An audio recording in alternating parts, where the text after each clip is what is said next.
From right here where my mailbox, my mother's mailbox is there, it is at least 2 feet deep. And each time you go to the next mailbox, you're dropping like 2 feet. Florence battering the Carolinas tonight. The massive storm still at it, bringing heavy rain, destructive flooding, a 10-foot storm surge. Neighborhoods underwater as we come on the air with you right now. Tonight, our team remains out there covering it all. We have Mike Seidel along the North Carolina coast. Mike Bettis is on the South Carolina coast. And we have a team of storm trackers out in the field and a team of hurricane experts, including Carl Parker right here in our studios. A lot to get to tonight as this massive storm continues to crawl across the Carolinas.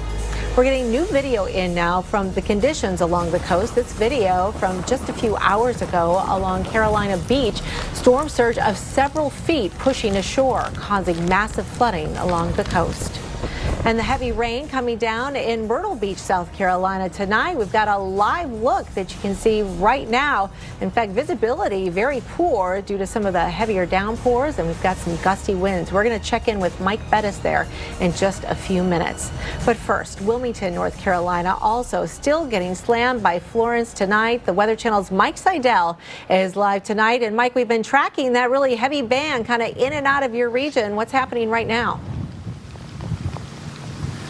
Well, right now we're in a break. You can see on the radar that band has rotated just north and east of us, and it's wrapping back in to the interior part of North Carolina. There's another healthy band to our north and east up around Emerald Isle, and that's continuing to wrap back in towards Jacksonville and those areas. So we've got more of this. It's going to continue tonight into tomorrow because of Tropical Storm Florence and its slow movement. 3-4 miles an hour all day, just crawling along.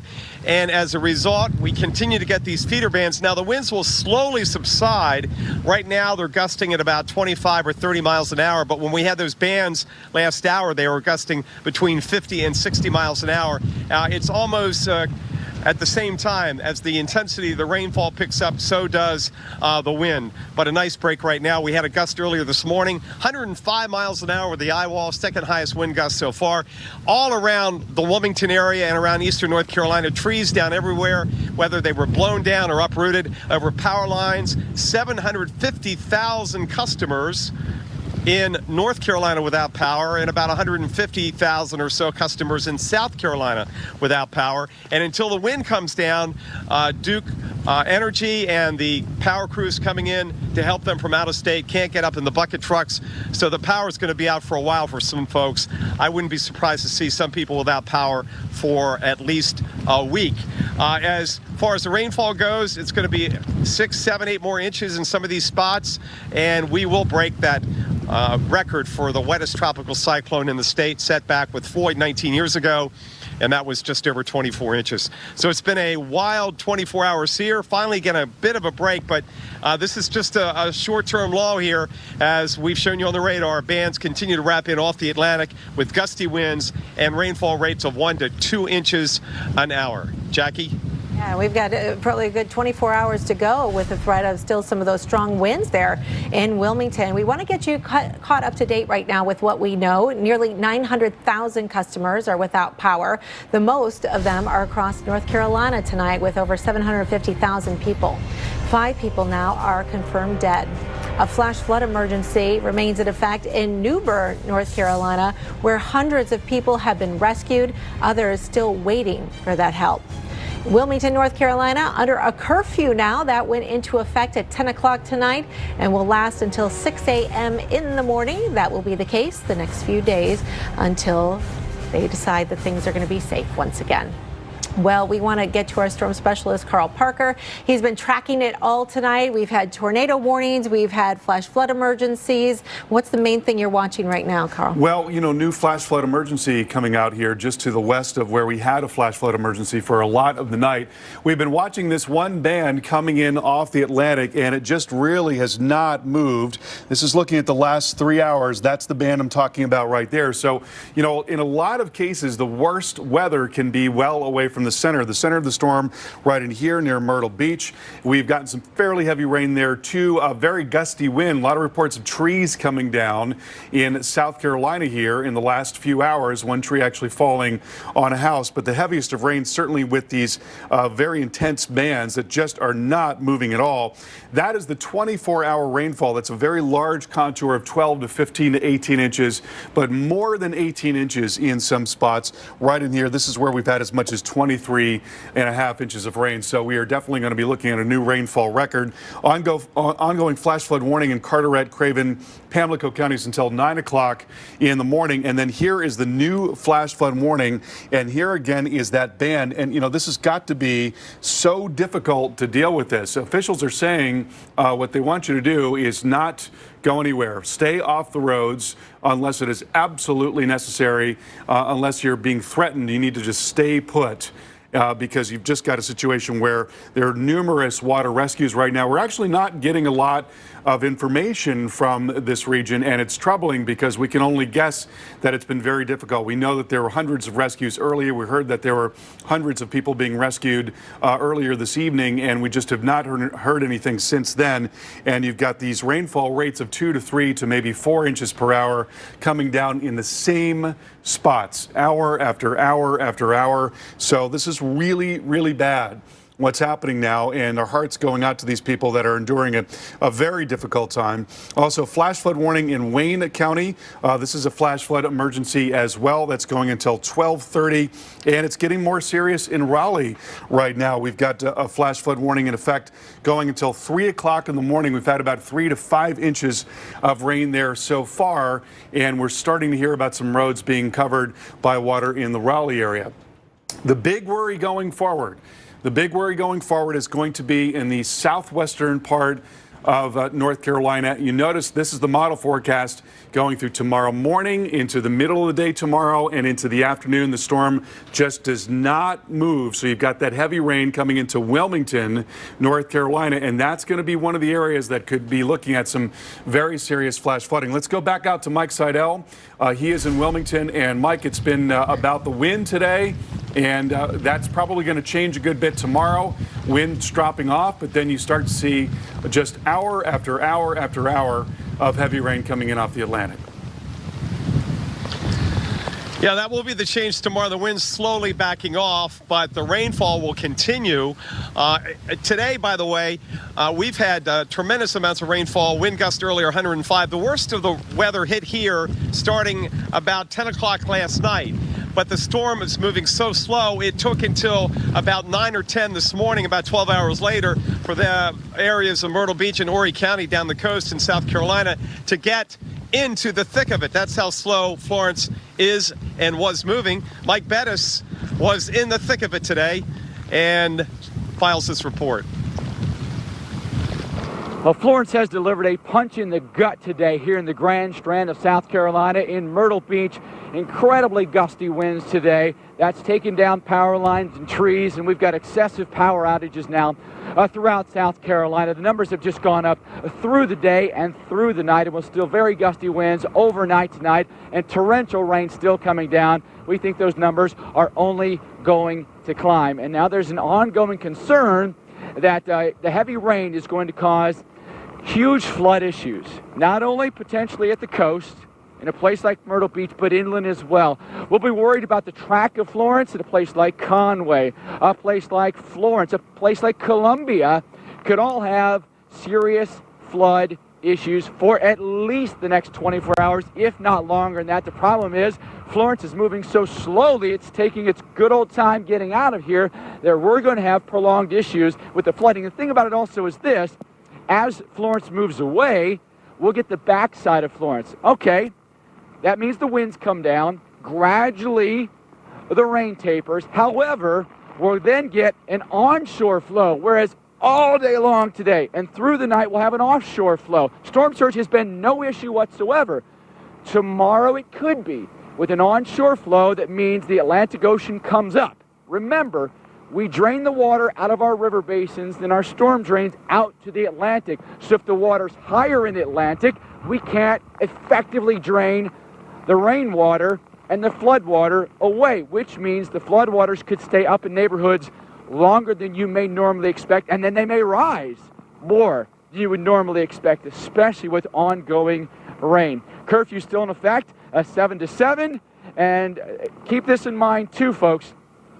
Emergency services may not respond to your 911 call because the weather has been too poor for fire or police to respond to any 911 calls. So you're hunkered down tonight, you're without power, and in many instances, you're without water as well. That's the latest here in Myrtle Beach, South Carolina. I'm meteorologist Mike Bettis. Back here in Wilmington on the Intracoastal, by the way, today at noon's high tide, we had quite a surge. Airlie Road, which is back here in the dark, runs by all these great seafood restaurants like the Bridge Tender and the Fish House. Those restaurants were surrounded by the surge, and it came across the road.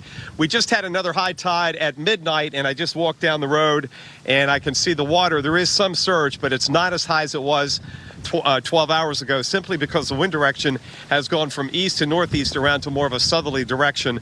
And so I think now that we're past this high tide, the next one, Jackie, too, the water will be up, but we won't have the surge issues we had at noon on Friday. Let's go back to Jackie Jarris with timing on this here and also down at Myrtle Beach. Jackie? Yeah, we'll get a couple of cities in here and talk about some specific impacts and the timing of all that. We'll start out in Wilmington, where Mike Seidel is, and we're talking about another 24 hours perhaps that you could still experience from time to time some of those stronger wind gusts on the range of 50 to 65 miles per hour. Rainfall still to come as those heavy bands continue to impact that area. Could be another foot to a foot and a half. Just incredible to think that much additional rain could be coming down. And then with onshore flow, those winds still coming in from the ocean, that means those water rises are going to continue to stay high with storm surge up to 5 feet. Now, Myrtle Beach, you've got the center very near you right now, and we'll be looking at some of those stronger gusty winds from time to time for about another 24 hours through Saturday night, and then we'll watch the wind slowly diminish, but we'll continue to watch that rain threat with 8 to 12 inches of additional rainfall. You haven't really seen the surge yet, Myrtle Beach, but that's about to change as our winds change direction, and we'll watch for a storm surge up to 4 feet there. How about Morehead City, North Carolina? Nearly 2 feet of rain has fallen in this area. How about another 3 to 5 on top of that? We just can't even take another drop of rain, so to see numbers like that, just staggering to think about it. Winds are going to continue to gust from time to time through Saturday morning. We could still see some gusts in the range of 30, maybe as much as 50 miles per hour. Storm surge will be up to 5 feet in this area. So Florence continues to kind of move down towards the south and the west. So Raleigh's been getting in on some of the rain bands. They're still under a flash flood warning at this time, and there has been some flooding around Wake Forest. Raleigh proper, you could see these 45+ mile per hour wind gusts now through Saturday morning, and your additional rainfall on top of the 3 to 5 that you already have could be another 3 to 5 on top of that. Here's our latest forecast for rainfall still to come, and going forward, it's not just a concern in the areas that got so much rain already. We're also going to have to be watching the Appalachians because heavy rain is expected here, and terrain really complicates that situation. It adds extra lift into the atmosphere, and then we run into problems like mudslides and landslides. So that's something we're going to have to watch really closely as we head into your Saturday and your Sunday as well. So let's get more expert analysis with Carl Parker. Carl, you got an update on that tornado warning? Yeah, we will in just a moment. We want to show you, first of all, some video from Avon from earlier today, and we saw some storm surge here of a couple of feet coming in, and the amount of damage that you can get as the ocean comes in like that is just incredible. Of course, you've got, and there, by the way, look at that. That's a swimming pool. That's a railing coming out of a swimming pool that's now full of sand, and so you've got the ocean coming in. It's not just the water. It's all the power in the waves, and the waves breaking on top of each other. That's called wave run up and set up. And so there's just an awful lot of force there that can do a terrific amount of damage. And there you see the result in Avon in North Carolina. And we've got ongoing surge issues there. We're hearing that Hyde County Emergency Management reporting significant flooding in parts of Hyde County, water flowing over the roads there. There you see the water level rise. It's 1.7 feet in Hatteras and also 1.6 feet in Beaufort. So that's above normally dry ground. I also want to get you up to date on the new tornado warning in Carteret and Jones and Onslow counties here going until 12:45. So these are the areas where we've had the flash flood emergencies. It has been such a difficult night here. Hundreds of people have been rescued from the high water there, and we've had tornado warnings on top of that. Looking at a circulation that is offshore right now, just to the south of Emerald Isle, right there, and that's going to be moving to the northwest, about 40 to 50 miles per hour or so. Let's track that forward and see where that's going to be headed. Coming into Swansboro at 12:27, into Hubert at 12:34, and Morton Fork at 12:39. And then to the north of that, there is this shear line right in there. So there's this large area where you've got winds sort of going at different directions that can tighten up at any moment. So we've got the potential for tornadoes all across this county and moving off to the north. We're going to have much more on Tropical Storm Florence. This story is far from over. It will continue well into the weekend, and our live teams will be out there with the very latest information. The only Emmy-nominated weather network on cable. When this much rain falls, it is a life-threatening situation. Is the most essential coverage on TV.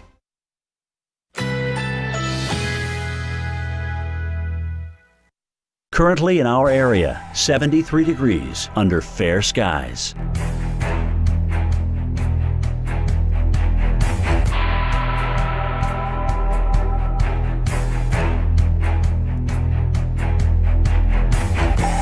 Tonight, generally clear. Low 67. Winds light and variable.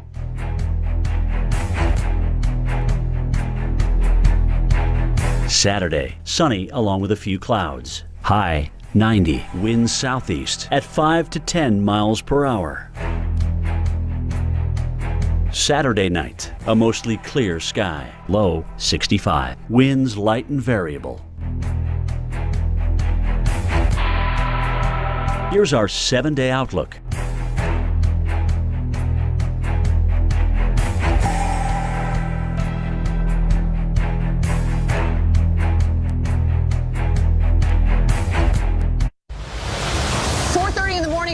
The power is out and we're starting to see some trees down. The rain is starting to fall harder. The winds are starting to pick up. We are just miles from the eye wall, the worst of the weather. Woo! Here comes the winds. We're going through the eye wall of Florence. We are going to get into the eye as well, and what a difference it'll be. Woo! You hear that? Can you guys hear that? And so it looks like we're going to stay in that eye wall the entire time by the looks of this radar.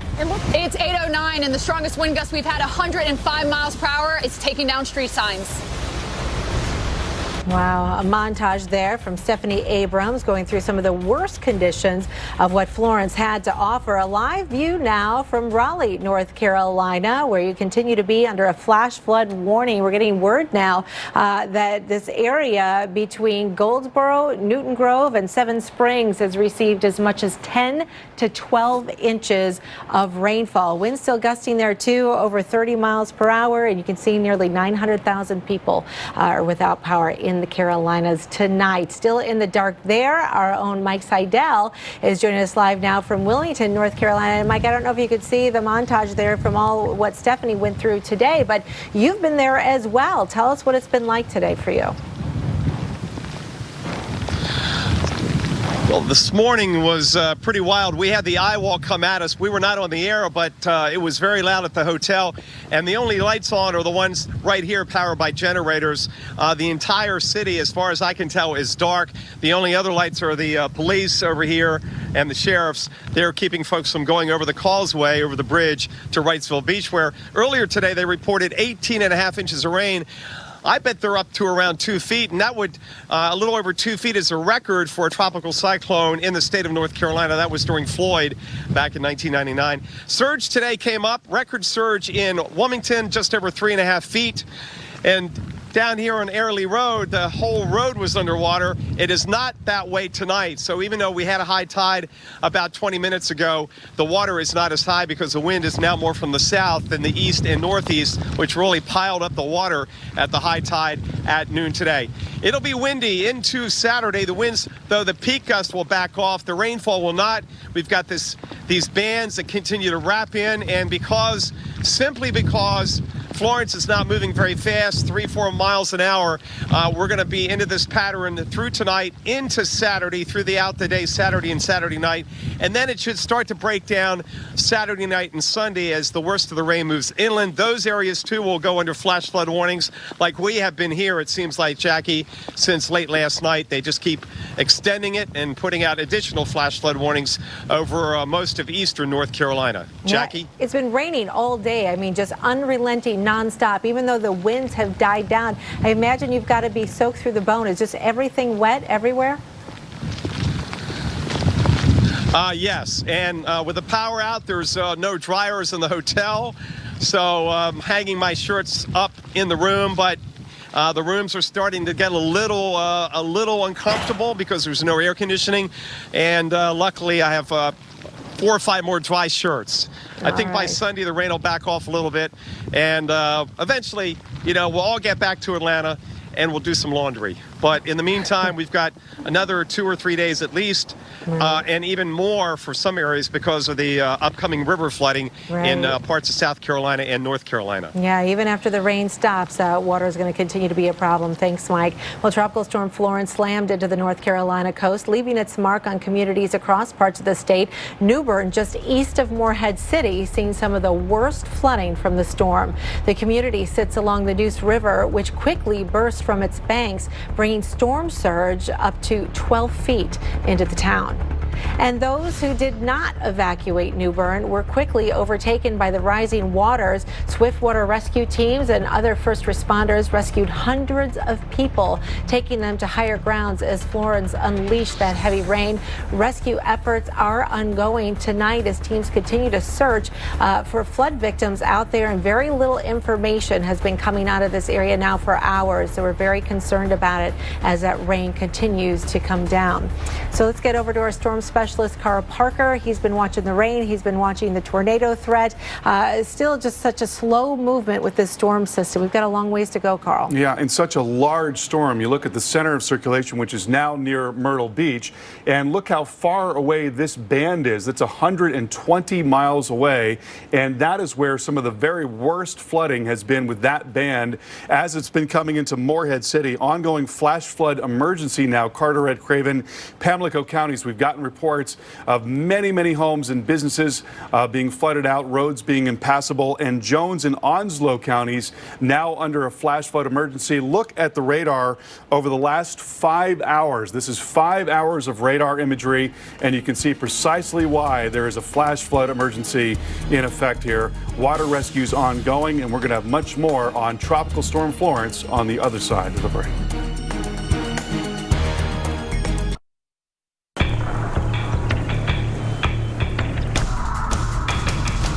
Swiftwater rescue teams and other first responders have rescued hundreds of people.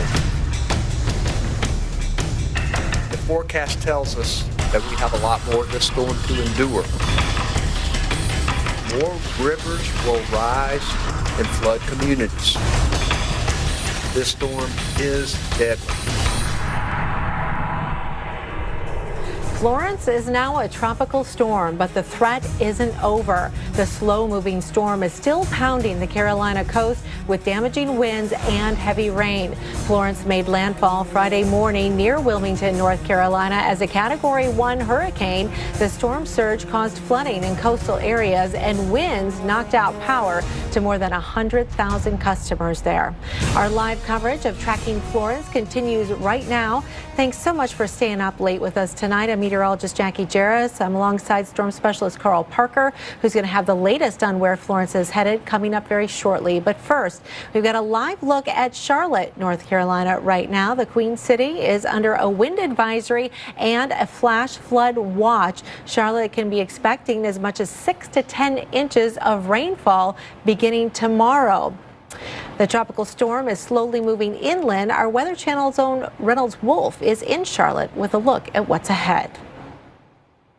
That's right. We're coming to you from the Queen City, and the story that we've had has been a damp one, but the rain has been a feature that's been kind of, well, we've had just a little bit of it this evening. More of it can be expected through the weekend into early next week. The wind has been something that's been picking up, but it's the combination of that wind and that rain that's already caused plenty of problems around Charlotte. Myers Park is a perfect example. Take a look at this video that came into us just a short while ago. This beautiful neighborhood with these even more gorgeous trees you can imagine. Some of these huge. Sometimes some of these get to be several feet in terms of width. And you know what? As strong as those happen to be, with the wind and the damp soil, they, again, fall to the elements. You see it right there. Well, I got to tell you, we actually spoke with a very nice lady earlier, and ironically enough, I asked her what her biggest fear was in her neighborhood where she lives outside Charlotte, and she said exactly what we just saw unfold there, a lot of tree damage. With the tree damage comes the power outages. Big issue for a lot of people that call this region home. Let's send it back to you. All right, thanks so much, Reynolds. We want to get over to our storm specialist, Carl Parker. You know, Carl, this thing is very slowly picking up just a little bit of speed right now. We're going to have to watch for some new major metropolitan areas to get in on some of the flooding action here. Yeah, that's right. Charlotte certainly looking at a lot of potential for rain through the day tomorrow and then into Sunday as well, maybe even into Monday. And tomorrow it's really going to be centered on areas of southern North Carolina, Wilmington, as well as into Fayetteville, and then just across the South Carolina state line. So you see the center of circulation. There's been a pretty good bit of wind continuing with that center of circulation. A lot of reports of trees down, winds gusting over 50 miles per hour this evening. But what we've really been watching is this band right here, as it just has not been moving at all. And take a look at the Doppler estimates here.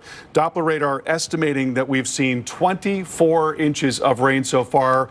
We've gotten a report of 23.5, so we know that there is ground truth to that estimate. And look at what's happened in the last 5 hours. This is where there is a flash flood emergency that's ongoing, and the National Weather Service in their text saying that they are asking people not to leave their homes, not to get on the roads, not to leave unless it's absolutely necessary. And you can see what's happened in the last 5 hours. That axis of heaviest of rain has really not moved very much at all. And you've got rainfall rates of 2 to 3, in some cases 4 inches per hour in some of those deeper orange and red colors there. So it's just an unfolding tragedy here. We heard about rescues, hundreds of people being rescued earlier today in the counties just to the east there in Craven and Carteret counties.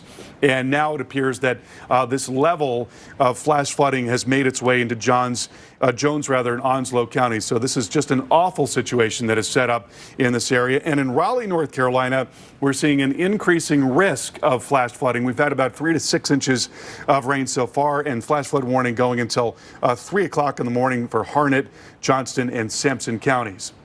So there's the expanded picture. This area of heaviest rain is going to move a little farther south and west tomorrow. This is the model forecast. I want you to, in particular, pay attention to this area of South Carolina. So Wilmington up to Fayetteville, across 95 there, and into parts of South Carolina. Going through the day tomorrow, this is the overnight hours and into the morning, and then into the late morning, and then into the early afternoon, and then into the late afternoon. You see that it rains the entire time in those areas, and that could go well into tomorrow evening. That could even extend into part of Sunday overnight. So right now what we've got in our forecast is a really sizable area of 1 foot to 1.5 foot of rain. But I will tell you that there are some models that indicate that we could be looking at even more than that. And I think that that's certainly possible if you get the same type of thing that's happening right now farther upstate, more towards the western end of Pamlico Sound. We could be looking at perhaps more than 18 inches, maybe as much as a couple of feet, or approaching 30 inches of rain in some spots, because it's going to be moving so little. So very high potential for flash flooding in southern North Carolina and northeastern South Carolina tomorrow through Sunday morning, and then a very high potential moving farther to the northwest. And the rivers are going to be coming up as well, most likely into record stage in many cases. Our live team coverage of Tropical Storm Florence continues right here on the Weather Channel. We'll be back in just a moment.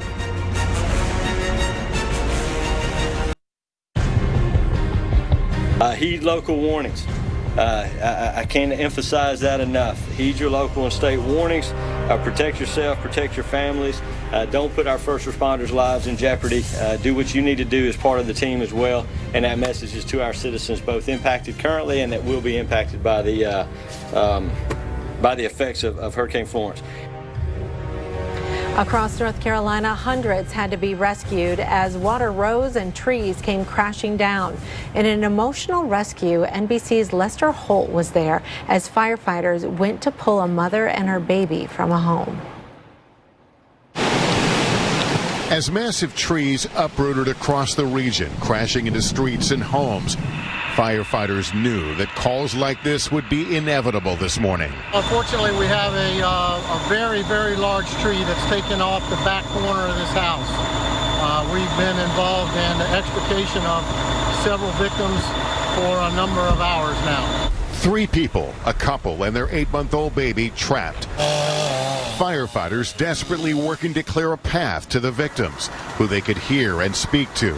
At least one pinned by debris. We have, as a Plan B, requested a surgical team out here to help us in case an amputation is required. As firefighters worked to save them, loved ones arrived on the scene, overwhelmed by the situation. And then finally, some good news. The father freed and rushed to the hospital.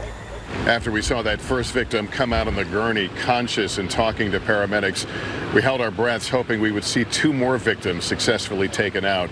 Instead, after a few minutes, firefighters began to file out and their faces said it all. A rescue effort had become a grim recovery. By the time they reached the mother and baby, it was too late. It hits home for all of us. I mean, regardless if you have kids or not, if you have a family or not, it's a human life. They saved one life, but then, in a powerful and touching moment, first responders huddled to pray for those they couldn't save. We were all touched watching your firefighters gather together in prayer. What is this like for them? Well, it's tough. You know, they've been out here a good little while trying to rescue this one person. So, you know, they're out here. They're under a lot of stress. They don't even know the condition of their own homes or their own families. So it's a difficult situation for all of us. Putting not only their lives on the line, but also their emotions. All right. Well, we want to check out some new video just into the Weather Channel. This was shot during high tide earlier today. Ocean waves pounding a home in Southport, North Carolina. This is a few miles north of Carolina Beach. Storm surge pushed the seawater into the town, covering roads and flooding businesses. When the next high tide rolls in, the flooding is expected to get worse. A once healthy section of dunes in Avon, North Carolina, wiped out as Florence battered the East Coast. This video shows the devastation this morning after the storm made landfall. Life-threatening storm surge and flooding are expected to persist through the night.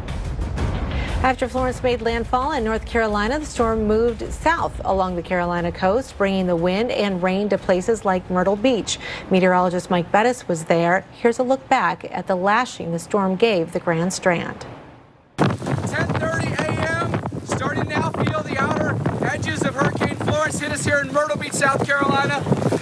The rain has increased exponentially and the winds have really picked up as well. Take a look out over the beach. Offshore wind, so everything's blowing out to sea right now. Now 12:45, strongest winds in Florence so far. Getting a horizontal rain just pelting us right now. Winds gusting over 50 miles an hour. We'd like to see the wind and the rain stay like this, consistent if not stronger, for the remainder of the day and through the night tonight. Now 2 o'clock and the winds and the rain about as intense as they've been. It's been going on for about 4 to 5 hours now. The really intense rain bands and wind bands. Winds officially gusting to 55 at the airport, but there'll be isolated locations where the winds gust even higher than that, like where we are in this big exposed parking lot here. As far as flooding goes, haven't seen that yet, but it's just the beginning of the onset of the rain, and it'll go through the night tonight. 2:30 in the afternoon in Myrtle Beach. Intense wind gusts with Florence now gusting over 65 miles an hour. Power's now going out, but still looking at the palms. They're still doing quite well. Some of the pine trees might have more issues, but this is the worst of Florence so far today. And Florence has a long way to go there in Myrtle Beach with those onshore winds beginning to move into that region. We want to get over to our storm specialist, Carl Parker. As this continues to move kind of southwest, this is going to be having some different impacts on some places and then impacting other places that haven't seen anything yet, Carl. Yeah, and I think the very worst of the rain is going to be moving a little farther southwest tomorrow, more towards Wilmington, more towards Fayetteville, the North Carolina, South Carolina state line. Those are the areas that are really going to be the target areas for flash flooding from tomorrow through the day tomorrow and then even into early Sunday. We are likely going to see a band of heavy rain driving into this area and just not moving very much at all through the day tomorrow. And so while we will see ongoing problems in the eastern part of the state, I think this is where it's really going to be shifting. This is where the very worst of it is likely to be during the day tomorrow and then even into early Sunday. And then as the low lifts up more towards the upstate, then it gets more towards that 85 corridor, Charlotte and into Asheville perhaps, as well as up into Greensboro, those areas, looking at some very heavy rain from Sunday morning and into Monday morning. So that really, I think, is going to be the huge threat from the storm going forward, that heavy rain that continues, and we're talking about a foot, maybe a couple of feet of rain before it's all said and done. We have some ongoing surge issues as well. We're still looking at 1.5 feet of water level rise on the Outer Banks and into Beaufort there. And there's a look at the storm surge forecast from the National Hurricane Center. The highest of it likely on the western end of the Pamlico Sound and going up the Neuse River and also up the Pamlico River, 3 to 5 feet from near Cape Lookout and down southward down towards Cape Fear. Ongoing tropical storm warnings as well. The winds are still very gusty, especially near the core of that storm there. Winds still gusting to 51 miles per hour in Florence and 38 in Fayetteville. We've had a lot of reports of trees down around Columbia. Sumter reporting a tree down on a car there in the road that's at Wilson Hall Road. We've gotten many reports like this. So the windstorm is not over. Tropical storm force winds most likely in those areas in southern parts of North Carolina. And again, a long duration event. It's something that's going to be going right through Saturday and then even into early Sunday as well in Wrightsville and in Myrtle Beach. Our live team coverage of Tropical Storm Florence continues right here on the Weather Channel.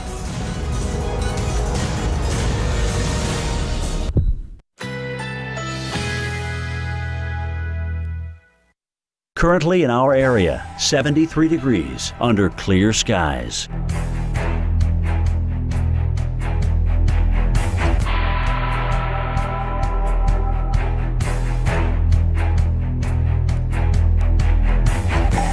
Tonight, generally clear, low 67. Winds light and variable.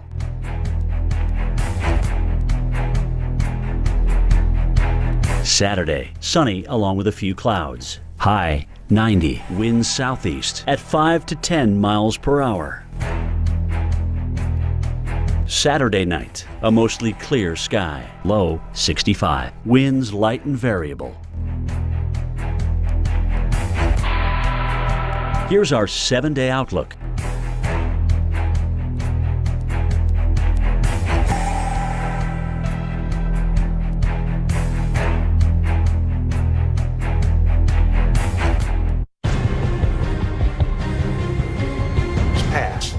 Path. If you can hear me, please stay sheltered in place.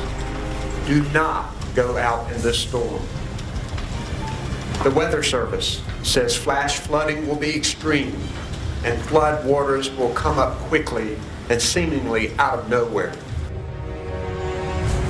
There's probably a lot more water out there right now, especially you can't see it at nighttime. It becomes particularly dangerous, and it'll be interesting to get a look at first light in the morning. Well, it's not just people, it's pets. Watch as a group of strangers came across 2 stranded dogs trapped by rising water in Jacksonville, North Carolina.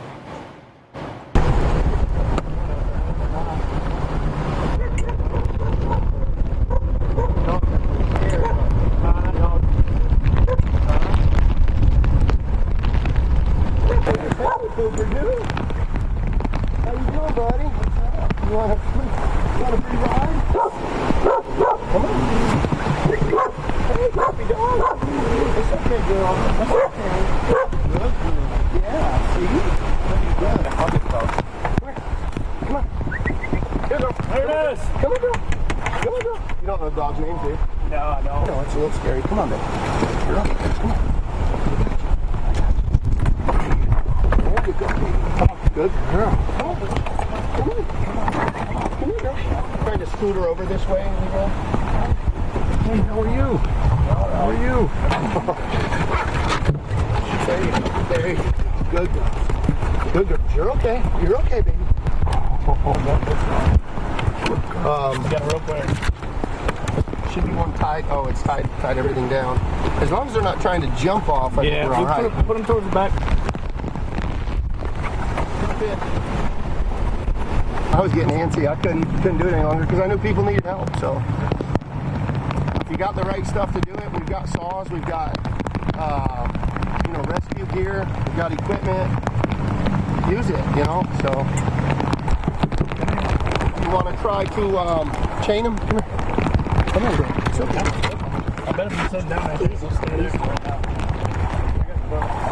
I'm gonna turn your boat around. So nice to see some good news out there tonight, right? Rescuing those fur babies, those pets so important to us. So great they were able to help them and get them out there safely.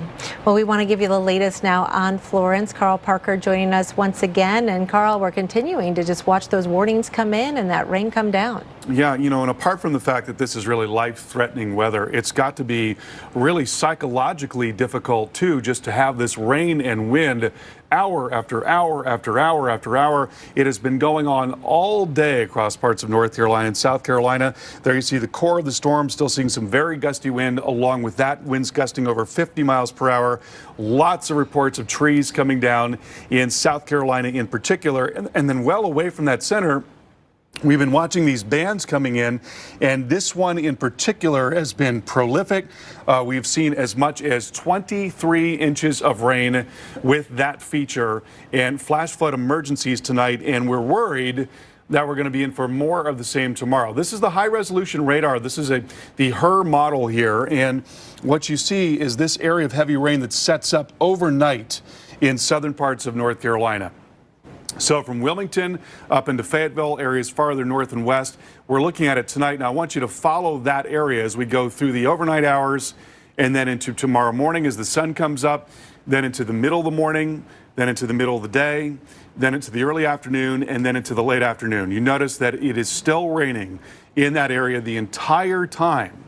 So that really is where we're going to see the next problems in terms of very serious flash flooding. It's going to be centered in this area around Wilmington and Fayetteville and down towards Myrtle Beach and into the northeast part of South Carolina, which is not to say that we won't have additional problems farther northeast. We may very well. We're just going to see a lot more problem with flash flooding farther southwest with the slow motion farther southwest. And then as the low moves up into the upstate, that's going to migrate into Charlotte and places like Asheville and Greenville, South Carolina. And we could be talking about maybe as much as double-digit rain in some of these spots. And you've got terrain to be concerned about there. When you add terrain, you're a lot more likely to get sort of violent flash flooding. So we have a lot of worries going forward. It is far from over at this point. And again, still very gusty wind, still now gusting to 46 miles per hour in Florence. And this is going to be an exceptionally long duration of the wind here. In Wrightsville, North Carolina, winds going most likely at tropical storm strength in terms of gusts, most likely going through the day tomorrow and then right into early Sunday as well in Wrightsville and also in Myrtle Beach. So it just goes on and on and on and on and continues to bring down trees and bring down power lines. Excuse me. So widespread power outages in these areas. Jackie, over to you. Yeah, and of course it takes less wind than normal under the saturated soil to down those trees. So that's a big concern as well. Keep that in mind. Even though the winds are weakening, it's still strong enough to cause damage. Well, we'll continue our live coverage of Hurricane Florence through this weekend. If you have a power outage or if you're traveling, you can listen to the Weather Channel on Sirius XM on channel 145. And live coverage continues around the clock right here on the Weather Channel. We are going to be tracking more Florence after this. We've got Ray Stajic and Nick Walker in the house for Carl Parker and myself. We hope you have a great night. Stay safe.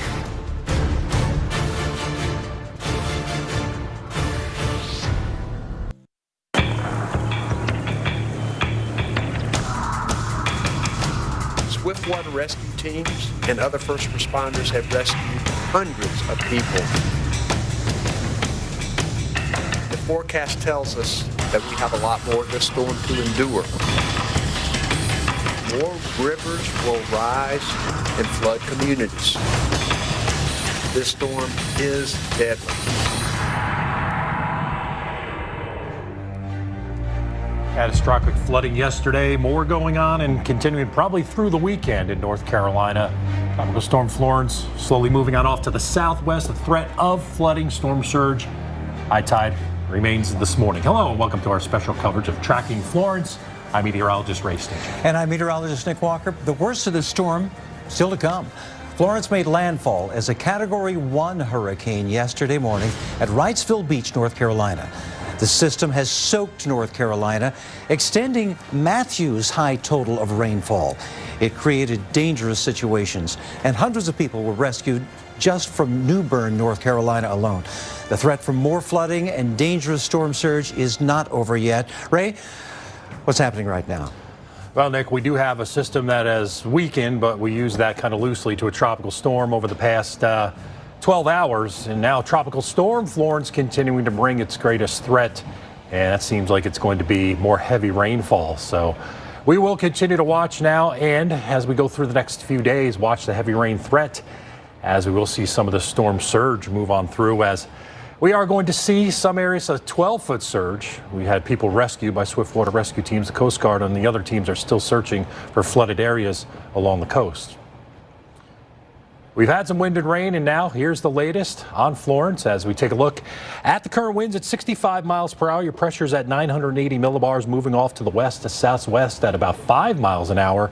And it's currently located about 15 miles west-northwest of Myrtle Beach in South Carolina. But the greatest threat right now continues to be these heavy rain bands that come on in, and more catastrophic flooding continue. A lot of this rain is actually falling right on top of areas that have already seen double-digit rain total, so significant flooding continuing here, and we expect it to continue because really the low really hasn't moved much. Florence's slow movement will be its legacy.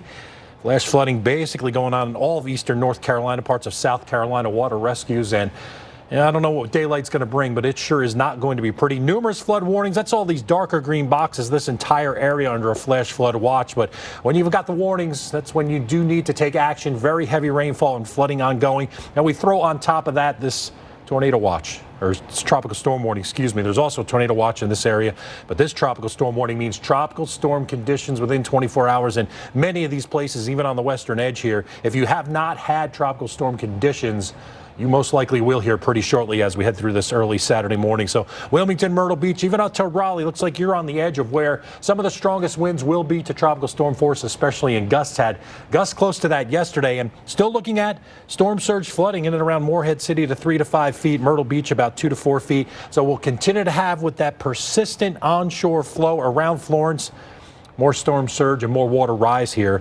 Storm surge warnings that affect Wilmington down toward Myrtle Beach and even on out near Cape Hatteras. So the sustained winds continue to roll in at about 18 to 25 miles per hour from Hatteras down toward this buoy. Gusting almost to tropical storm force at Hatteras, 37 miles per hour. And at gust at Fayetteville over the last hour, 40 miles per hour. That is tropical storm force.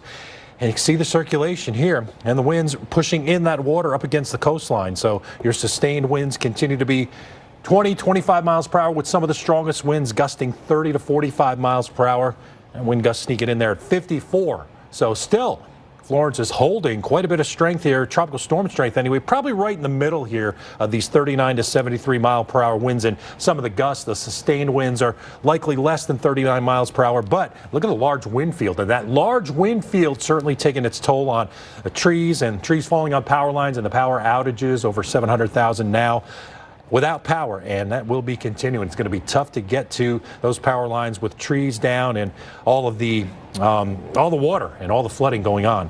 Storm rise right now, the storm surge flooding around Beaufort here in North Carolina, 1.4 feet, and down toward Myrtle Beach about half a foot of water rise. So that's still going to be a problem along the coastal areas.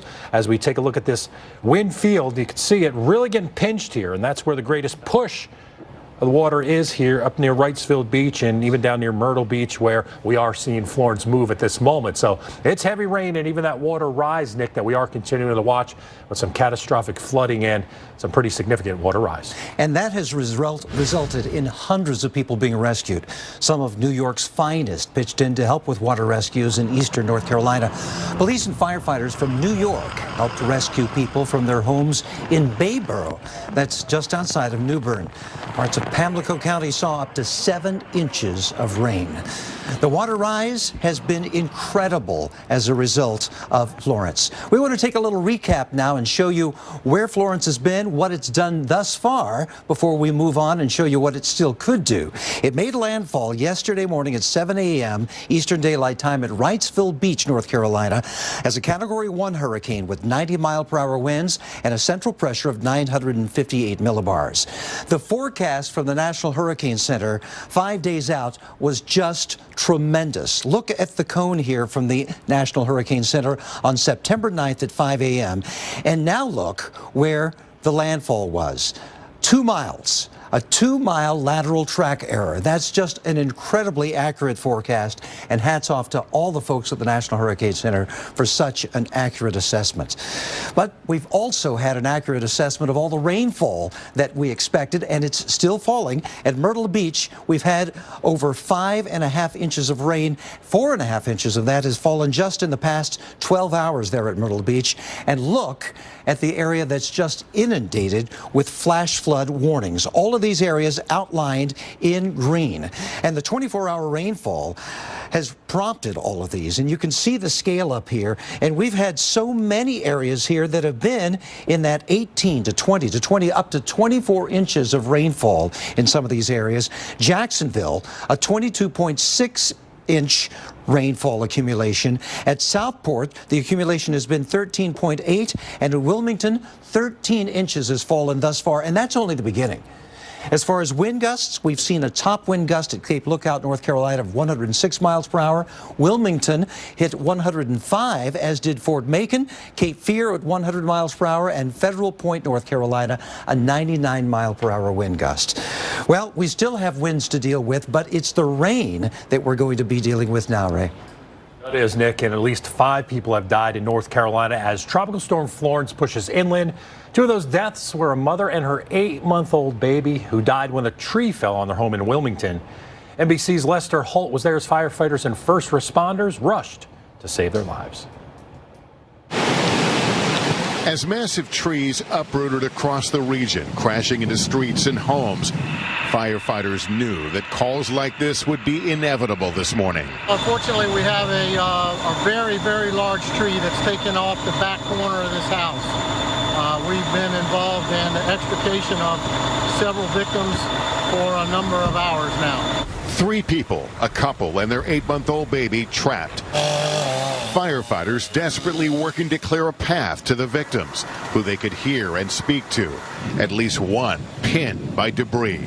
We have, as a Plan B, requested a surgical team out here to help us in case an amputation is required. As firefighters work to save them, loved ones arrived on the scene. Overwhelmed by the situation. And then finally, some good news. The father freed and rushed to the hospital. After we saw that first victim come out on the gurney conscious and talking to paramedics, we held our breaths hoping we would see 2 more victims successfully taken out.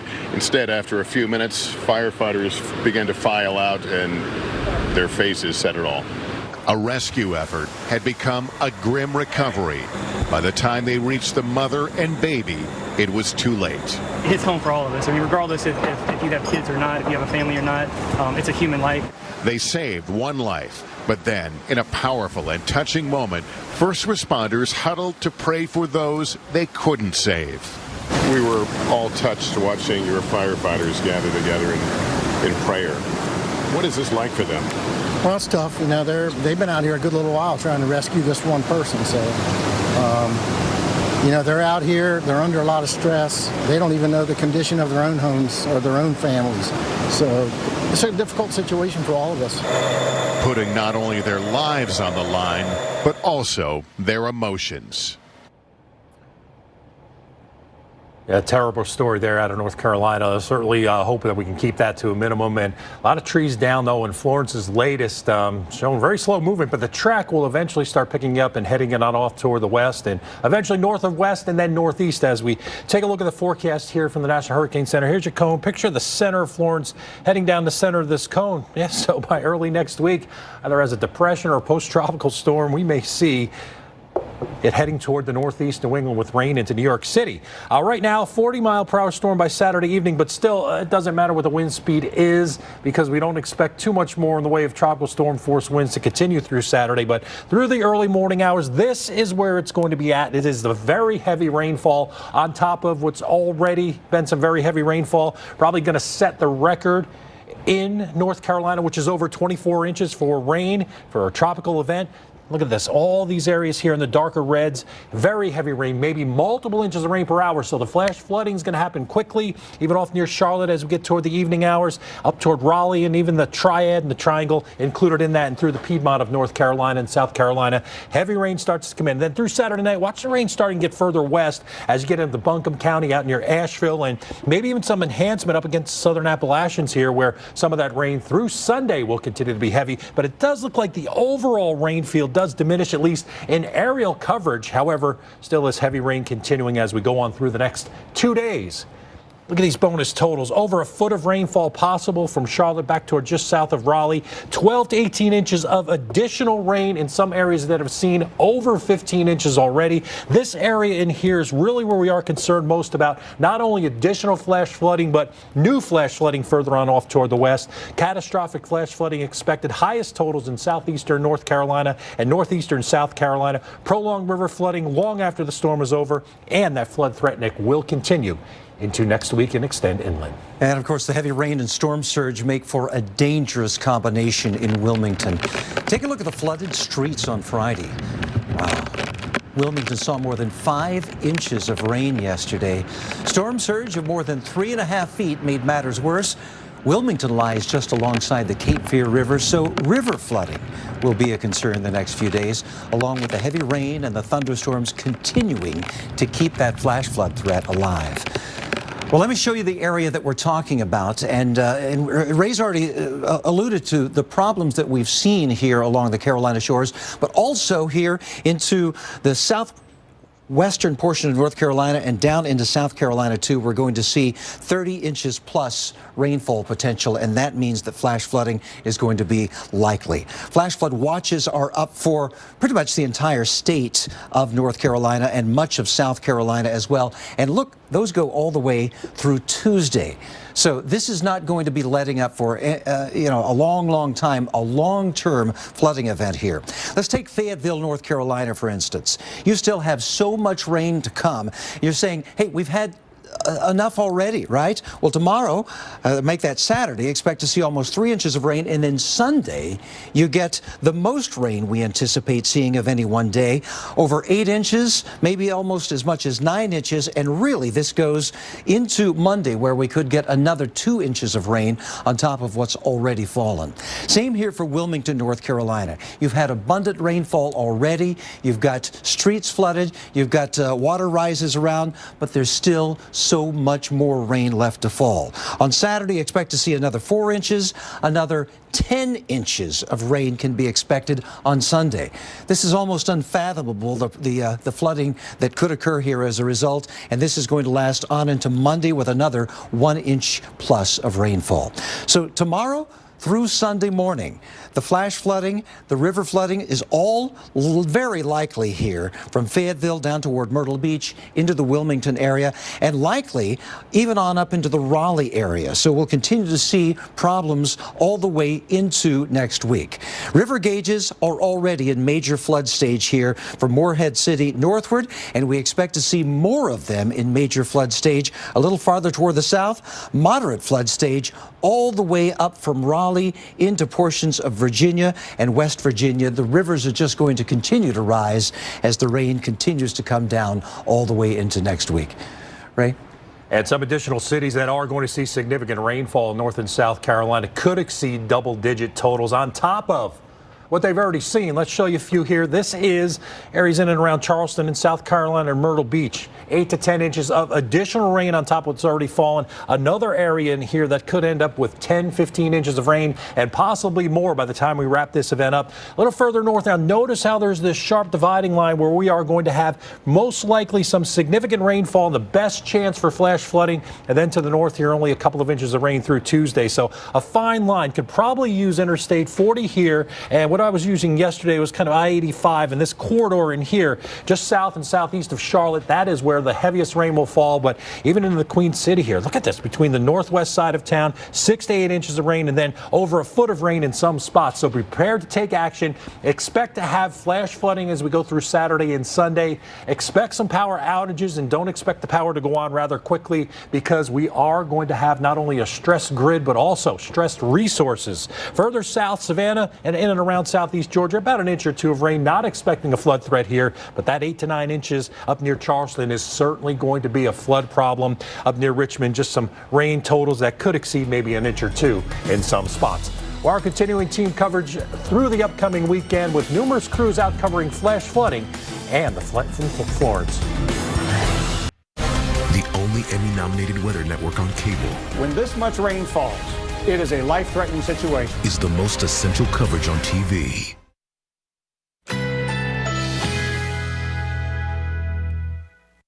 Currently in our area, 72 degrees under fair skies.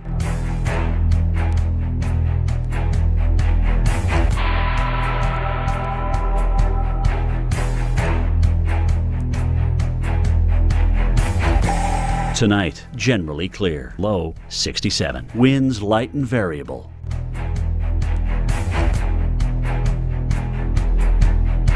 Saturday, sunny along with a few clouds. High 90. Winds southeast at 5 to 10 miles per hour.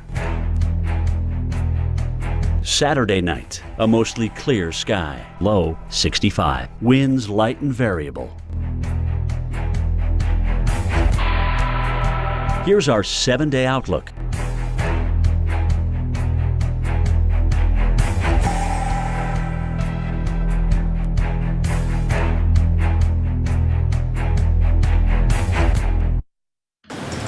We face multiple threats. Storm surge pounding our beaches, pushing seawater into rivers, and flooding homes and other structures. Rainwater and surge are forcing sounds and rivers over their banks. Roads across eastern North Carolina are underwater. And we have some new video in that illustrates just that. Flooding in Belhaven, North Carolina on Friday. This is about 70 miles north of New Bern, where more than 8 inches of rain fell. So we've got the rain that is falling, trying to flow through rivers. We've got rivers being inundated by surge. And put it all together, and you've got water like this throughout many neighborhoods and many homes, businesses, and streets flooded in the area. Well, the coast of the Carolinas just can't seem to catch a break from Florence's winds. The Wilmington area, including places such as Carolina Beach, saw wind gusts of around 100 miles per hour. That includes a wind gust of 105 at Wilmington International Airport. The threat for severe storms means more damaging winds could drive through these places this weekend. And we'll continue to keep a close eye on this. This is the landfall information from yesterday. A hurricane of 90 miles per hour, Category 1, made landfall at 7:15 Eastern Daylight Time yesterday. Well, North Carolina took the brunt of Florence when it made landfall earlier yesterday morning, slamming into the coast of Wrightsville Beach as a Cat 1. We're getting some incredible video of this storm. Let's take a look at some video out of Wilmington, North Carolina. Trees and power lines knocked down, streets blocked off, streets flooded. You get the picture. It's just incredible to see the damage thus far, and there's more pictures like this to come, I'm afraid. Yeah, there is, Nick. I mean, when daylight comes, I mean, we don't even know what that's going to bring. We've had numerous reports of trees down and the flooding, and really the water is going to be the legacy of Florence, not only what has fallen, but what's to come. Yeah. We've got video out of Southport Charlotte, North Carolina. Strong storm surge during Florence, and the water rise is incredible. And notice the waves on top of that. Some of these waves have just been battering, and that, of course, enhances the whole push of the ocean into the rivers and up through many homes. Yeah, you know, the water's trying to get out too from the rain that's falling, and you got opposite forces working together, and you know, certainly a high surge threat. And that is continuing. I mean, we're now what, almost 24 hours into this event. You know, since landfall yesterday morning, we're getting pretty close to it, and you know, we're going to continue to see this, and it does look like we're going to have some significant flood problems probably through even next week. I imagine so. And Jacksonville, North Carolina is one of those areas that has already been hard hit with more rain to come. Roads flooded, devastating scenes, water at least knee deep, and some things just floating away down streets that have now turned into rivers. Yeah, water to knee deep, you know, certainly enough to knock you off your feet. And, you know, we have to understand too, you know, it looks like that some of the utility crews out there working, trying to clear some drains, but everybody's got to be patient too through this event, because you know, it's not just your typical severe weather event like when your power goes out. We've got water, we've got wind, and it's taking trees onto power lines. The power's going. People are going to have to be patient because your resources are stretched. The power grid's going to be stretched thin, and even if you're further away from the most significant damage and your power goes out, resources have probably been placed elsewhere, Nick. So a lot of these workers out there are trying to get it cleaned up as quick as they can. And this means that a lot of people are going to be in shelters for some time to come too before they can get home. We've got some video out of Riverbend, North Carolina. Water rescues occurred here. High winds, waist-deep water. A lot of rescuers, first responders out trying to get people out of their homes. People who have never seen flooding like this before. I mean, they've lived there for years and years and years and never seen the water up this high. Some of this is unprecedented. Yeah, I think in some areas around New Bern we had, what was it, a 10-foot water rise or 10 foot in terms of flooding, and much more in the way of this most likely to be seen here as we watch the heavy rain start heading a little bit further toward the west. And then we've got another concern, and that is the severe weather and the flash flooding. All these counties outlined in green are flash flood warnings, but within that we've seen severe weather possibilities too in terms of tornado warnings. Yeah, we have, and it's right in the northeast quadrant, right front quadrant, and that's why we have this tornado watch until 7 a.m. Saturday. The likelihood of that being extended is high, probably even further on off toward the west, as it's kind of this area right in here. I'd imagine, Nick, that we will see that continued threat for severe weather as we go through Saturday, and most likely even a little bit longer. A lot of these bands coming onshore here, interacting with the land and the friction, and sometimes causes these tornadoes to spin up very quickly, and it's in those bands that we could see probably the greatest likelihood of those tornado warnings. Good news is no tornado warnings right now that we can see on the map, but of course the rain continuing to fall, and severe thunderstorms could be with us into tomorrow as well in this area. Yeah, so you're going to have to react quickly. If you do have power and you're watching us this morning, know that this could happen pretty quickly. Well, we'll continue with team coverage, not only through the early morning hours, but numerous crews out in the field all through the weekend. 4:30 in the morning in Wilmington, the power is out and we're starting to see some trees down. The rain is starting to fall harder. The winds are starting to pick up. We are just miles from the eye wall, the worst of the weather. Woo! Here comes the winds. We're going through the eye wall of Florence. We are going to get into the eye as well, and what a difference it'll be. Woo! You hear that? Can you guys hear that? And so it looks like we're going to stay in that eye wall the entire time by the looks of this radar. It's 8:09 and the strongest wind gust we've had, 105 miles per hour. It's taking down street signs. It's the bottom of the hour. Welcome back to our continuing coverage of Tropical Storm Florence. And Florence made landfall as a Category 1 hurricane yesterday, Wrightsville Beach, North Carolina, and there's still a couple of days of deadly wind, rain, and storm surge to come. Well, here's what we know at this hour. At least 5 people have died from the storm, 2 in Wilmington, 2 in Lenore County, and 1 in Pender County. The National Weather Service is warning about the threat for landslides and debris flows this weekend. North Carolina native and Charlotte Hornets chairman Michael Jordan announced A relief fund called NBA Cares has been set up for victims of Florence. All right, where's Florence right now? Where's it going? Nick with the latest. Well, as of 11 p.m. Eastern Daylight Time, that's the last advisory we have. We'll have another one before long. 15 miles west-northwest of Myrtle Beach, South Carolina, its location, with winds of 65 miles per hour. It's a tropical storm moving toward the west-southwest at 5 miles per hour. 5 miles per hour. That's at least a couple of miles per hour more than it was earlier. So it's still just crawling through this area and will continue to dump abundant rainfall, as well as continue to bring storm surge up into North Carolina. We'll continue to see this make its way very, very slowly toward the west-southwest, and as it's doing so, it's just bringing these bands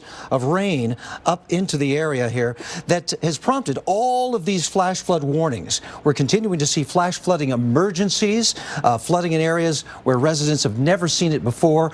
10 to 18 inches of rain has fallen already in this area, and another 5 to 10 inches is possible. Tropical storm warnings are still up for the possibility of tropical storm force winds that could be 39 miles per hour or greater here from Myrtle Beach up to Fayetteville. Even Raleigh could feel those as well, and down to Wilmington and still over toward Hatteras. The storm surge is still going to be a factor here. We just completed a high tide in many areas along here, and we still are going to see that water rise to the tune of about 3 to 5 feet here around the Morehead City area, 2 to 4 feet there at Myrtle Beach, and on up toward portions of the Outer Banks. So a storm surge warning is still with us here from the northern portions of North Carolina all the way to Myrtle Beach, South Carolina. Be aware of those water rises, very dangerous. So you've got those wind gusts that are still tropical storm force, even into places like Fayetteville, and the winds could be increasing as this storm moves a little farther toward the west, Ray. And Wilmington really taking the brunt of this storm as they saw a bunch of rainfall, more coming. Record storm surge as Florence made landfall on Friday morning. Listen to that, the wind devastating the town. Wind gust 105 miles per hour at the airport. It's enough to topple trees, damage some buildings as we can see here. And a mother and an infant died as a tree fell on their home. So wind damage, water damage in Florence, not even close to being over with yet, as that water is going to spread inland along the coast. We still will have some storm surge flooding, as Nick mentioned, but this is where we were at yesterday morning. 7:15 landfall, Wrightsville Beach, Category 1 storm, 90 mile per hour winds and a 958 pressure. And it continues to spin around as a tropical storm as Florence will continue to move on off toward the southwest and eventually west and eventually northeast. Now, what a great forecast, though. The 5-day cone from the Hurricane Center was only about 2 miles off where we actually made landfall. Look at that. A lateral track error 2 miles. Now, traditionally in hurricane forecasting, your track guidance is usually better than your wind speed guidance, and that certainly held true in this case as it came on shore as a Category 1, I believe. Was forecast to be just a little bit stronger, but that's a good thing. And now the water rise, not a good thing. And the rainfall coming from the sky over the past 12 hours in Myrtle Beach, 4.5 inches. Now, that's not terrible in terms of per hour, but more rain on the way, especially northeast of Myrtle Beach up toward Wilmington. These bands of heavy rainfall are where the most concern will be, and these boxes, these dark green boxes, where flooding is occurring or is imminent. Imagine further toward the west here where the rain has just started a few hours ago. That's where maybe some flooding hasn't occurred yet. But in this area here where the very heavy rainfall getting close to some record values, that's where we are seeing the most significant catastrophic flooding. Your 24-hour rain estimated by Doppler radar, there's the bullseye right there, exceeding 1 foot to 1.5 foot, Nick, in some spots. And we've got a terrifying scene that we want to show you. This out of Belhaven, North Carolina. Water up to the windows of a home as Florence battered the East Coast. Storm surge as high as 12 feet recorded in the area as the Pungo River rose from its banks. Surges also caused significant flooding along the Neuse and Pamlico rivers as well. Well, flooding is still going to be with us, but what is next for Florence as it makes its way westward and then eventually northward? Well, look at the timeline here. Saturday evening, we're going to continue to see plentiful rainfall and wind across South Carolina. Sunday evening, perhaps up into the eastern portion of Tennessee Monday evening, up through the Ohio Valley, and then on into portions of the Northeast as we head on into Tuesday. Wind still going to be a bit of a factor, but the bigger factor will be the rain. Inland flooding could be catastrophic over a widespread area. Steph, are there areas where you can see as you look at the buildings that there may be some water intrusion just because of the windswept rain that's coming in, or is everything pretty much boarded up and sandbagged up there? Jim, I will say everything is boarded and sandbagged. I have not seen, now there are a couple businesses across the way. I'm not sure if you can see them because the rain's coming down so hard that do not have boards. So Jim, what I will do for you is I'll run across the street. You can take it here. I'll run across the street and see if the water is seeped in where the people have not put sandbags. Steph, are you there? Did you come back yet? Jim, I do have an update for you. Yeah, I'm come back. By the way, that I just spoke to our weather producer. The center of circulation is about 5 miles now from us, okay? So in theory, it should take about another hour to get into it if it's moving 5 miles an hour, right? So right around that, just keep that in mind as you're out there. Yes. And when I went and looked, you know what I realized, Jim? All the stores here on Front Street, they're tucked back in. So it's a little bit of a saving grace that they're not right on the street, right? They all are kind of tucked in, so they have a little protection. So right now, from what I can see, they're okay. And that's great news, Stephanie, because, you know, a lot of times when we ask people to evacuate and leave, they will watch us to kind of see what's going on, and it's nice to give them an update. This tree went down way early on, Jim, when we were just gusting more in that like 60, 70 mile an hour range. So it doesn't take a lot for damage, and this is why, you know, with a Category 1, you still have to board up. You still have to board up and be prepared. Absolutely. You're right, Steph. It's not so much the wind and how much you get, it's the debris that comes down. And like you said, it came down long before the wind was 105 miles per hour. Here's what I'm going to say right now. If somebody gets 40, 45 inches, it wouldn't surprise me. What do you think? Two things, Jim. You know, two things. If this thing does go back fully over water, you know, don't be shocked for this thing to, you know, get its act a little better together, because the eye kind of collapsed when it came on shore, and it does that with the friction.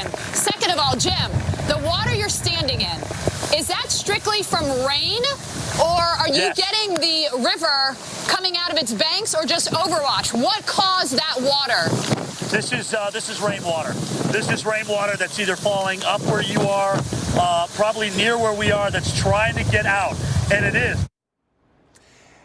And in a tropical system, water is the biggest killer. And that's why we want to keep you safe and just alert you to the flooding threat that is going to be very seriously ongoing here for days to come. Flash flooding is ongoing right now. Then we'll see river flooding here all the way into next week. And it's going to be over a widespread area, as you can see, where we could get 30 inches or more of rainfall. I mean, we're closing in on that in some locations already. Flash flood watches are up here from Roanoke, Virginia, down through Charlotte, North Carolina. Raleigh's in that. Of course, Wilmington and Myrtle Beach, too. Even Columbia and Greenville and Charleston in that flash flood watch area. So we'll be watching for that threat with more rainfall coming down. Saturday, 2.7 inches in Fayetteville, 8.6 inches on Sunday. Torrential rain still to come in that area. Wilmington, very similar scenario. So much rain has already fallen, but another 4 inches could fall on Saturday. And then on Sunday, a whopping 10 inches. And that rainfall not letting up until Monday comes or even after that.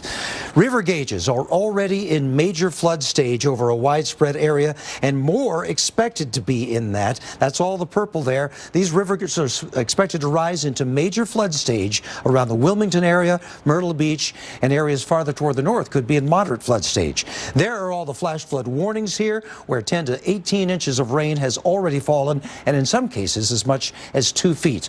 New Bern, one of the areas that's been inundated with rainfall already, and we've got the Swift Creek that is steadily rising and already crested here at 8.67 feet. Then we've got in New Bern, we go here to Burgaw. Burgaw just getting torrential rainfall right now, and we'll be watching the Cape Fear River that could be a record flood stage by the time we get into Tuesday. Ray? Well, Nick, volunteers in Jacksonville, North Carolina, set out in boats searching for anyone stranded by flooding from Florence. What they found, though, pair of dogs on a porch, ready to be brought to safety.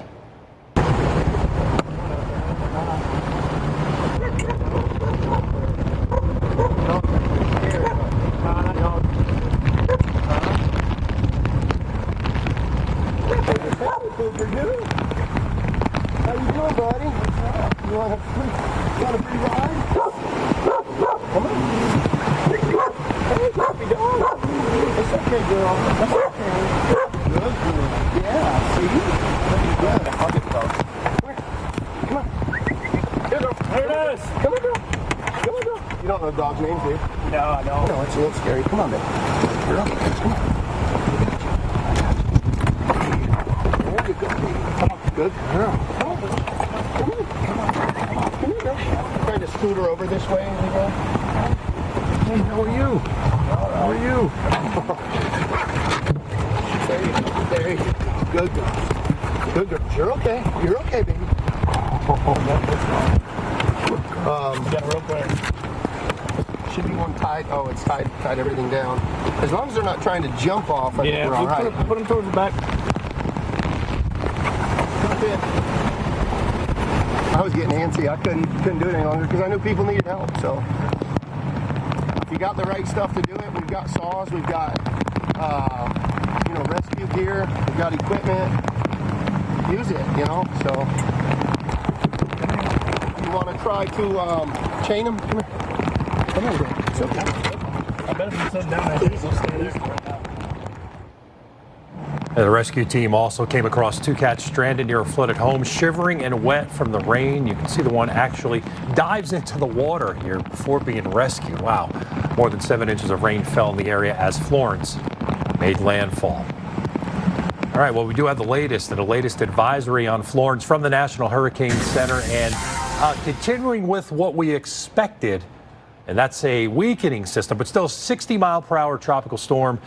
Pressure is 984 millibars, still moving very slowly west and just south of west at 5 miles per hour, 25 miles west of Myrtle Beach in South Carolina. So the spin continues, the rain continues, and the heavy rain continues here over the upcoming weekend now. Really going to get into the heart of it further toward the west. This tornado watch in effect now until 7 o'clock in the morning here on Saturday. Not quite into Raleigh, but I imagine that's going to change as we watch the low slowly move toward the west. Severe weather possible in and around this watch area, and they will be quick movers, quick spin-ups, and traditionally they are weak EF0s and EF1s. You see the bigger picture here, the radar showing where we do have our latest tornado warning. That tornado warning now in effect for Duplin, Jones, and Onslow counties here in North Carolina. That does include the cities of Half Moon, Jacksonville, and this storm is right in here in this northeastern part of the storm and circulation, exactly where we would expect to see severe weather, and these storms will continue to move on off toward the north and northwest rather quickly. Tropical storm warning also in effect. That tropical storm warning is in effect here for most of eastern North Carolina, South Carolina. Expect tropical storm conditions to continue through the morning.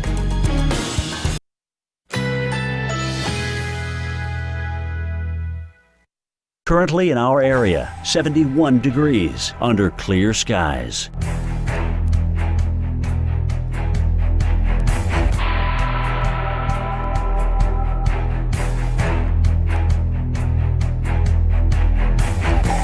Tonight, generally clear. Low 67. Winds light and variable.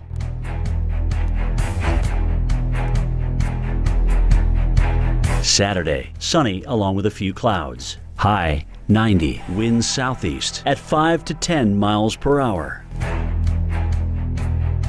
Saturday night, a mostly clear sky. Low 65. Winds light and variable. Here's our 7-day outlook.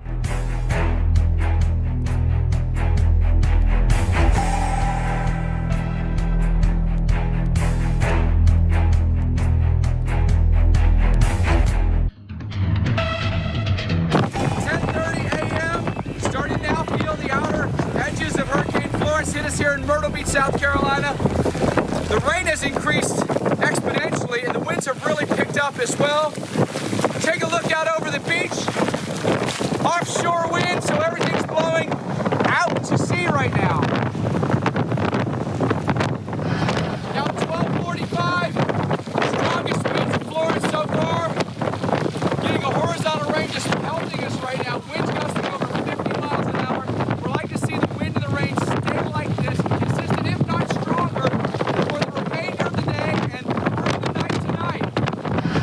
2 o'clock, and the winds and the rain about as intense as they've been.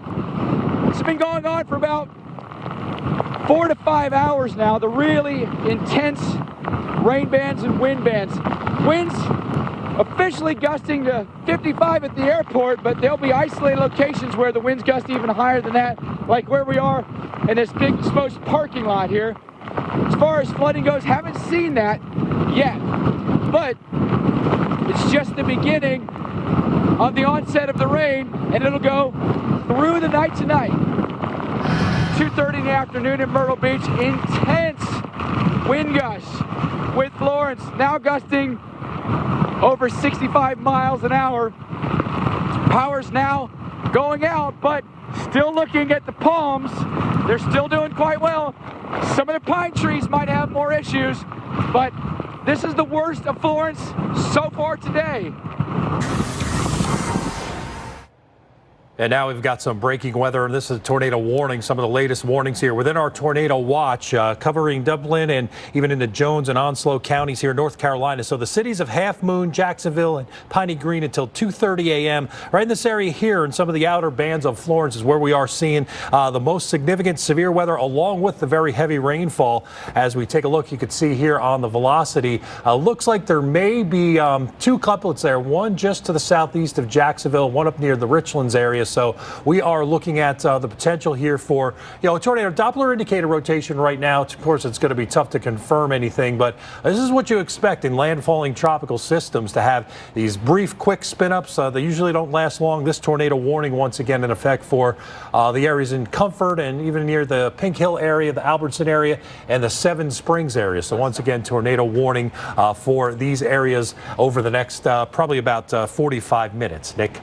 And of course, the rain continues to fall, and flooding is continuing to be an ongoing and potentially deadly situation around North and eventually around South Carolina. It is likely to see catastrophic flooding here in this area here, and possible all the way from Greenville to Columbia and Charleston too. So we'll be watching for more rain to hit this area. Here's the timeline, and I want you to pay attention to it, and pay attention to how slowly this system moves, and this area that's just going to continue to get inundated with rain. This is a look at what one model depicts the rain fall for the next 24 hours to 36 hours. And you can see even into Saturday afternoon, some of these same areas that have already been inundated just continue to get clobbered again and again and again. The rainfall still to come is going to be in double digits, no doubt about that. We're going to see 1 foot to 1.5 feet in some of these areas, and even areas south of the Charlotte area, probably as much as 1 foot of rain still could fall. So more rain coming in all these areas, and flash flood watches are up. We're going to see water-covered roadways. We're going to see rivers coming out of the banks and spilling over onto roads. And unfortunately, I think we're still going to see water inundating homes too. With rainfall like this in Fayetteville, flash flooding is a certainty in the area. To Saturday, expect to see almost 3 inches of rainfall. 8.5 inches of rain could fall here on Sunday, and another almost 2 on Monday. Just not letting up anytime soon. And that, by the way, is on top of what's already fallen. In Wilmington, a similar scenario, though in some cases, even more rainfall. Look at Sunday's rain. The worst has not yet even come. 10 inches of rain expected there. On into Monday, we could get another inch of rainfall. And it all spells flash flooding throughout this area. So this takes us through Sunday morning, where it's going to be extremely likely we'll see flash flooding in this area, but even very likely we could see it around Raleigh, down toward Charleston and Myrtle Beach. So we'll be watching this area, and then on into Sunday and Monday, farther toward the west, and of course the rain interacting with the higher elevations going to mean just more heavy rainfall and the possibility of mudslides as well. Ray? All right, Nick, and you're probably asking yourself, well, what's next? Well, let's hope nothing, but there's a lot of stuff in the Atlantic Basin right now we are looking at. Luckily, at this point, doesn't look like too much getting ready to impact the U.S. mainland. This area of rain probably not going to develop into a depression or a tropical storm, but more flooding rain into parts of Texas. Here's Florence and an area to watch here. And you got Tropical Storm Isaac, Joyce, and also Tropical Storm Helene. At this point, at least over the next 5 days, not looking at much in the way of impacts to the U.S. mainland. Look at this heavy rain now, though, coming in with Invest 95L. I don't believe that's still an Invest area, but still, it doesn't matter. The impacts are going to be the same now, as heavy rainfall should spread across the I-35 corridor in a month in San Antonio, where they had a day where they had 7 inches of rain in 24 hours. Already we've seen about 5 inches of rain just northeast of Corpus Christi. So this area, too, is going to be an area where we're going to get very heavy rainfall. Flash flood watches are in effect, and this heavy rain will continue even around Galveston down toward just southeast of Victoria, where flooding is not only going to be possible, likely in some of these areas. So that 24-hour rain will continue. We'll keep our eyes on Tropical Storm Isaac as it heads through the Caribbean.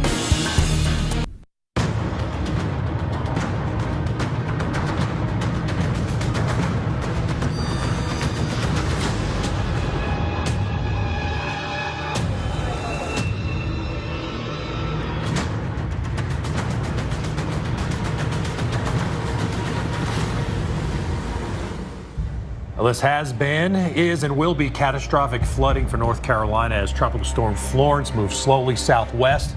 This threat of flooding, storm surge, and high tides remains high this morning. Welcome to our special coverage of tracking Florence. I'm meteorologist Ray Stinchik. And I'm meteorologist Nick Walker. And unfortunately, it looks like the worst of this storm is still to come.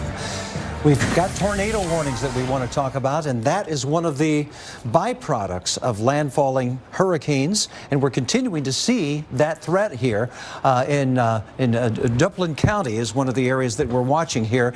There's some rotation being reported on Doppler radar. We're seeing the possibility of a little spin up here.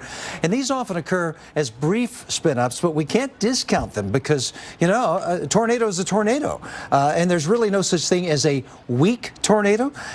We may have an EF0 or an EF1, not likely to have probably a 3 or 4, but nevertheless, they still could cause damage. So in Duplin, Jones, and Onslow counties, take shelter here in Half Moon, in Jacksonville, and in Piney Green. This goes until 2:30 a.m. So continuing to watch the threat of tornadoes, but that's just one of the many threats that we still have, Ray. Yeah, Nick, we've got the threat for not only severe weather, but very heavy rainfall to move west, and that catastrophic flooding potentially to move on off toward the west as the day progresses today into Sunday, and some of that flooding will continue into next week. Water goes somewhere, and it's got to go into the rivers and streams and all flow back toward the Atlantic Ocean. Here's the latest winds at 60 miles per hour, so still a tropical storm here with Florence. The 2 a.m. advisory moving west-southwest very slowly, still 5 miles per hour. That will be the legacy of Florence, the flooding rainfall because of this slow movement. 25 miles west of Myrtle Beach in South Carolina, so the center located somewhere around here. And as you can see, it really hasn't moved much, and nor will it over the next probably 24 hours, maybe longer. Here's your radar. You could see all the heavier bands with the severe weather that Nick just mentioned and the heavy rain on the northeast side of the storm. Traditionally, that is where we have the worst weather in landfalling tropical systems, and this heavy rainfall will continue here. All of these areas under flash flood warnings for, you know, almost 20 inches of rain plus in some spots. I think it's just over 24 inches, the state record for a tropical system here in North Carolina. I think that's going to be easily attainable. Here's your tropical storm alerts, tropical storm warnings covering up areas from Myrtle Beach to Raleigh and Fayetteville, Wilmington, meaning tropical storm conditions likely or being felt already. In many places have already had winds to 39 plus miles per hour and gusts over 40. So very dangerous morning, and the water rise will continue to, adding to the threats from Florence, a 3 to 5 foot water rise as we go through and into the areas around Morehead City, around Myrtle Beach, about 2 to 4 feet, but still enough to cause additional flooding and storm surge flooding, with storm surge warnings still for parts of the Outer Banks down toward New Bern, just southwest of Hatteras and down toward Myrtle Beach, as storm surge warning means storm surge flooding occurring or is likely.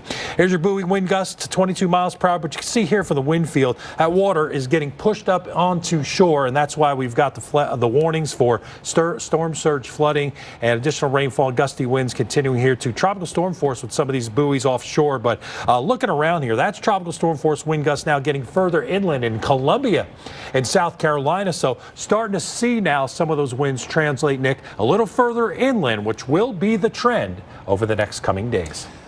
Well, the city of Wilmington was hit especially hard after Florence made landfall, and that's where we find meteorologist Mike Seidel. Mike? Florence battered Wilmington on Friday, and it's going to continue into Saturday, although with less wind. With the eye wall Friday morning, the city experienced their second highest wind gust on record at 105 miles an hour. And you drive around town, and all you see, trees down, over power lines. And at one point Friday night, power was out to over 750,000 customers in North Carolina, over 150,000 customers in South Carolina. The rain continues, at times intense, as much as 1 to 2 inch an hour rainfall rates, but the winds will back off on Saturday. But it's a slow movement of the storm that makes the difference. Florence has been moving generally 3, 4, 5 miles an hour for the past 24 hours, so it's going to take a long time to get out of the way. So heavy rainfalls, maybe another foot in some spots, will fall between now and Saturday night. Better weather ahead Sunday and Monday, but flash flood warnings, the mainstay of the day on Friday, will continue widespread in eastern North Carolina into parts of South Carolina throughout Saturday and Saturday night. Well, in the meantime, some of New York's finest pitched in to help with water rescues in eastern North Carolina. Police and firefighters from New York helped rescue people from their homes in Bayboro. That's just outside of New Bern. Parts of Pamlico County saw up to 7 inches of rainfall there. Well, let's take a look back now on Florence and see where it's been before we can show you where it's going. It made landfall at Wrightsville Beach at 7:15 on Friday morning. Category 1 hurricane, 90-mile-per-hour winds with a 958 millibar central pressure. And the forecast from the National Hurricane Center was almost dead on. 5 days out, this was the forecast cone, and look where it wound up. Just 2 miles from what was forecast 5 days ago. Just our congratulations and hats off go to the National Hurricane Center for a great job forecasting the track of Florence. The rainfall has been torrential already. We've had over 5.5 inches at Myrtle Beach. Past 12 hours produced most of that, about 4.5 inches, and still more to come, almost an inch just in the last hour. So in addition to the tornado warning, we also have widespread areas of flash flood warnings. Look at the solid nature of those flash flood warnings, where some areas have received 2 feet of rainfall. Look at the 24-hour rainfall totals we've had. And notice the gauge here, 21 inches up to 24 inches. That's what we've seen in some of these areas here. No wonder we have streets that are underwater, water that has made its way into homes. 22.5 inches there around Jacksonville, an accumulation around Wilmington of 13 inches, and almost 14 inches there at Southport. More rain still to come. But we also have been dealing with wind. 106-mile-per-hour wind gust at Cape Lookout. Wilmington and Fort Macon saw a 105-mile-per-hour wind gust, so up above what the sustained winds were upon landfall. The water rises have topped out for all-time records here in Beaufort. In 2 high tides, we had over 4 feet of surge, and that's over the normal tide levels. So an amazing amount of water inundation here in the Beaufort area. Ray? Thanks, Nick. And from a Category 1, remember that. And at least 5 people have died in North Carolina as Tropical Storm Florence continues to push inland. 2 of those deaths were a mother and her 8-month-old baby who died when a tree fell on their home in Wilmington. NBC's Lester Holtz was there as firefighters and first responders rushed to save their lives. As massive trees uprooted across the region, crashing into streets and homes, firefighters knew that calls like this would be inevitable this morning. Unfortunately, we have a very, very large tree that's taken off the back corner of this house. We've been involved in the extrication of several victims for a number of hours now. 3 people, a couple and their 8-month-old baby, trapped. Firefighters desperately working to clear a path to the victims, who they could hear and speak to. At least one pinned by debris. We have, as a Plan B, requested a surgical team out here to help us in case an amputation is required. As firefighters work to save them, loved ones arrived on the scene. Overwhelmed by the situation. And then finally, some good news. The father freed and rushed to the hospital. After we saw that first victim come out on the gurney conscious and talking to paramedics, we held our breaths hoping we would see 2 more victims successfully taken out. Instead, after a few minutes, firefighters began to file out and their faces said it all.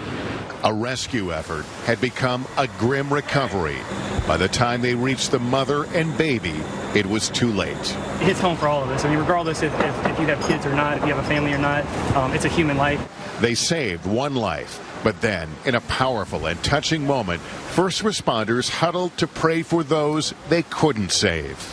We were all touched watching your firefighters gather together in prayer. What is this like for them? Well, it's tough. You know, they've been out here a good little while trying to rescue this one person. So, you know, they're out here. They're under a lot of stress. They don't even know the condition of their own homes or their own families. So it's a difficult situation for all of us. Putting not only their lives on the line, but also their emotions. And what's next for Florence as it continues to push slowly inland over the coming days and into next week? Well, it will continue the week, and we've seen that in the trend from the advisories from the Hurricane Center. The legacy will be the heavy rainfall. Let's go to the maps and show what we're expecting here by Saturday evening, a minimal tropical storm. Then it starts turning on off toward the north-northwest and eventually north-northeast as we get into next week as a tropical depression. But look where it may be. Maybe right over the tri-state and around New York City. So maybe a brief brush here right up the spine of the Appalachians in through the northeast and New England with an accelerating storm as we get into the further northern latitudes. Typically that's what happens, but still a storm that may have some energy left. Not energy like we're going to see here as we get into parts of North and South Carolina through the early morning hours. The very heavy rainfall continuing to come in on the northeast side here. Catastrophic flooding continuing and getting worse and then spreading off toward the west toward Charlotte as we head through the morning into the afternoon, out near Raleigh, eventually into the Triad, also getting into some of that heavy rain, and then into Asheville and Buncombe County. That's where we may start picking up the rain as we get through Saturday evening. Deteriorating conditions from east to west as we go through Saturday and Saturday night. Now, notice the rain tries to break up just a little bit, but still looking around Wilmington and south of Raleigh and into Charlotte through Sunday morning, bands of heavy rain. So is it raining and blowing sideways the entire time? Probably not, but when you get it, you're going to get it good with very heavy rain in the forecast. These totals on top of what we've already seen through Tuesday, another foot to maybe foot and a half around Wilmington. And look at that 1 foot rain total getting pretty close to Charlotte. Either way, it's going to be a flooding event for Charlotte. The rain totals may lessen as you go further west, but still a 3 to 5 inch rain event, which may come in a short period of time, may cause some flooding here in western parts of North Carolina and even in through the Roanoke Valley. Nick? And it's that heavy rain combined with the storm surge that makes for just a dangerous situation in Wilmington. Take a look at the flooded streets on Friday. Wilmington saw more than 5 inches of rain yesterday. Storm surge of more than 3.5 feet made matters worse in this area. And by the way, Wilmington lies just alongside the Cape Fear River, so river flooding is going to be a concern here for the next few days, along with the continued rain and the inundation here from the ocean. Just a horrible combination. And so for some cases, in some cases, and for some people, the worst really is yet to come because the flooding threat is going to be the more deadly threat. 30 inches more of potential rainfall could cause catastrophic flooding here along areas along the coast and inland too, from Carolinas, from North and South Carolina, really. And flash flood watches are up for a huge area. You're saying, yeah, Charlotte, Roanoke, Greenville, where some areas we haven't even seen rainfall yet. Well, it's coming, and the flash flood threat is going to be very, very much alive. Let's take Fayetteville, for instance. Saturday could see almost 3 inches of rain. Sunday, over 9 inches of rain could fall in a 24-hour period.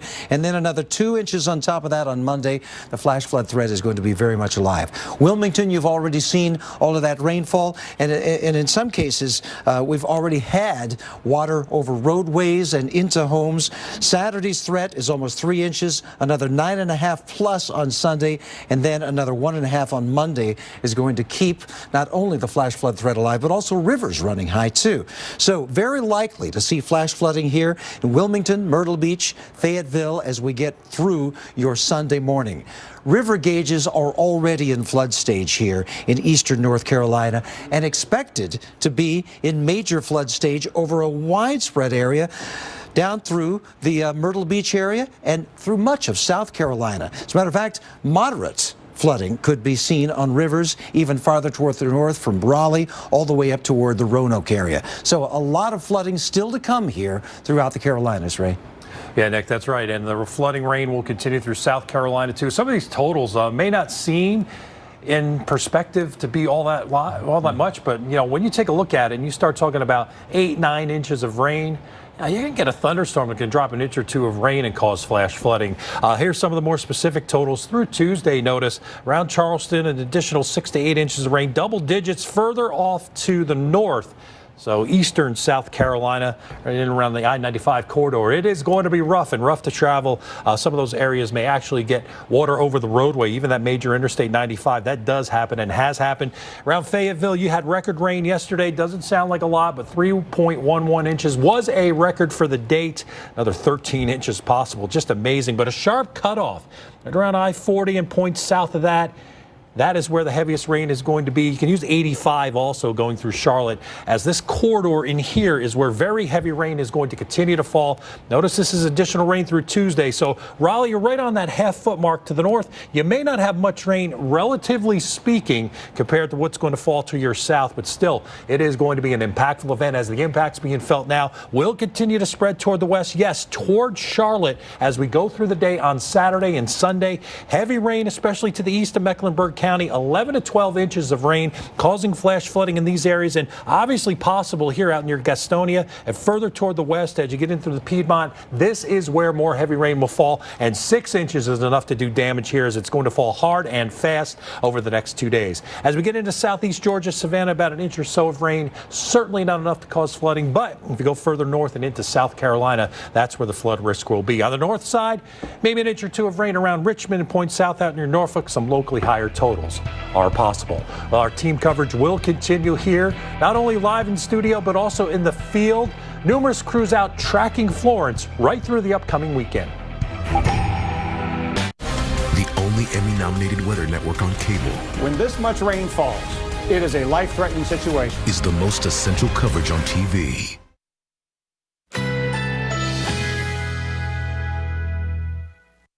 Currently in our area, 71 degrees under fair skies.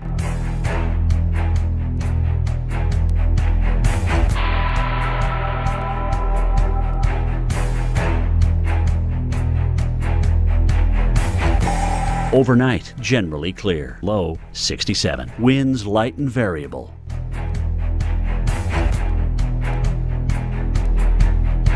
Saturday, sunny along with a few clouds. High 90. Winds southeast at 5 to 10 miles per hour.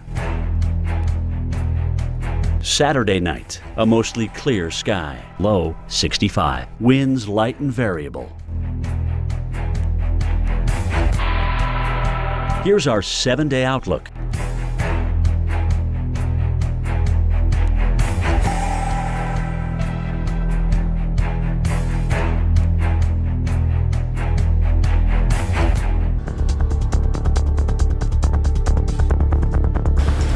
We face multiple threats. Storm surge pounding our beaches, pushing seawater into rivers, and flooding homes and other structures. Rainwater and surge are forcing sounds and rivers over their banks. Roads across eastern North Carolina are underwater. And to illustrate that, take a look at this video from Belhaven, North Carolina on Friday. Oh man, about 70 miles north of New Bern, where more than 8 inches of rain fell. And this is what 8 inches will do, particularly when it's combined with some surge. And we've had all kinds of problems here in this area as a result of both. Water in homes, water covering streets, and water that just won't drain away because it just keeps on coming. Well, the coast of the Carolinas just can't seem to catch a break from Florence's winds. The Wilmington area, including places such as Carolina Beach, saw wind gusts of around 100 miles per hour. That includes a wind gust of 105 at the Wilmington International Airport. Now, the threat for severe storms means more damaging winds could drive through these same places this weekend. Well, North Carolina took the brunt of Florence when it made landfall earlier yesterday morning. It slammed into the coast of Wrightsville Beach as a Category 1. And we're just continuing to get incredible video of that storm, and we want to share some of that video with you right now. We've got video here from the Wilmington area. Yeah, Nick, and we're only getting like a little slice of what's actually been occurring and what will occur. But you can see here water up to the fences and damage, widespread damage here. You've got water rise and surge on top of rain that's trying to leave these areas too. But, it's fighting up against water coming in from that water rise of that storm surge. Yeah, Wilmington already hard hit with trees and power lines knocked down. Look at the size of these trees, too, that have been knocked down. A lot of these trees loosened up by the continuous rainfall, and in some cases, they have come down in sub-hurricane force winds. Yeah, I mean, we said when it went from a 4 to a 3 and then only a Category 1, I mean, that is very deceptive because you can see you get structural damage, the water rise, and the slow movement. That's really going to be the legacy of Florence as that slow movement continues. So you can see what it's done here, especially along the shoreline. You've got piers that have been damaged. We've had water into businesses and homes. In the New Bern area that you mentioned, we've had water rescues, numerous water rescues. I think that's all going to slowly translate west, maybe not to that extent with the water rescues as we go on through Saturday and Sunday. And this video in Southport really illustrates the waves on top of the surge. So you've got water rise, abnormal water rise above normal high tide levels, and then you've got waves on top of that that can batter the shoreline. Yeah, it's basically a double whammy, and the rain's coming down hard, multiple inches per hour sometimes. And this is what happens here. I think that gentleman looking for maybe unclogging storm drains, but Nick, you've got enough water that it's floating objects down the streets here. Look at the mailboxes, up halfway in the mailboxes. And what are they, 4 foot high maybe? So you've got maybe 2 feet of standing water in many places here in neighborhoods. Trees have fallen down, and as a result of falling onto power lines, and the workmen are out trying to get things fixed in the midst of all the flooding. So a double whammy here around Riverbend, North Carolina, with water rescues and high winds and knee-deep water. Yeah, and enough to get the boats out. I mean, it's not often that you can get a boat here on a street in a neighborhood, but rescuers out there doing what they need to do. This is some of these water rescues that we were talking about. So, heavy rainfall, and we are continuing to see this. And let's hope that we don't see maybe as bad of flooding as we get further inland, but we're still forecasting for places like Charlotte, a foot of rain possible, maybe more. And so we will see more flash flooding as the heavy rainfall continues. And in addition, we've got another threat, and that is severe weather. So a tornado watch is up. We often get these quick spin-ups of tornadoes with a hurricane, and this goes until Saturday morning at 7 a.m. Eastern Time, and it covers areas from Wilmington to Fayetteville all the way to Morehead City. So it's a widespread area where we still could get tornadoes. Yeah, and the watch meaning severe weather in and around that watch area, Nick. So, the green areas and even this red warning here show where you've got either severe weather imminent or is occurring. And the warning right now is for a tornado. It's a tornado warning Doppler indicated rotation in Duplin, Hare, Jones, and Onslow counties. Yeah, Half Moon, Jacksonville, Piney Green. This is an area that just keeps getting warned over and over because we've got these bands that are moving in, and a little bit of indistinct circulation showing up here. Okay, there's a couple of places we've been watching here for some spin-ups. So you need to get to your shelter here in Jacksonville once again and stay there until this danger is past. The danger of tornadoes will eventually pass. The danger of flooding is going to last a little bit longer, I'm afraid. Yeah, it is, and that's why as we go through today, we will continue to see that severe weather threat. Quick movers, quick spin-ups as our coverage continues here on Saturday morning and right through the weekend with our teams of meteorologists in the field.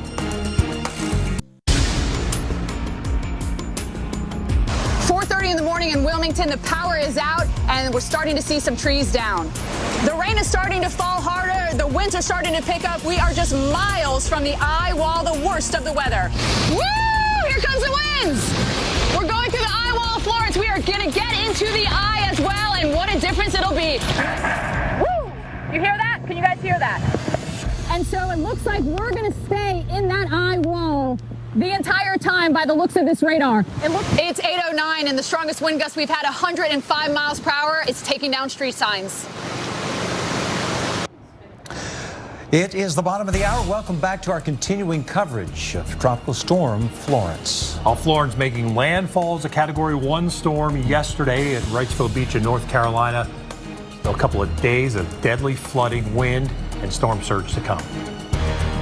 And here's what we know at this hour. At least 5 people have died from the storm. 2 in Wilmington, 2 in Lenore County, and 1 in Pender County.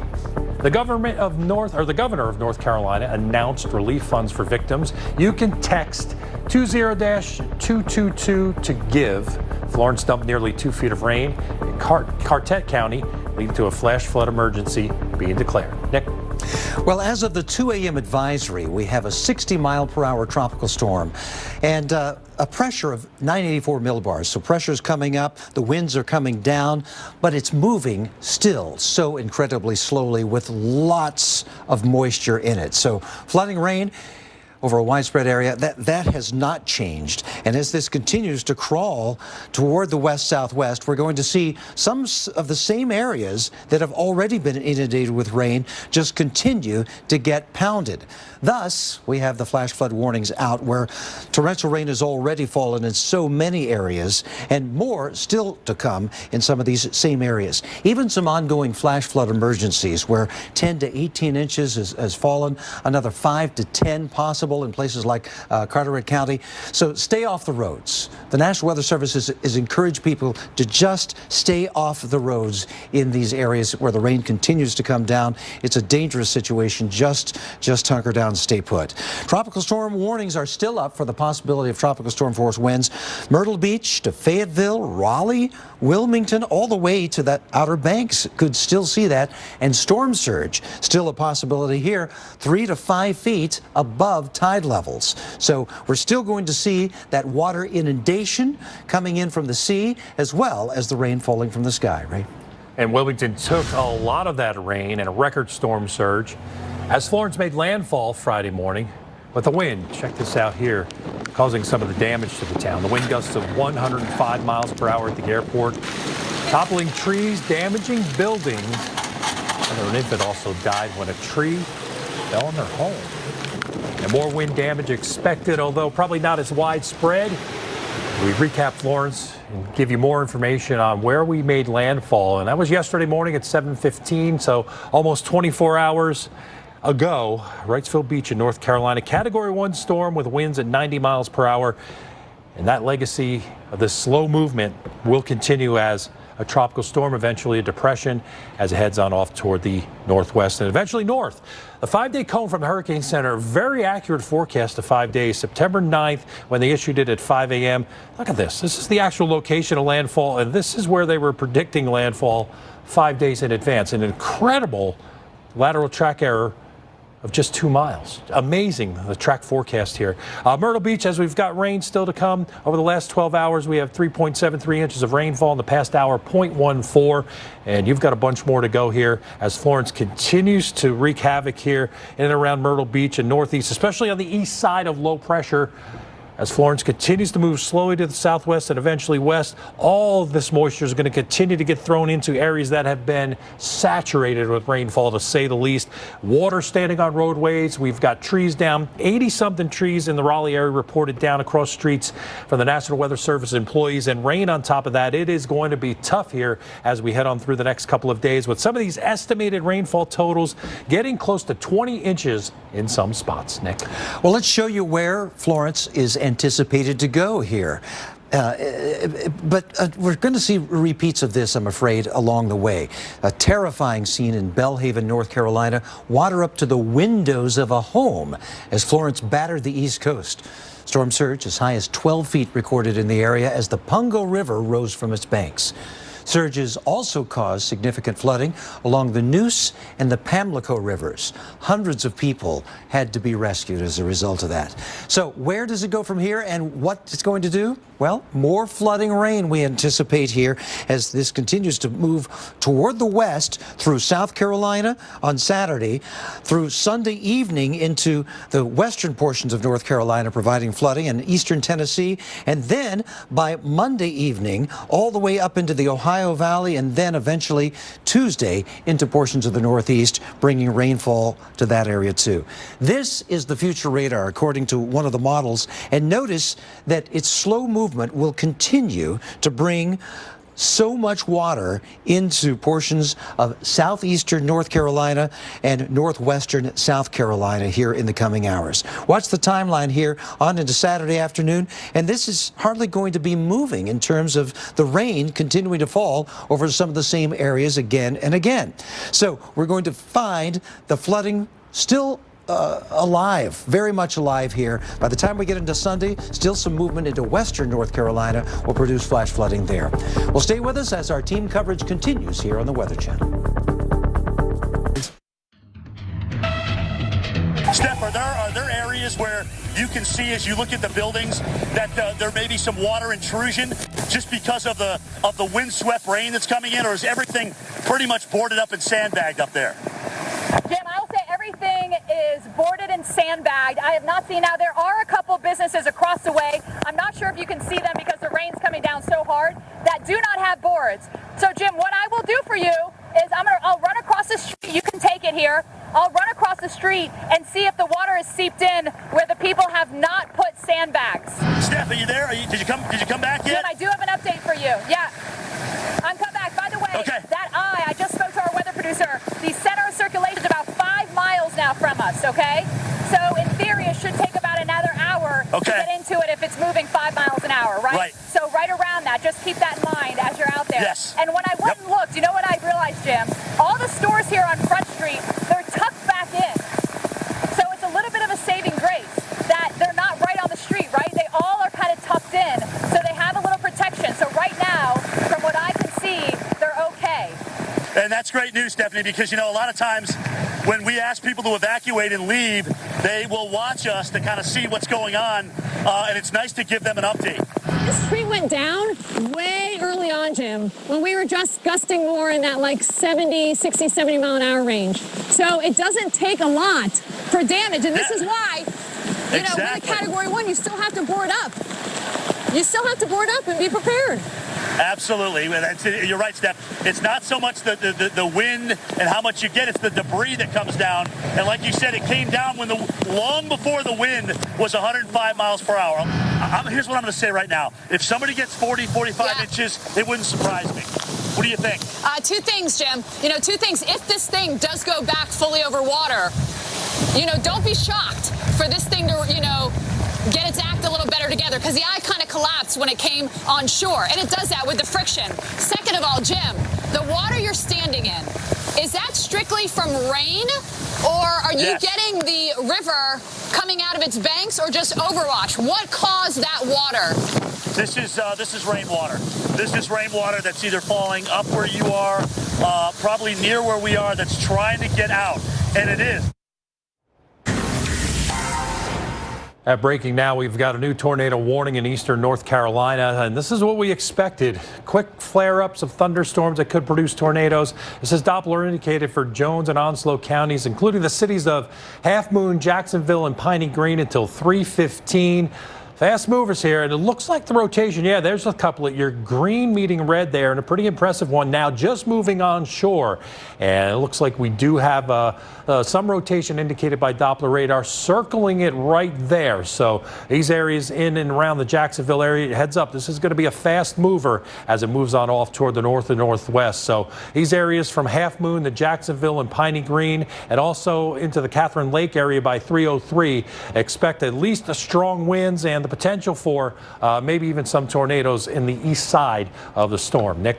So the multiple threats continue from Florence, even well after landfall. We've got those tornado warnings. We've got catastrophic flooding already occurring and more on the way, I'm afraid. Let me show you the area that we're anticipating seeing that. The most certainty that we're going to find there is along the Carolina shores and inland, and then down into South Carolina, where already in some cases 2 feet of rain has fallen and there's a 30-foot plus inch potential. Flash flood watches up for almost the entire state of North Carolina. They go up into Virginia and southward through most of South Carolina as well. So watch out. All these areas could see heavy rainfall causing rivers to rise as well as water over roadways and flash flooding.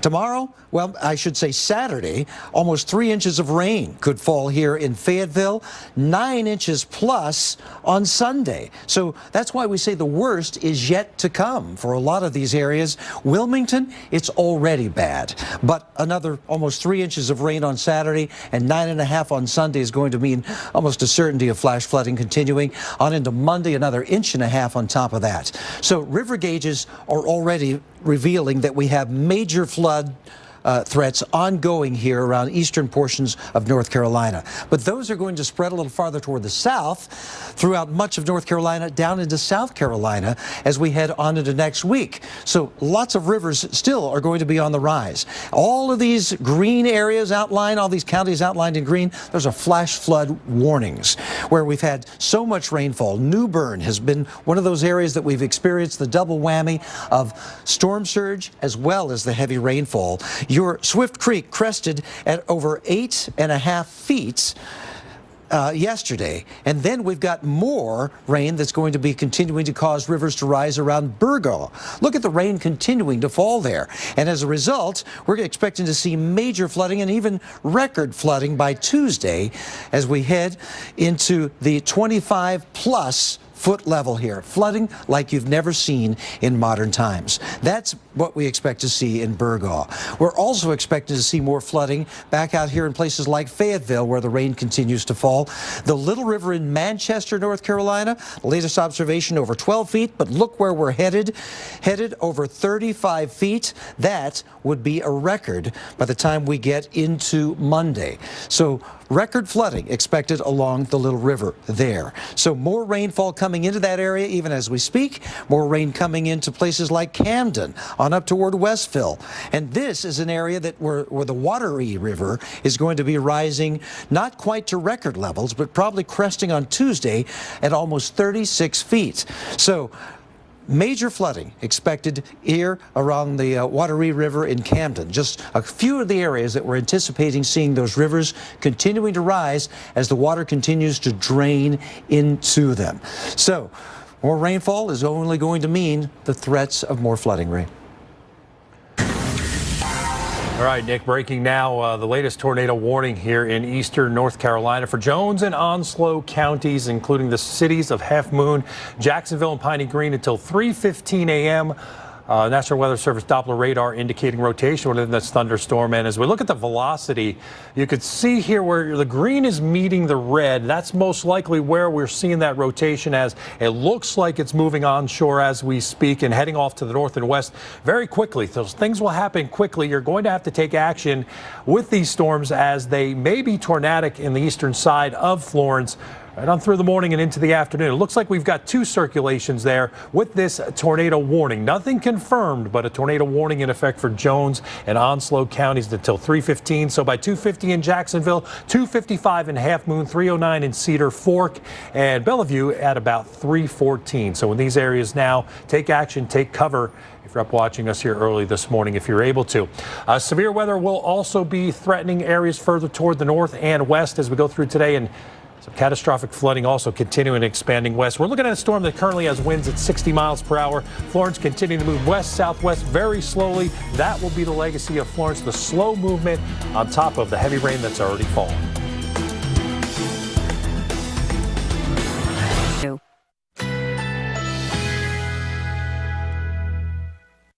Currently in our area, 71 degrees under clear skies.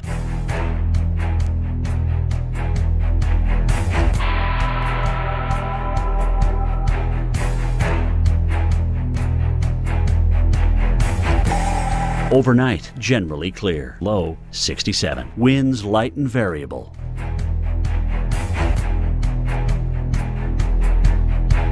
Saturday, sunny along with a few clouds. High 90. Winds southeast at 5 to 10 miles per hour. Saturday night, a mostly clear sky. Low 65. Winds light and variable. Here's our 7-day outlook.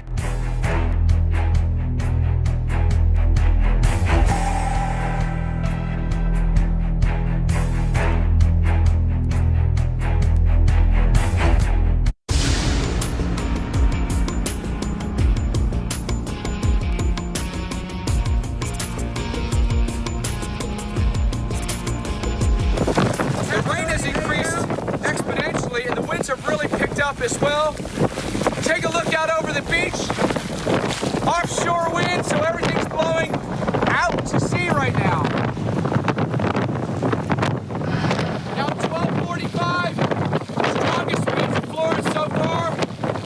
Getting a horizontal rain just pelting us right now. Winds gusting over 50 miles an hour. We'd like to see the wind and the rain stay like this, consistent if not stronger, for the remainder of the day and through the night tonight. Now 2 o'clock and the winds and the rain about as intense as they've been. It's been going on for about 4 to 5 hours now. The really intense rain bands and wind bands. Winds officially gusting to 55 at the airport, but there'll be isolated locations where the winds gust even higher than that, like where we are in this big exposed parking lot here. As far as flooding goes, haven't seen that yet, but it's just the beginning of the onset of the rain, and it'll go through the night tonight. 2:30 in the afternoon in Myrtle Beach, intense wind gusts with Florence now gusting over 65 miles an hour. Power's now going out, but still looking at the palms. They're still doing quite well. Some of the pine trees might have more issues, but this is the worst of Florence so far today. Breaking now, we've got new tornado warning in effect. A couple of counties here in eastern, southeastern North Carolina, Jones and Onslow counties until 3:15. Doppler radar indicating that we do have rotation within this thunderstorm or this line of thunderstorms of the outer bands of Florence. And we are asking that. We do see these places in and around Jacksonville and in these counties that you do take cover if you're able to, or if you're watching from somewhere else, you know people in these counties, in these areas, and you have a way to communicate with them. Tell them that you may have some active weather in the area. And these are going to be quick movers too. Here's one rotation here, this couplet where green is meeting red, and one further north, not as pronounced, but either way, they're going to be quick spin ups and quick movers moving off toward the north-northwest at 50 miles per hour. So all in this area here with this tornado warning, including the cities of Half Moon, Jacksonville, and Piney Green until 3:15. You are under the gun for strong winds and maybe even some brief spin-ups here, maybe even a tornado as we watch and we time it out here all the way to Albertson at 3:28. Fast-moving thunderstorms continuing to push on off and potentially produce tornadoes, Nick, here as we head through this morning. And of course, the other threat that we're talking about from Tropical Storm Florence is the ongoing flooding threat. And we're going to continue to see that for days to come. And in places that maybe have never seen the kind of flooding that we've already had and is still to come. As a matter of fact, 30 inches plus of rainfall potential could mean catastrophic flooding over a super widespread area here of North and South Carolina. This is what we are anticipating the movement of Florence to look like here in the coming days. This is what one model depicts. And notice the timeline here. Okay, we get into Saturday morning, we get into Sunday. We're talking about just barely any movement here at all. So some of the same areas that have already received torrential rain are just going to continue to get even more of that. The rainfall has already been a foot plus in some of these areas, like the Wilmington region. Could be another 12 to 18 inches. Even Charlotte looking for the possibility of 8 to 12 inches of rainfall there, and more back toward Asheville too. Some of that higher country could see catastrophic flooding as a result of that wet air just banging against the mountains and a lot more precipitation occurring as a result. Flash flood watches are up for both North and South Carolina. They extend northward on into portions of Virginia too. So more rain coming for places like Fayetteville, almost 3 inches on Saturday, another 9 inches on Sunday and 2 inches on Monday. Keeps that flood threat alive for some time to come. Wilmington has already seen amazing amounts of rainfall. Another 3 inches for Saturday, another 9.5 there on Sunday, and another place that's going to find that is even Raleigh. So we're looking for Raleigh, Myrtle Beach, Fayetteville, all of these areas that still could see flash flooding and river flooding as well, Ray. Yeah, that's right, Nick. We are going to continue to see more rain head on inland, and Florence will continue to roll on, but so will the tropical Atlantic, as we've got multiple systems we're watching, and some of those systems having impact to the U.S. mainland. One of them being our invest area is 95L, which has been producing heavy rainfall. I don't think that's designated an invest area anymore, but the impacts to South Texas will be the same. We've got an area to watch here over the Central Pacific, and this heavy rainfall continuing now to head towards San Antonio. So flash flooding possible, if not likely. We've had a couple of flash flood warnings already, and that rain will continue to spread on off toward the north. Multiple inches of rainfall within a 24-hour period here near Corpus Christi, and even out near Galveston and the pier here. This is showing where we've seen 3 to 5 inches within 24 hours. It has been a soggy month so far here in East Texas, and all this moisture's got somewhere to go, and it's heading right to the north and northwest. There's your flash flood warning, meaning flooding imminent or is occurring in and around the Corpus Christi area, and your accumulations, as we said, over 24 hours in excess of 4 inches. Your flash flood warning here does include the Rockport area and Port Anasas, and that is for flooding that, as I said, either occurring or is imminent. But look at that very heavy rainfall right now in and around Fulton and Rockport. If you do see flooding and you do get into flood waters, seek higher ground here. This is in effect until 4 o'clock this morning as the heavy rain continues to fall here in East Texas. The tropical Atlantic does stay busy, but at this point, no other impacts expected over the next 5 days. We'll continue to update you on Florence next.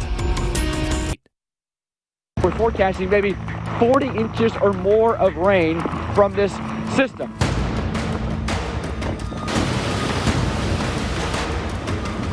We could be doubling our rainfall record here as far as the tropical system is concerned in the state of North Carolina. I would characterize the flood threat as the most life-threatening aspect of this. If the storm hasn't reached you yet, it's still coming. And catastrophic flooding for North Carolina as Tropical Storm Florence moves slowly southwest. The threat of flooding, storm surge, and high tide remain high this morning. Hello and welcome to our special coverage of Tracking Florence. I'm meteorologist Ray Stage. And I'm meteorologist Nick Walker. The worst of this storm, unfortunately, still to come. And we've got severe weather out there on top of that, too. Tornado warning here in North Carolina. Continuing to find problems with these bands moving on shore, interacting with the land, and as a result, we've got this rotation showing up on the Doppler radar in various places. And one area that has been under that warnings for some time, again and again, is the Jacksonville, North Carolina area. There's some spin-ups looking just to the east of the Jacksonville area, and to the south as a new one comes on shore too. There could be some brief spin-ups of tornadoes, which could cause damage, even though they're not going to be in the EF3 or 4 category. We're talking about strong enough winds that we're still going to find damage from these should they spin up a tornado. So you need to get to shelter. Take these warnings seriously here in Jones and Onslow County. Half Moon, Jacksonville, Piney Green still under that warning here until 3:15 Eastern Time. Now let's get more on where Florence is right now. Well, Florence still a tropical storm, Nick, the latest advisory at 2 a.m. from the Hurricane Center, so holding its own, and really it's the forward speed or lack thereof much in the way of forward speed that continues to be the problem, as the winds are still at 60 miles per hour. Actually, that's down 5 from the last advisory from the Hurricane Center. Pressures at 984 millibars, moving west-southwest at 5 miles per hour. That puts the center about 25 miles west of Myrtle Beach in South Carolina. But you can see it here. These bands continuing to rotate in, bringing just an enormous amount of rainfall. Record-setting rain yesterday, 3.11 inches in Fayetteville. Doesn't sound like a bunch, but certainly it is enough as we watch Florence continue to slowly creep off to the west and southwest, bringing heavy rain and, as Nick mentioned, even severe weather at times on the eastern side of Florence, which is situated down here in South Carolina as a tropical storm. These bands are really where all the concern is, away from the center, with all these green boxes representing flash flood warnings. The warnings defined as imminent or is occurring, but many of these areas, I would say, flash flooding is occurring, and multiple feet of water covering roadways in many places. Tropical storm warnings stay in place. Raleigh, you're in it. In Wake County, Fayetteville, you're in it. Myrtle Beach, tropical storm conditions expected, if not occurring, in that area. And we've got more storm surge to talk about around Morehead City, about 3 to 5 feet, 2 to 4 feet elsewhere, even on down near Myrtle Beach. Storm surge warnings from Myrtle Beach to Wilmington to just southwest of Cape Hatteras. This is where we will continue to see more water rise as the wind continues to drive in waves and that water from the Atlantic Ocean, gusting to 32 miles per hour right now at Hatteras. But notice as you get out near Raleigh, almost to tropical storm force wind gusts. You'd have to be at 39. Fayetteville, you're close with a 39 mile per hour wind gust last hour. And some of these sustained winds now approaching 30 miles per hour with gusts to 47, that buoy offshore. And now getting close in Columbia to tropical storm force wind gusts. So windy, rainy, the onshore push with those winds continuing to push that water against the shoreline. It's a multifaceted storm where the tropical storm force winds will continue along with that water rise. Nick? Well, Wilmington was especially hit hard after Florence made landfall, and that's where we find meteorologist Mike Seidel. Mike? Florence battered Wilmington on Friday, and it's going to continue into Saturday, although with less wind. With the eye wall Friday morning, the city experienced their second highest wind gust on record at 105 miles an hour. And you drive around town, and all you see, trees down, over power lines. And at one point Friday night, power was out to over 750,000 customers in North Carolina, over 150,000 customers in South Carolina. The rain continues, at times intense, as much as 1 to 2 inch an hour rainfall rates, but the winds will back off on Saturday. But it's a slow movement of the storm that makes the difference. Florence has been moving generally 3, 4, 5 miles an hour for the past 24 hours, so it's going to take a long time to get out of the way. So heavy rainfalls, maybe another foot in some spots, will fall between now and Saturday night. Better weather ahead Sunday and Monday, but flash flood warnings, the mainstay of the day on Friday, will continue widespread in eastern North Carolina into parts of South Carolina throughout Saturday and Saturday night. Well, in the meantime, some of New York's finest pitched in to help with water rescues in eastern North Carolina. That's right, police and firefighters from New York helped rescue people from their homes in Bayboro, that's just outside of New Bern. Parts of Pamlico County saw up to 7 inches of rainfall and a water inundation from the ocean as well. Well, let's sort of recap where we've been with Florence. And as you recall, it was on Friday that we had a landfall, Friday morning at 7:15 at Wrightsville Beach with a Category 1 hurricane, 90 mile per hour winds and a 958 millibar central pressure. The forecast from the National Hurricane Center was just tremendous in terms of the track forecast. This is the 5-day cone from the National Hurricane Center, and it came within 2 miles of the actual landfall location. So hats off to the Hurricane Center there. And of course, in addition to all of that, that wind that we saw near the center, we have rainfall over a widespread area. Myrtle Beach, South Carolina, you've had 14 inches in the last hour, 0.14. The past 12 hours, almost 4 inches, and overall totals of almost 6, and there's still more rain falling and more still to come. So in addition to the tornado warning, we've got all these flash flood warnings here outlined in green that have just been up nearly constantly since this thing moved closer inland. So the 24-hour rainfall totals have been such that we've seen almost 2 feet in many of these areas. Look at the scale here, and over a widespread area here from Morehead City to Jacksonville, the rainfall has just been incredible. Accumulations of almost 23 inches there in Jacksonville, accumulations of Wilmington of 13 inches. Southport saw almost 14 inches of rainfall, and these are areas that are still getting wet and will continue to get wet. Top wind gusts, 106 miles per hour there at Cape Lookout, North Carolina. Wilmington and Fort Macon saw a 105 mile per hour wind gust. Thus, we have all those trees that have come down. And the water rises over 2 tide cycles in Beaufort, you set records. So amazing water rises here over those tide levels, Ray. And at least 5 people have died in North Carolina as Tropical Storm Florence pushes inland. 2 of those deaths were a mother and her 8-month-old baby, who died when a tree fell on their home in Wilmington. NBC's Lester Holtz was there as firefighters and first responders rushed to try to save their lives. As massive trees uprooted across the region, crashing into streets and homes, firefighters knew that calls like this would be inevitable this morning. Unfortunately, we have a very, very large tree that's taken off the back corner of this house. We've been involved in the extrication of several victims for a number of hours now. 3 people, a couple and their 8-month-old baby, trapped. Firefighters desperately working to clear a path to the victims, who they could hear and speak to. At least one pinned by debris. We have, as a Plan B, requested a surgical team out here to help us in case an amputation is required. As firefighters work to save them, loved ones arrived on the scene, overwhelmed by the situation. And then finally, some good news. The father freed and rushed to the hospital. After we saw that first victim come out on the gurney conscious and talking to paramedics, we held our breaths hoping we would see 2 more victims successfully taken out. Instead, after a few minutes, firefighters began to file out and their faces said it all. A rescue effort had become a grim recovery.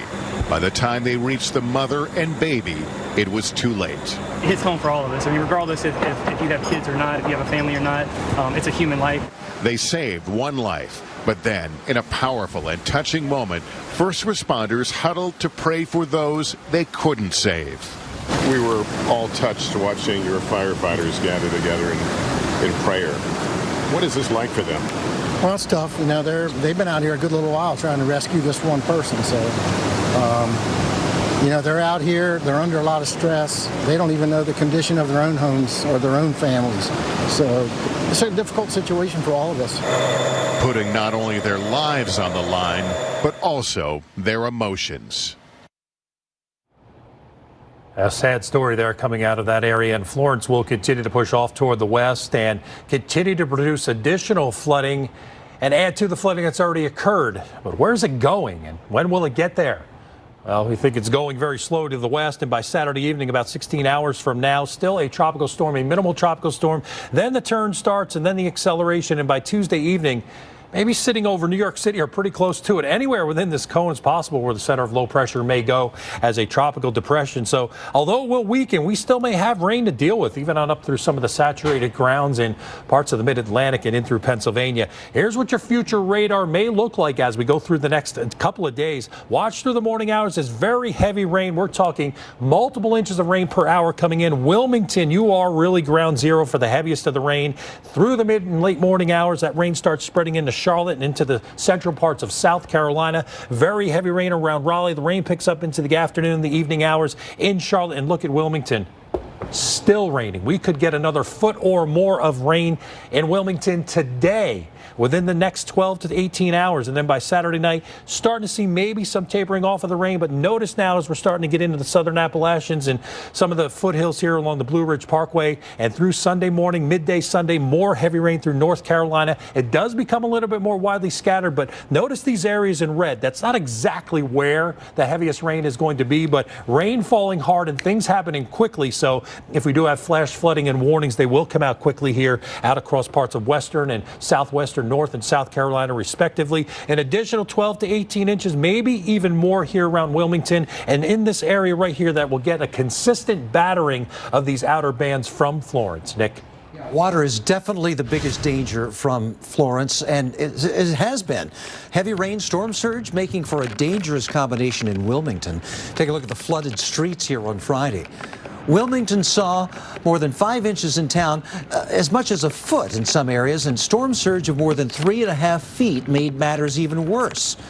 Now, Wilmington lies just alongside the Cape Fear River, so river flooding is going to be a concern over the next few days in the area, along with that heavy rain that's going to continue to feed the flash flood threat. Catastrophic flooding is likely over much of North Carolina and even portions of South Carolina too. Let me show you the area that we're talking about. Right here, likely where we could get 30 inches or more of rainfall. There are the flash flood watches covering much of the states of South and North Carolina, all the way up into Virginia. The Roanoke area still could see that flash flooding as well. Fayetteville, on top of what you've already had, Saturday's rainfall could total 10 inches. Sunday, another 2 inches, and it really won't stop until we get into your Tuesday, we think. Wilmington's already had abundant rainfall, and Saturday, yeah, you're going to pick up that almost 11-inch total there, and then tapering off on Sunday, on into Monday, more rainfall to the tune of another foot of rain could be likely here. So through Sunday morning, very likely flash flooding here for Myrtle Beach, for Fayetteville, for the Wilmington area as the rain continues to fall. Rivers are rising already, and we're seeing them in major flood stage already here in the eastern portion of North Carolina. Those rivers are only going to continue to rise, and we're going to see more widespread river flooding, we think, here in not only North but also South Carolina as rivers reach major flood stage and in some cases record levels. Already some folks are saying we've never seen flooding like this. I think we're going to see a whole lot more people saying that as we head on into your Saturday, Sunday, and even beyond that into the first of next week. Even moderate flood stage all the way up into the northern areas of the state and into western Virginia. Ray? Well, Nick, yeah, if we saw forward speed that was a little bit quicker or even a lot quicker, we'd see much less rainfall. But that really is the story here with Florence, that slow forward speed. And more heavy rain on the way. Let's take a look at some areas specifically as we get in and around the Charleston area. We're looking at additional half a foot of rain on average. Look at this, 8, 10 inches, maybe even 10 plus in some of these regions near Myrtle Beach, about 9 forecast. The totals do drop off as you get away from the center of Florence. The bottom line here is more very heavy rainfall through Tuesday. Wilmington, 15 inches, and some guidance suggesting that could be an underestimate. And this is on top of what's already fallen. So it's probably going to break that state record, which is just over 24 inches from a tropical system. And notice, though, as we go from half a foot of rain, anywhere between 6 and 12 inches of rain in this orange and red, from about Interstate 40 and I-85 south and southwest to maybe only a couple of inches. So there will be varying types of weather and impacts from this rainfall. You may go to the north of Raleigh and really not see much in the way of significant impacts in rain, but you get into some of this heavy rain, which is going to start moving into Mecklenburg County as we go through the day today. And you are going to have a flooding problem. You put 10, 12 inches of rainfall down in a short period of time. Flash flooding will be a concern. Even out near Gastonia, half a foot of rain possible, if not likely, as the heavy rain continues to push on into North and South Carolina, respectively. Down into Georgia, southeast Georgia, about an inch or so of rainfall. And then further to the north on the northern fringes of the circulation. You get out near Norfolk, about an inch. Up near Richmond, maybe an inch or so.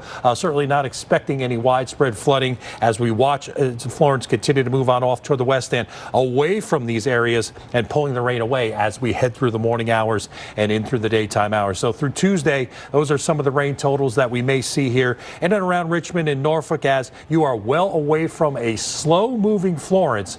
And as Florence continues to move on off toward the north and eventually northwest, we'll have more impacts, which we will cover through the weekend.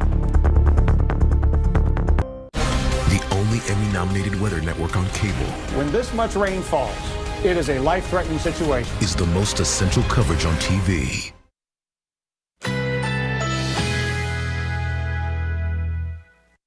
Currently in our area, 70 degrees under fair skies.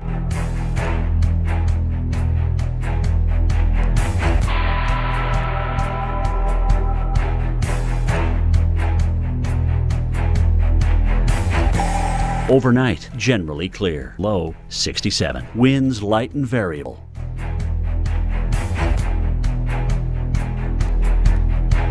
Saturday, sunny along with a few clouds. High 90. Winds southeast at 5 to 10 miles per hour.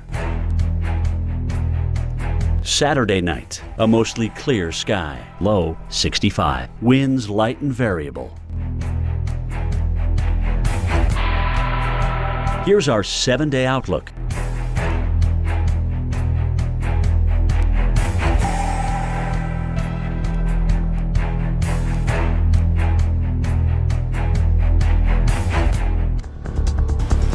We faced multiple threats Storm surge pounding our beaches, pushing seawater into rivers, and flooding homes and other structures. Rainwater and surge are forcing sounds and rivers over their banks. Roads across eastern North Carolina are underwater. And to illustrate that, take a look at some incredible pictures out of Newport, North Carolina. This is an area that's seen 2 feet of rain.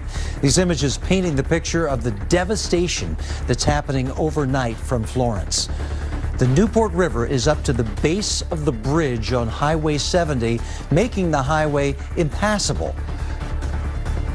Wow. Just some scary pictures out of Newport. Yeah, that's what a couple of feet of rain will do. Now we've got flash flood warnings out, as you can see, throughout much of this area, and continuing to see that severe threat along with the flash flooding threat too. We've got a tornado watch until 7 a.m. here that covers Wilmington up to Fayetteville and northward to just south of the Raleigh-Durham area. So a huge area that we still could see tornadoes. This is the area that we're expecting to see those tornadoes possible today. Myrtle Beach, Fayetteville, Wilmington, even into Morehead City, we still have that possibility of seeing tornadoes as more of these rain bands come on shore and interact with the ground. We're having a torque-on of 3, a 3 in 10 chance of seeing a tornado within a 50-mile radius of southern North Carolina and eastern and northeast South Carolina. So, tropical tornadoes, they happen. They're usually not the strong ones like the the EF4s or even the EF3s. We're talking about most of them in that EF0 and EF1 range. But that is not to discount them. I mean, that's wind that is going to cause damage to trees, to power lines, and to your home.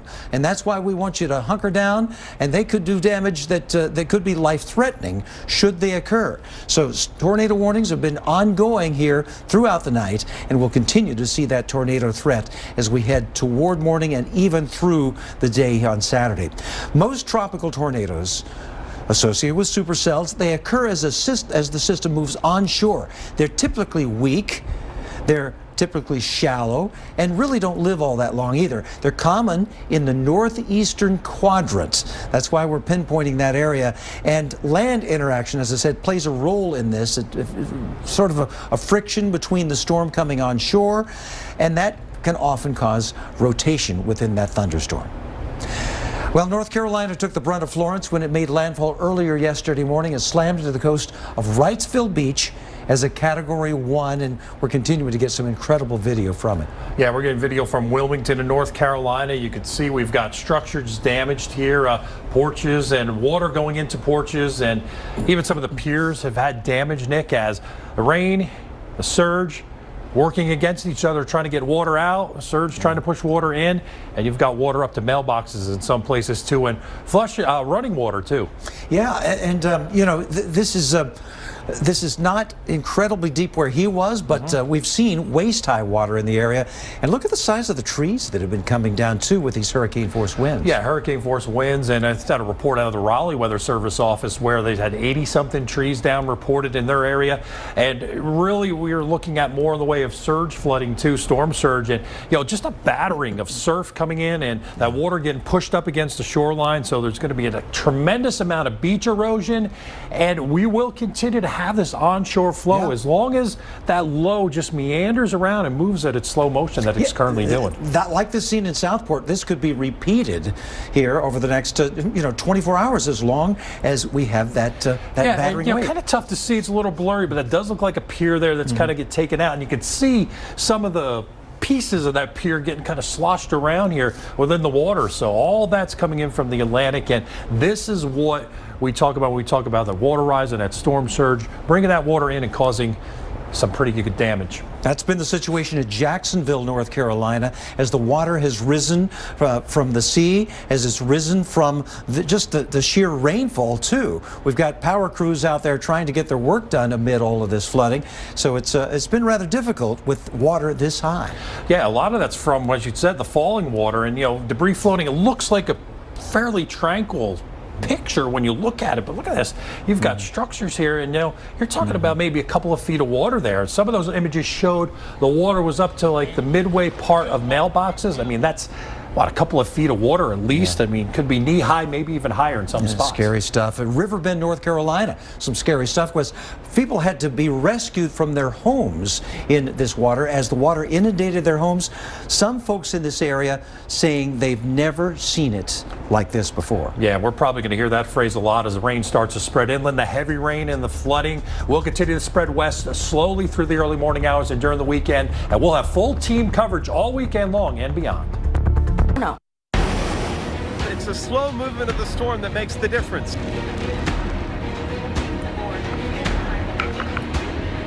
The rain is coming down heavy at times, and that's the story still over the next 24 to 36 hours.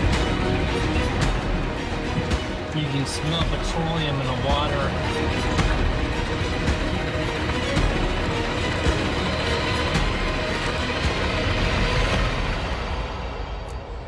It's the bottom of the hour now. Welcome back to our continuing coverage of now Tropical Storm Florence. And Florence making landfall, Category 1 hurricane yesterday at Wrightsville Beach in North Carolina.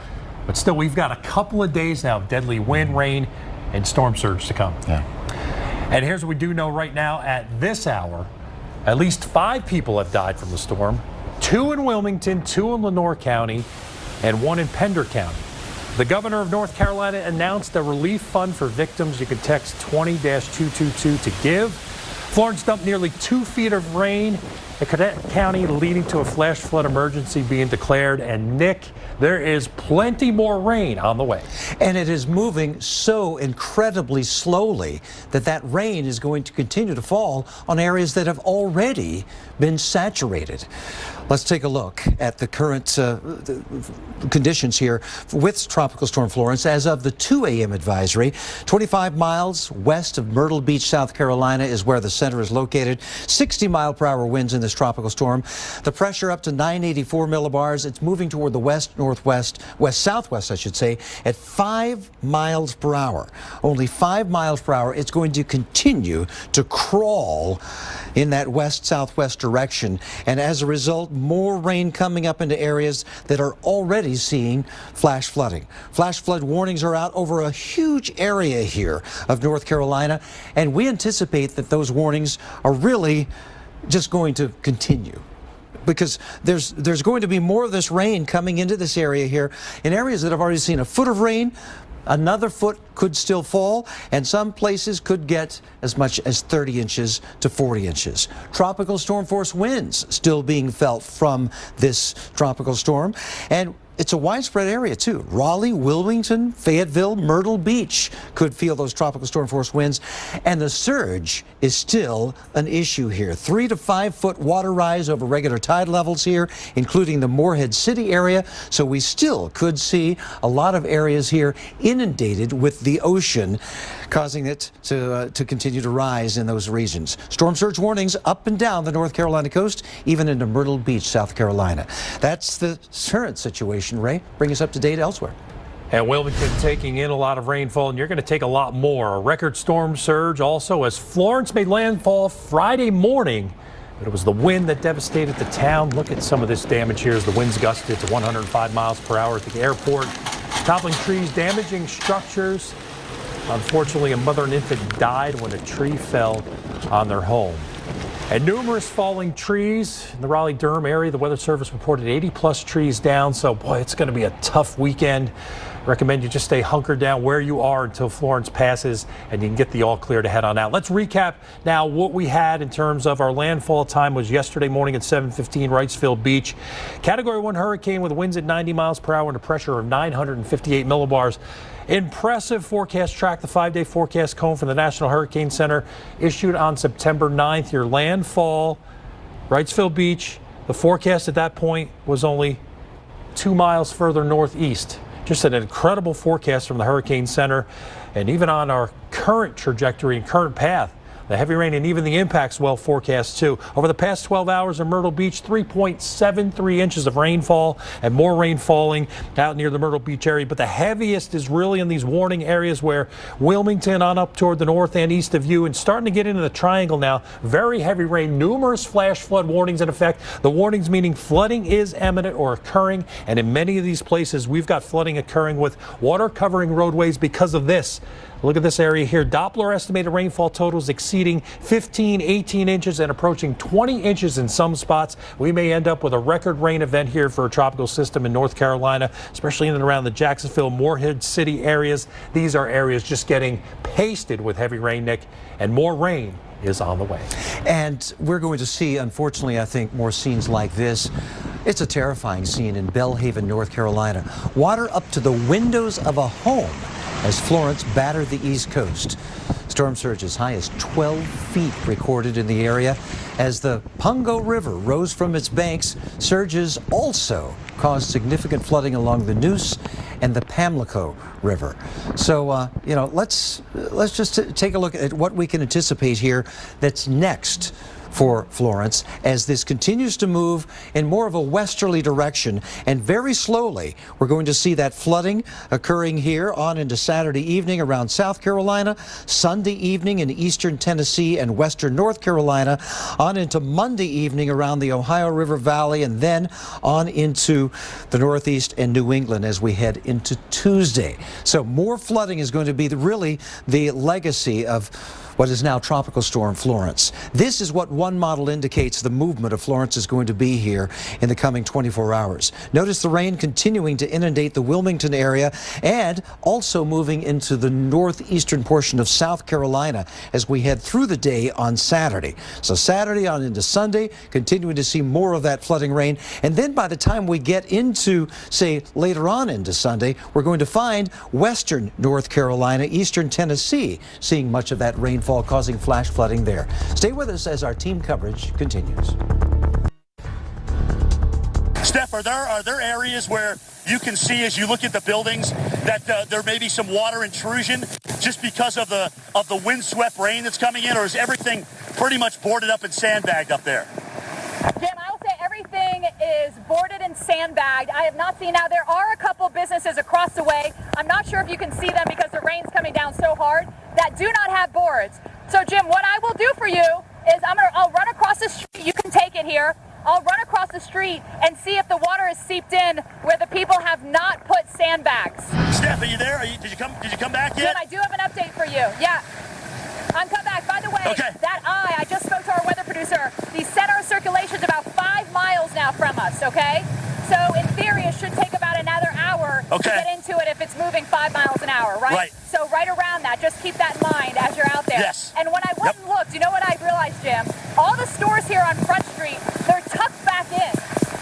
So it's a little bit of a saving grace that they're not right on the street, right? They all are kind of tucked in, so they have a little protection. So right now, from what I can see, they're okay. And that's great news, Stephanie, because, a lot of times when we ask people to evacuate and leave, they will watch us to kind of see what's going on, and it's nice to give them an update. This tree went down way early on, Jim, when we were just gusting more in that 60, 70 mile an hour range. So it doesn't take a lot for damage, and this is why, with a Category 1, you still have to board up. You still have to board up and be prepared. Absolutely.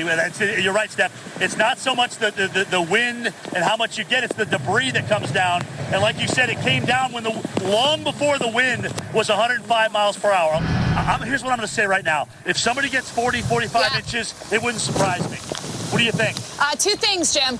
Two things. If this thing does go back fully over water, don't be shocked for this thing to, get its act a little better together, because the eye kind of collapsed when it came on shore, and it does that with the friction. Second of all, Jim, the water you're standing in, is that strictly from rain, or are you getting the river coming out of its banks, or just overwash? What caused that water?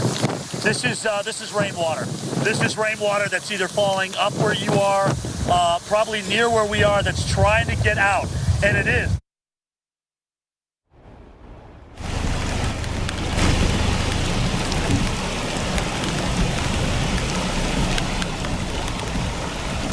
more rainwater and more surge. Heavy rain from Tropical Storm Florence caused so much flash flooding that a flash flood emergency had to be issued. Take a look at this video from Goldsboro, North Carolina. That's about an hour away from Raleigh. A nursing home had to evacuate as Stony Creek ran out of its banks. Goldsboro has seen more than 10 inches of rain already from Florence. And there's more rain to come for a lot of folks here.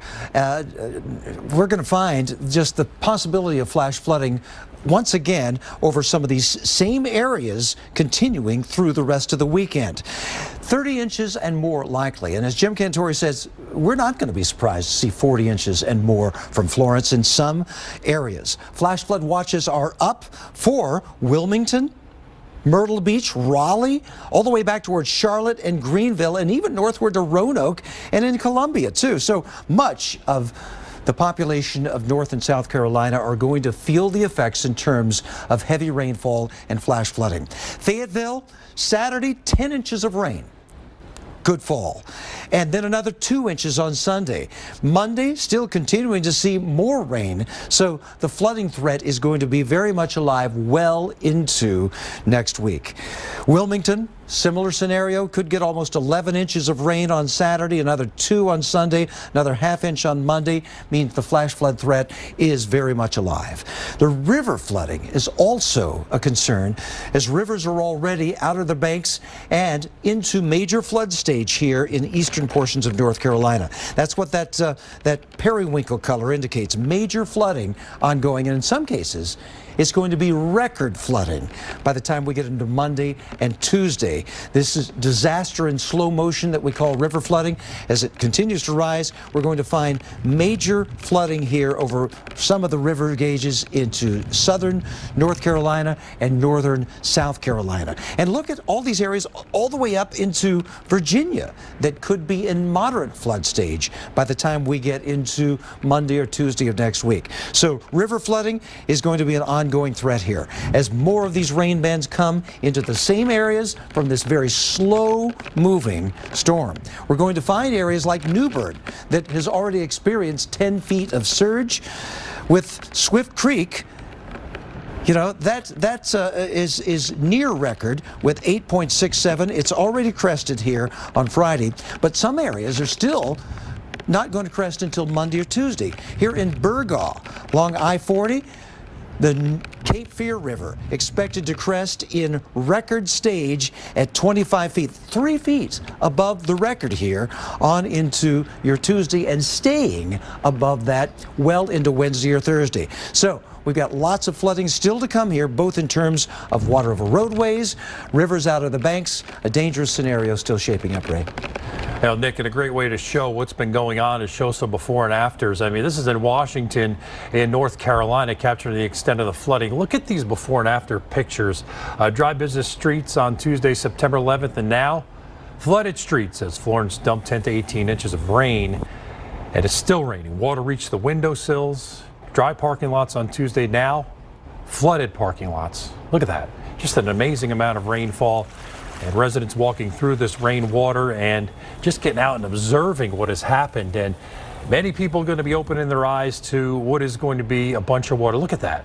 You go from dry ground to this, water covered. I mean, you wouldn't even be able to tell that these places were parking lots and streets that weren't supposed to have water in. The water probably a couple of feet deep in some of these places.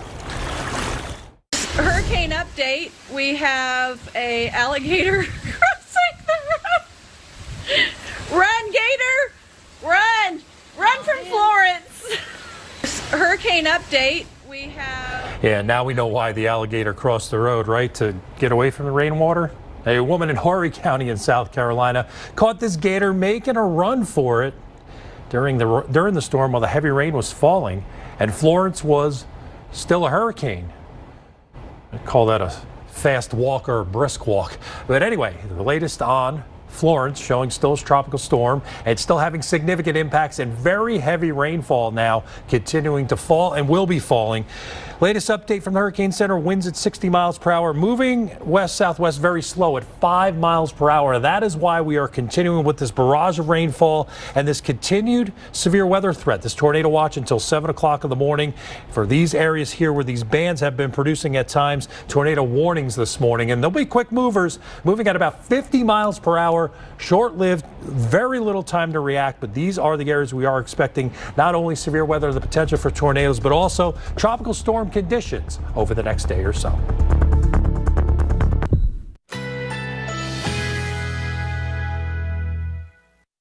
Currently in our area, 70 degrees under clear skies.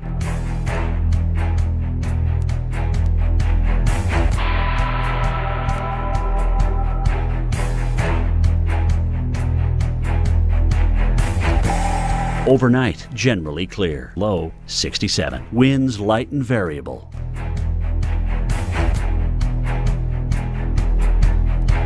Saturday, sunny along with a few clouds. High 90. Winds southeast at 5 to 10 miles per hour.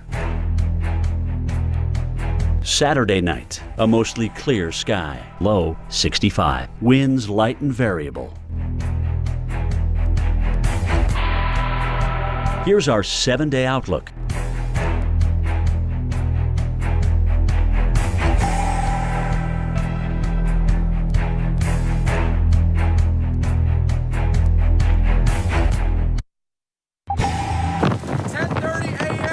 Starting now, feel the outer edges of Hurricane Florence hit us here in Myrtle Beach, South Carolina. The rain has increased exponentially and the winds have really picked up as well. Take a look out over the beach. Offshore wind, so everything's blowing out to sea right now. Now 12:45, strongest winds in Florence so far. Getting a horizontal rain just pelting us right now. Winds gusting over 50 miles an hour. We'd like to see the wind and the rain stay like this, consistent if not stronger, for the remainder of the day and through the night tonight. Now 2 o'clock and the winds and the rain about as intense as they've been. It's been going on for about 4 to 5 hours now, the really intense rain bands and wind bands. Winds officially gusting to 55 at the airport, but there'll be isolated locations where the winds gust even higher than that, like where we are in this big exposed parking lot here. As far as flooding goes, haven't seen that yet, but it's just the beginning of the onset of the rain, and it'll go through the night tonight. 2:30 in the afternoon in Myrtle Beach, intense wind gusts with Florence now gusting over 65 miles an hour. Power's now going out, but still looking at the palms. They're still doing quite well. Some of the pine trees might have more issues, but this is the worst of Florence so far today. All right, that's Mike Bettis in Myrtle Beach, and we got some new video from there here. These are scenes from overnight, and wow, look at the inundation of water in this area. We also have the trees continuing to sway from the strong winds, roads just washed over with water. So wind and rain still ongoing here around the Myrtle Beach area.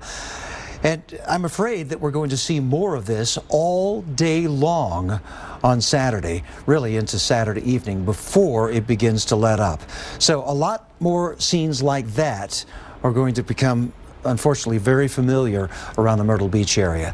We've got flooding that is going to be not only there, but still continuing in North Carolina as well. Tell you what, it's an area that could get 30 inches and more of rainfall. We've already seen some areas with as much as 2 feet of rain.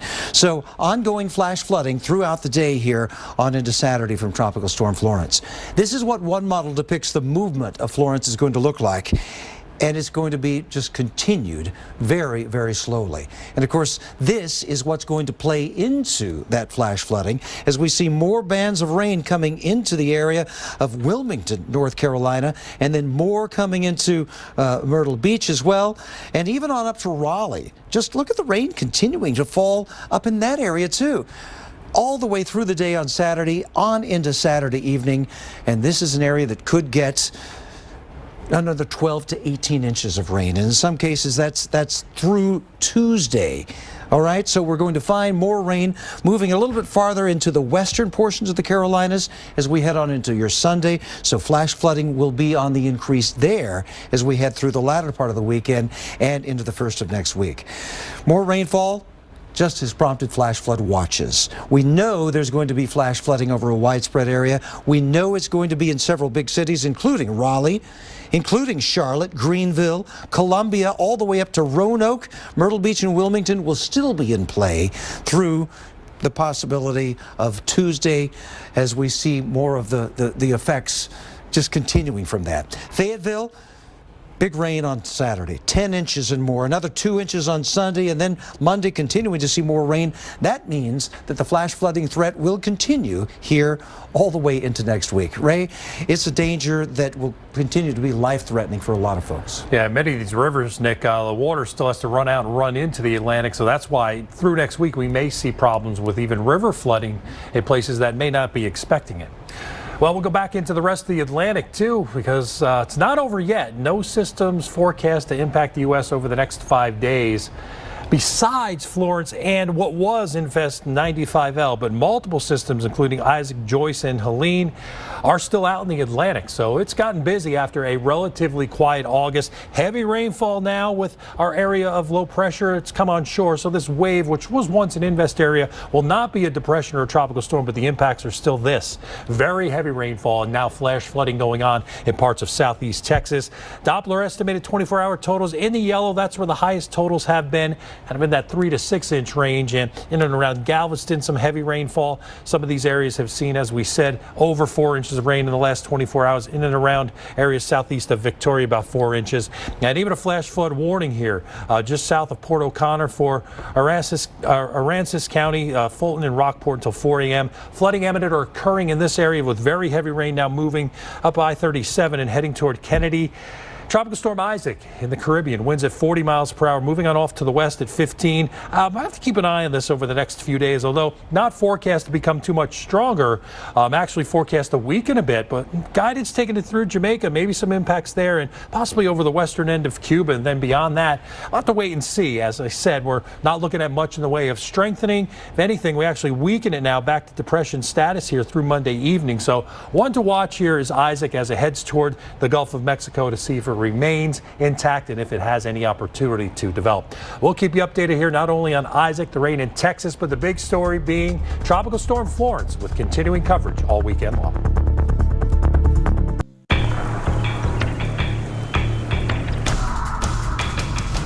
Swiftwater rescue teams and other first responders have rescued hundreds of people. The forecast tells us that we have a lot more of this storm to endure. More rivers will rise and flood communities. This storm is deadly. And it's catastrophic flooding continuing in North Carolina as Tropical Storm Florence slowly moves southwest. The threat of flooding going to continue, storm surge at high tide. Yeah, high risk of that also. Hello and welcome to our special coverage of Tracking Florence. I'm meteorologist Ray Staging. And I'm meteorologist Nick Walker. The worst of this storm, unfortunately, still to come. Yeah, I think we're going to see more scenes like this. We've got some new video in from Morehead City, North Carolina. Oh, look at the devastation. Video showing trees knocked down, roads flooded. It's just been a terrible situation here with power out to so many people, and unfortunately, I think that's why we're kind of slow to continue to get word on how a lot of folks are doing with situations like this. But the video slowly coming out and getting to us, showing the devastation there. All right, Ray, bring us up to date on what we have right now with Florence. All right, and yeah, Nick, there's going to be a lot more video coming out, a lot more rain yet to come from a tropical storm. For some reason, tropical storms don't get as much credibility as hurricanes, right? But they can drop, and this one has dropped a tremendous amount of rainfall. Many record rain for the dates, including Fayetteville, North Carolina, 3.11 inches. From a storm that has 60-mile-per-hour winds right now, pressure of 984 millibars. Should have an update coming from the Hurricane Center at 5 a.m. Eastern time with the latest. But heavy rain right now continuing to fall in areas where it has been. That's right here in eastern North Carolina. These bands have really been dropping a copious amount of rainfall and producing occasionally severe weather in the form of tornado warnings, but no tornado warnings right now in the watch area, but numerous flash flood warnings. Many of these places underwater in the flash flood warnings. These are these green boxes here where we have seen over 1.5 feet of rainfall in some spots and approaching a record for North Carolina. We've got to get just over 24 inches to get the record. At last check, I think the highest total was in excess of 23 inches. Tropical storm warnings remain in place for Raleigh, you're in it, Fayetteville, Myrtle Beach. Tropical storm conditions expected or occurring, and in many of these places they are occurring. A water rise will continue around Morehead City, a 3 to 5 foot water rise or storm surge expected, 2 to 4 feet elsewhere as you get near Myrtle Beach and just southwest of Cape Hatteras on the outer banks of North Carolina. Storm surge warnings stay in place, meaning more storm surge flooding in eastern North Carolina, possibly even into Myrtle Beach as the onshore onslaught continues here from Florence. The winds, although not all that strong, are strong enough to produce that push of the Atlantic on into the shoreline, and as that continues with your winds gusting inland about 20 to 25 miles per hour, we will continue to see that water rise. 45-mile-per-hour gust offshore here, that's tropical storm force. 30-mile-per-hour gust out near Columbia, but sustained, it looks like about 15 to 25 miles per hour. Either way, it is a raw, blustery morning with heavy rainfall and a tropical storm force winds extending across here a pretty wide chunk of real estate from Charleston to Wilmington, and this wind field will continue to spread on off toward the north and west through the day. The water rise right now, really not seeing too much up near Beaufort in North Carolina, about a 1/2 foot water rise, Nick, and that will continue to lessen, but it is going to take some time. Well, one place that was especially hit hard after Florence made landfall was Wilmington, and that's where we find meteorologist Mike Seidel. Mike?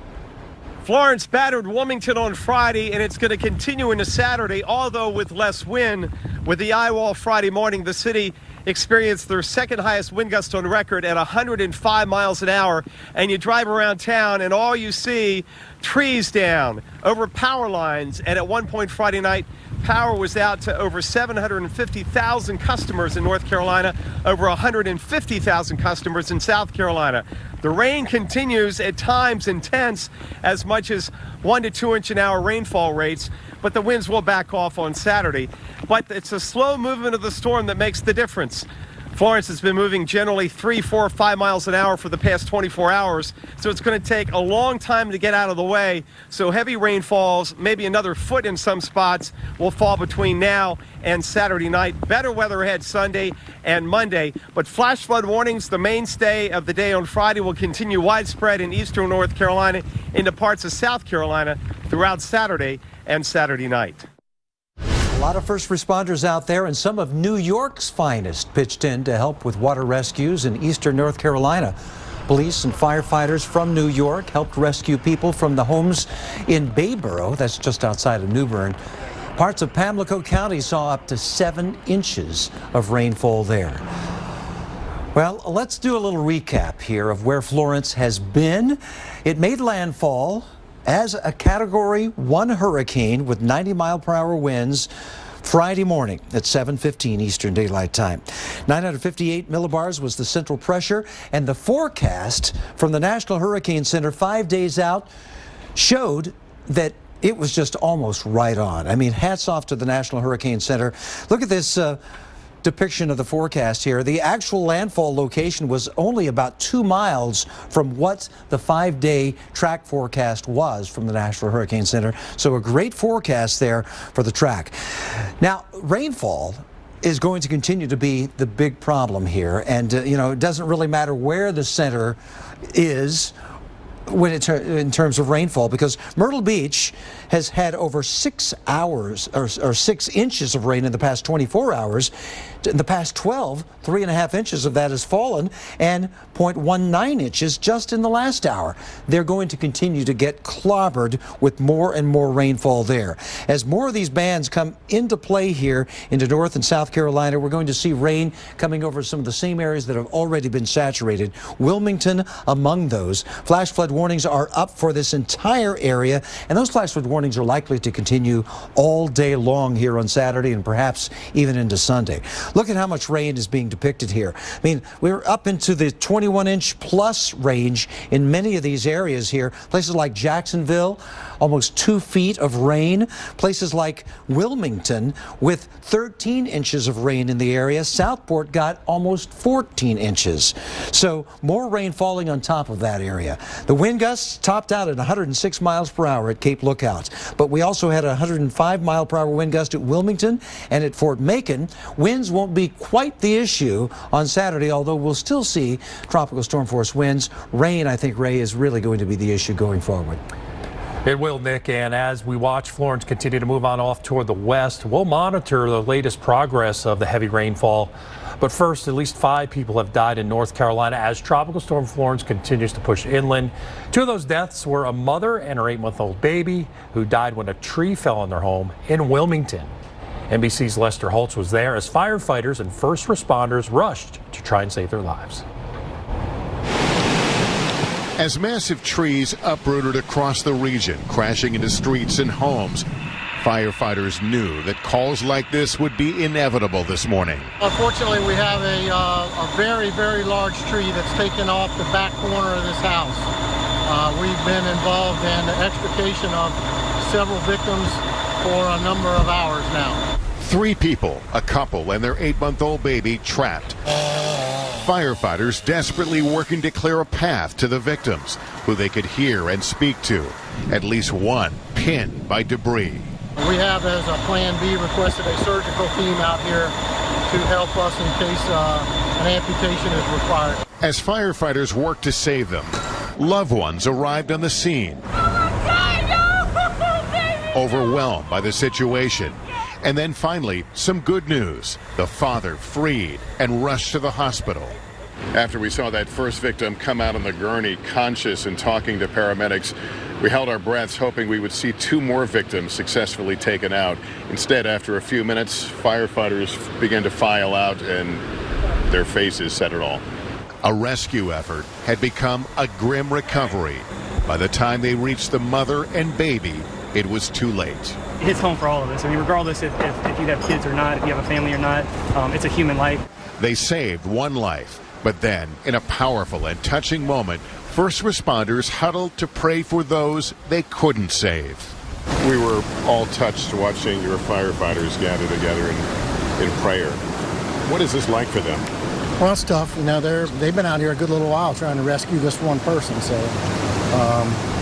you know, they're out here. They're under a lot of stress. They don't even know the condition of their own homes or their own families.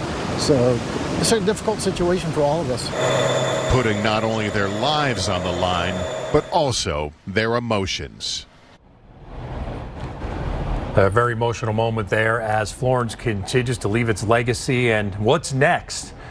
Well, we're going to have some very heavy rainfall continuing, probably going to break the state record. As a matter of fact, it's just about a certainty here as we need, I think, less than ½ an inch, and it's still raining in some parts of eastern North Carolina. But where does Florence go? By Saturday evening, a tropical storm, a minimal one, though, but still out over east central parts of South Carolina. The center forecast to go through the Ohio Valley, and maybe by Tuesday evening, a tropical depression sitting over New York City or the tri-state, or pretty close to it, and with it, it'll probably take a stripe of rain with it, but certainly not what we are going to see here. As the forecast model shows us, this is what the radar may look like as we go through this morning. Notice this heavy rainfall here coming into the Wilmington area, getting into Raleigh and eventually Winston-Salem. Charlotte, you should see your rain start to pick up as we get into the afternoon, so it'll get wetter before it gets any drier here in western and central North Carolina as the rain continues to push on in.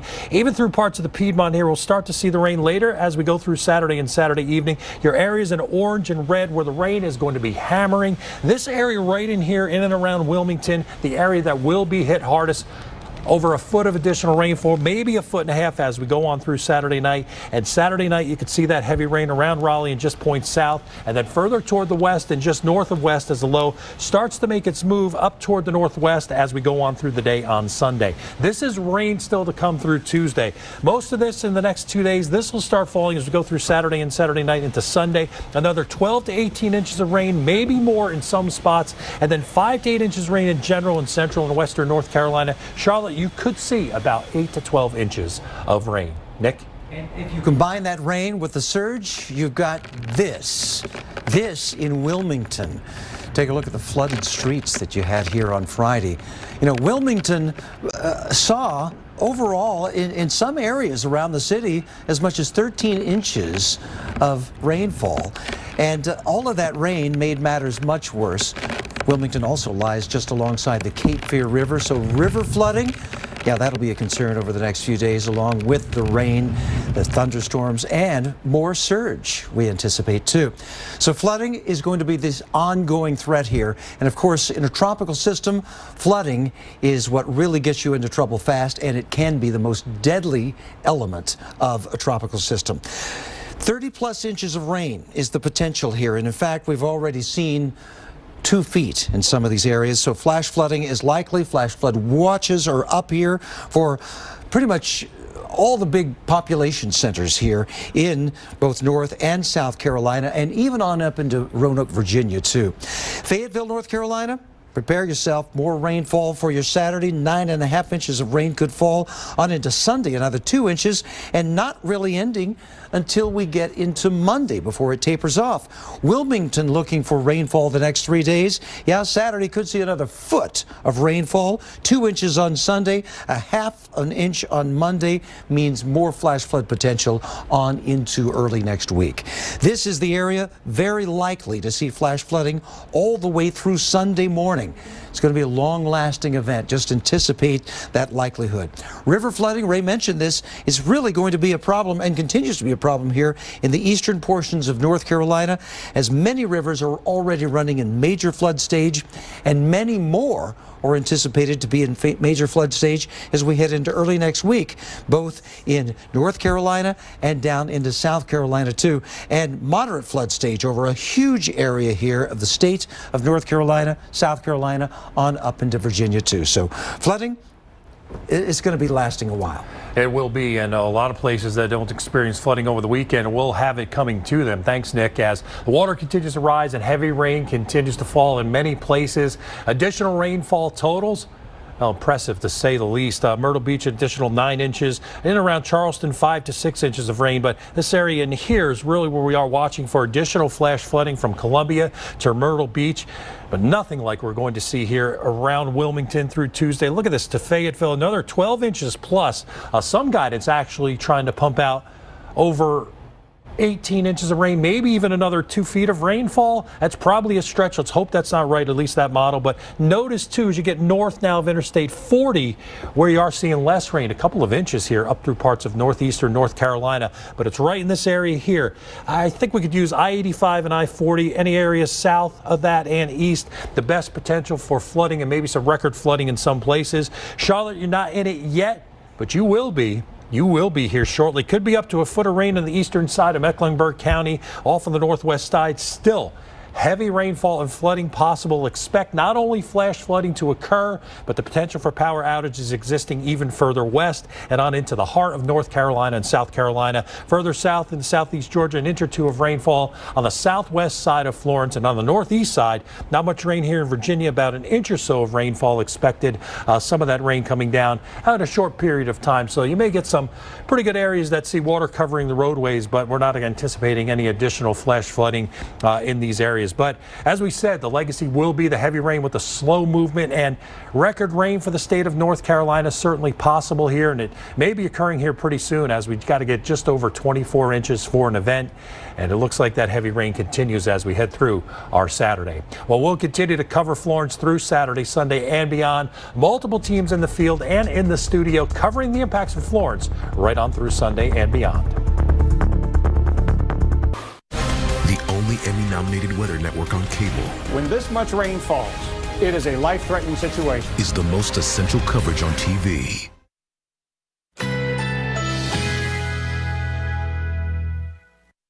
Currently in our area, 70 degrees under fair skies.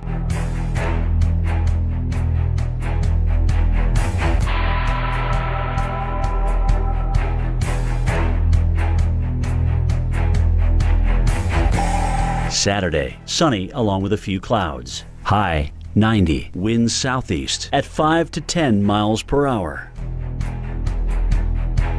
Saturday night, a mostly clear sky. Low 65, winds light and variable.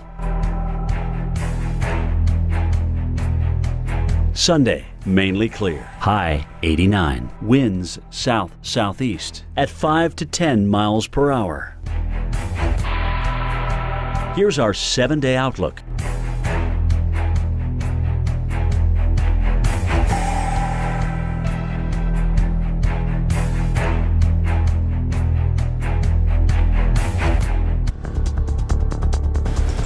We faced multiple threats.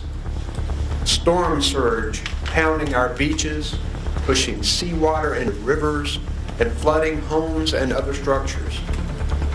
Rainwater and surge are forcing sounds and rivers over their banks. Roads across eastern North Carolina are underwater. And to underscore that, just take a look at these incredible pictures now out of Newport, North Carolina. This is what 2 feet of rain will do. The images painting the picture of the devastation that's happening overnight from Florence. The Newport River is up to the base of the bridge on Highway 70, and that makes the highway totally impassable. So, unfortunately, I think we're going to see this kind of scene repeated, not just in the Newport area, but in other areas of both North and South Carolina here in the next 24 hours or so. Well, the coast of the Carolinas can't seem to catch a break from Florence's winds. We're continuing to see more of this kind of rainfall. All of that area outlined in green, those are flash flood warnings.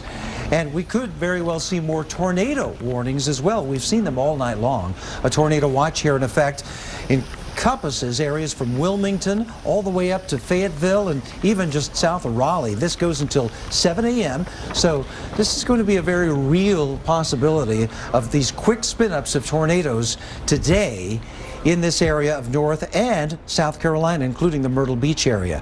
As a matter of fact, we have a Torcon, a 3 in 10 chance of seeing, actually it's up to 4 now, a 4 in 10 chance of seeing tornadoes here within a 50-mile radius of southeastern North Carolina and northeastern South Carolina pretty much throughout the day, due to more of these bands of rain coming on shore and interacting with land.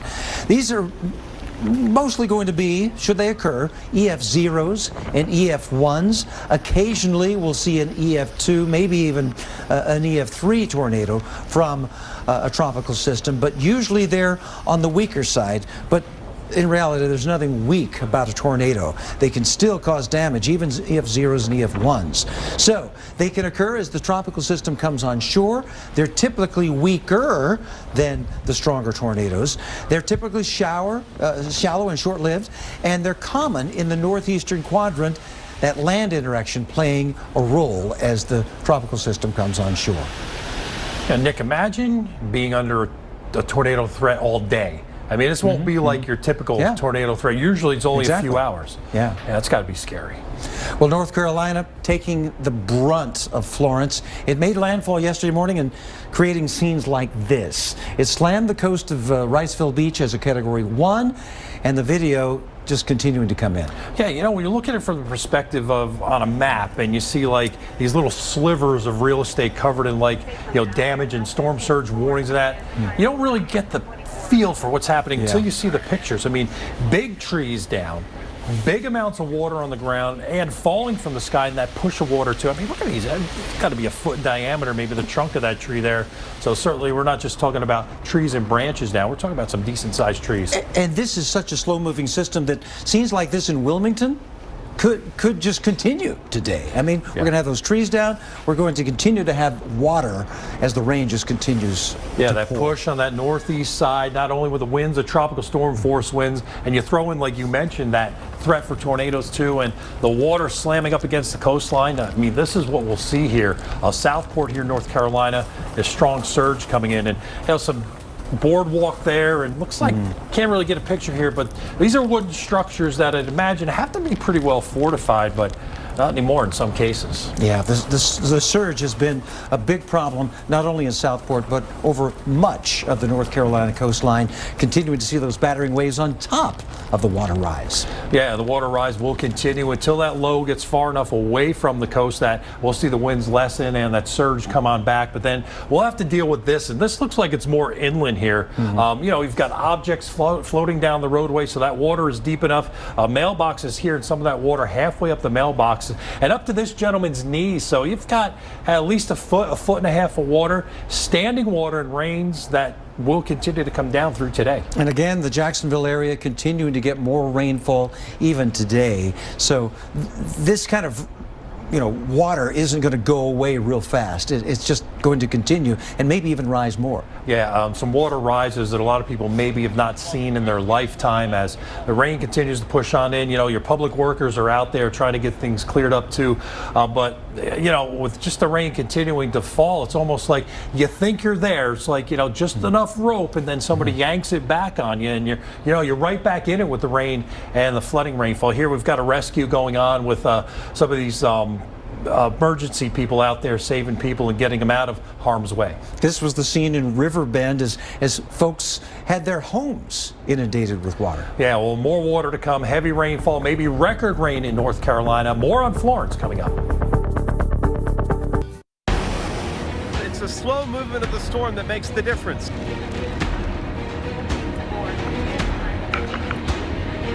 Rain is coming down heavy at times, and that's the story still over the next 24 to 36 hours.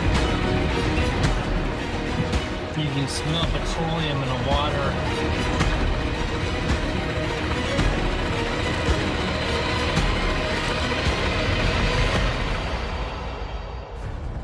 Bottom of the hour now. Welcome back to our continuing coverage of Tropical Storm Florence. Now a tropical storm with about 60-mile-per-hour winds in the center.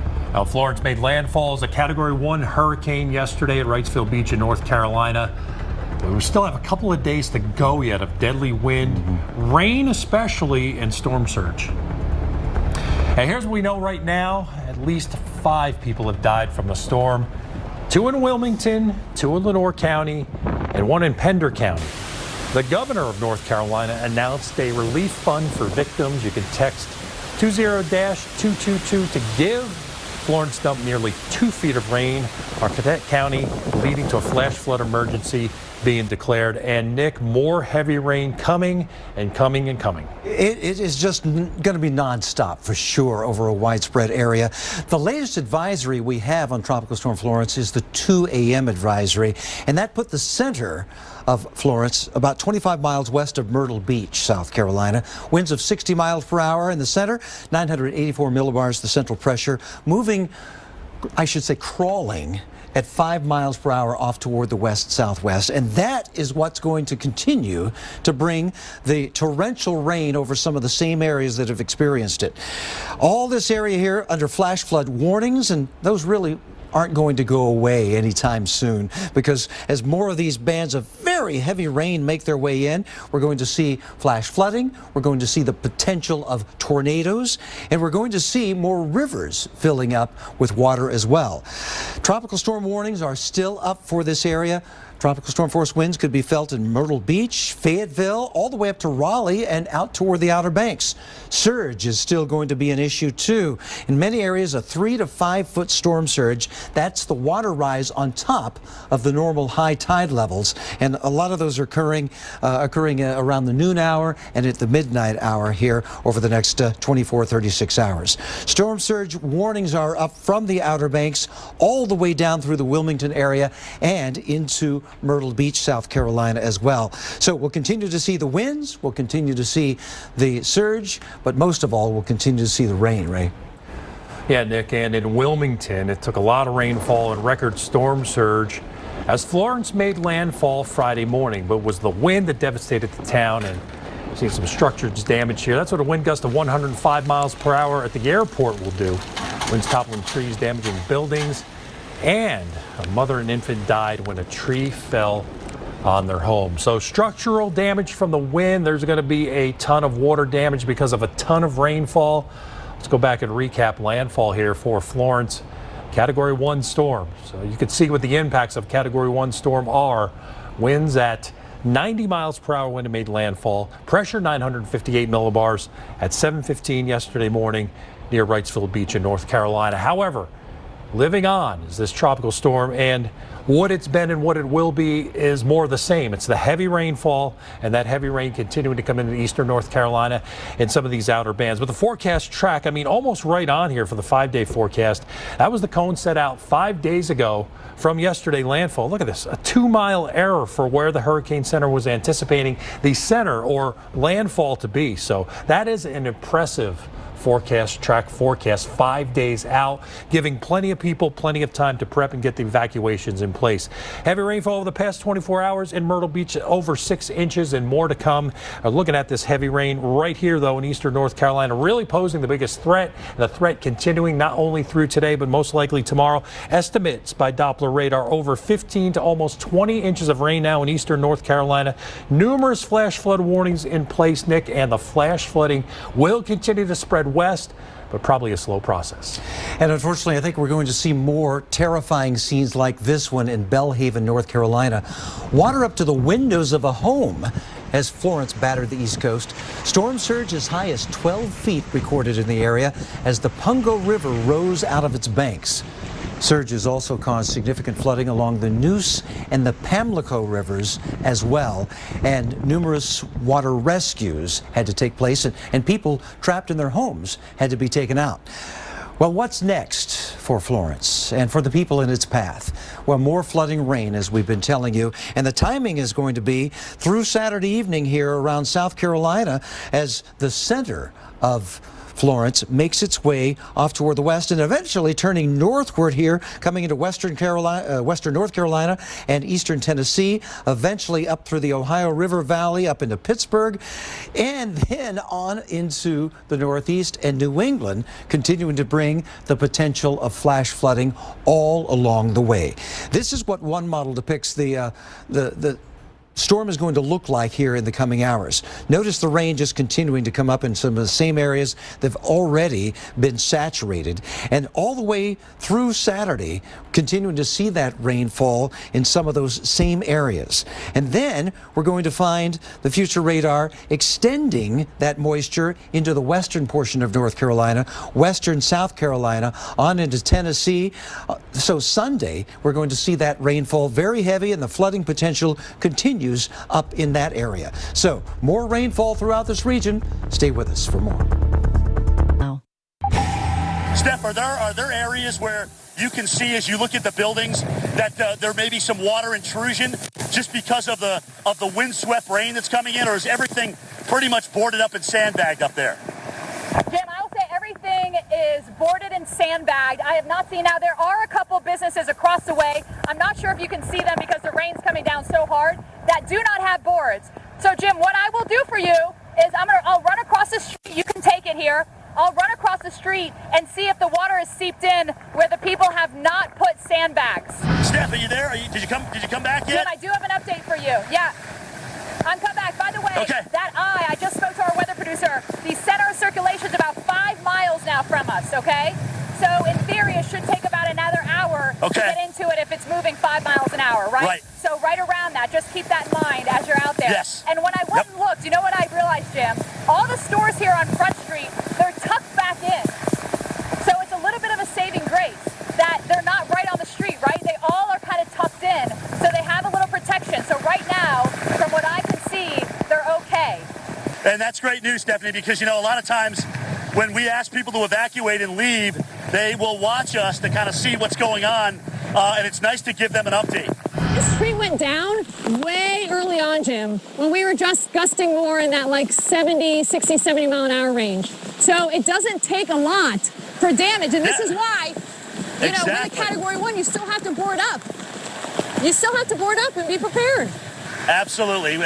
You're right, Steph. It's not so much the wind and how much you get, it's the debris that comes down. And like you said, it came down when long before the wind was 105 miles per hour. Here's what I'm going to say right now. If somebody gets 40, 45 inches, it wouldn't surprise me. What do you think? Two things, Jim. You know, two things. If this thing does go back fully over water, you know, don't be shocked for this thing to, you know, get its act a little better together, because the eye kind of collapsed when it came on shore, and it does that with the friction. Second of all, Jim, the water you're standing in, is that strictly from rain, or are you getting the river coming out of its banks, or just overwash? What caused that water? This is rainwater. This is rainwater that's either falling up where you are, probably near where we are, that's trying to get out, and it is. Rain's been a threat, and we've had a severe weather threat too. And the latest tornado warning, Greene County and Lenoir County in eastern North Carolina. Falling Creek, Institute, and LaGrange until 5 a.m. Doppler indicated tornado here from the National Weather Service. And right in this area here, you can see where we got that couplet, pretty good looking couplet here. There might even be a couple other ones here further to the north and northwest. So these things develop rapidly, so you don't have much time to react. So just expect, if you are in the tornado watch, and even these warnings here, that you are going to have, in addition to the heavy rain and tropical storm force winds, occasionally these spin ups right in there. That's the area where we do have this tornado warning. As we said, it is rotation indicated by Doppler radar. So if you are in the Falling Creek area, Institute, and LaGrange until 5 a.m. Take cover. Another couple of areas that may be affected: Goldsboro by 4:58, and in the Marmac area at 5 a.m. and 5:10 into the Princeton area. Fast moving storms. They'll move at about 50 miles per hour. So if you are, let's say, downstream here, meaning out off and out ahead of it, you've got some time here, but not much time to react. Nick? Well, take a look at this and listen to, that flowing water. Heavy rain from Tropical Storm Florence caused so much flash flooding that a flash flood emergency had to be issued. This is video from Goldsboro, North Carolina, about an hour away from Raleigh. A nursing home had to evacuate as Stony Creek ran out of its banks. Goldsboro has seen more than 10 inches of rain from Florence. And unfortunately, I think we're going to be getting more pictures like that as we get through the day on Saturday. And this is an area that the National Weather Service is saying, please don't drive. Just stay home. You're going to get out on the roadways and you're going to get into trouble. If you have to, in case of emergency, if you come to one of those water-covered roadways, turn around, don't drown, find another way. Widespread area here of possibly catastrophic flooding with 30 inches of rain and more. Flash flood watches are up for most of the major population centers of both North and South Carolina, even including Charlotte and Greenville, where the rain is going to be coming down eventually. Very, very torrential. Fayetteville, North Carolina, next 3 days, calling for more flooding rain. 9.6 inches of rain forecast for today. 2 inches of rain on Sunday, and still more coming in on Monday before it tapers off. Wilmington is an area that's already seen 7 to 13 inches of rain, and then another foot on top of that is going to mean flash flooding. Another 2 inches on Sunday, and we'll continue to see that rain coming down to the tune of about a ½ an inch on Monday. River flooding is going to be this ongoing threat. Already, we've got rivers in major flood stage here in the eastern portion of North Carolina. Many in moderate flood stage, and those in moderate flood stage could eventually make it up into major flood stage over a super widespread area here of Virginia, South, and North Carolina. Look at all of those purple colored triangles. That is the forecast of major flood stage into rivers, and we're going to find as many of those rise up into major flood stage. Some of those are going to be rising higher than they have ever risen before. Records are going to be set on some of these rivers here, even more so than what we saw with the river flooding from Hurricane Matthew in 2016. So river flooding, flash flooding, Ray, it's a certainty that we're going to see this over a huge area. Yeah, we are, and there's more to come in places that haven't seen it yet. But look at these before and after pictures in Washington, North Carolina, capturing the extent of the flooding. Dry Business Street on Tuesday, September 11th, and flooded after Florence dumped 10 to 18 inches of rain. Water reaching the windowsills of some buildings. Dry parking lots became flooded ones. Look at this roadway here in the middle of town. Yeah, look at that. Parking lot covered in rainfall. You know, it's a couple feet of rain there. And here you've got some of the residents moving with knee-deep water, trying to assess some of the damage here. Look at that, almost up halfway through some of these doors, and there's going to be plenty more pictures like this coming out over the next few days as the rain will continue to spread inland, and so will the flooding and the very heavy rainfall as Florence now continuing to push on in very slowly. And that's the problem here, right? 5 miles per hour. Latest advisory, a 60-mile-per-hour storm. We should have a new advisory coming up here shortly as Florence continues to churn here out over eastern South Carolina. Pressure 984 millibars as it continues to move on off toward the west and southwest. Tornado watch in effect in and around the watch area where we can expect severe weather along with the heavy rain and the tropical storm force winds. So even outside of that, we've got a tornado warning here. These bands where you're seeing the red and some of the yellows and darker greens will be the bands that we may see active severe weather in terms of tornadoes. They'll be quick movers, though, and you will not have much time to react. It could be only a couple of minutes that these storms last. And on top of that, tropical storm warnings for tropical storm conditions, the heavy rainfall and the sustained winds that may get the tropical storm force. Right now, most of the gusts here are staying below tropical storm force or 39 miles per hour, except for this buoy offshore here at 43 miles an hour. I'll continue coverage coming up next, including the latest on Florence.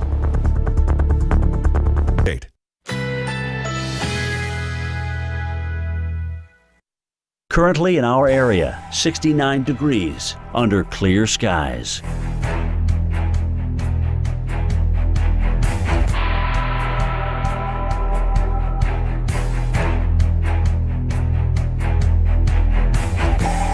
Saturday, sunny along with a few clouds. High 90, winds southeast at 5 to 10 miles per hour.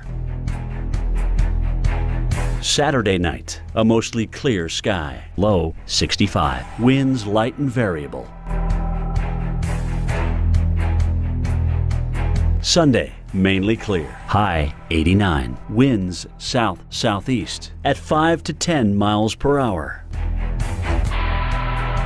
Here's our 7-day outlook.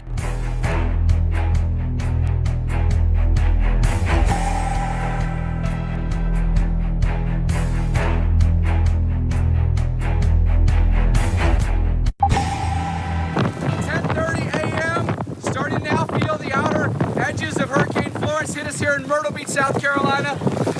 The rain has increased exponentially and the winds have really picked up as well. Take a look out over the beach. Offshore wind, so everything's blowing out to sea right now. Now 12:45, strongest winds in Florence so far. Getting a horizontal rain just pelting us right now. Winds gusting over 50 miles an hour. We'd like to see the wind and the rain stay like this.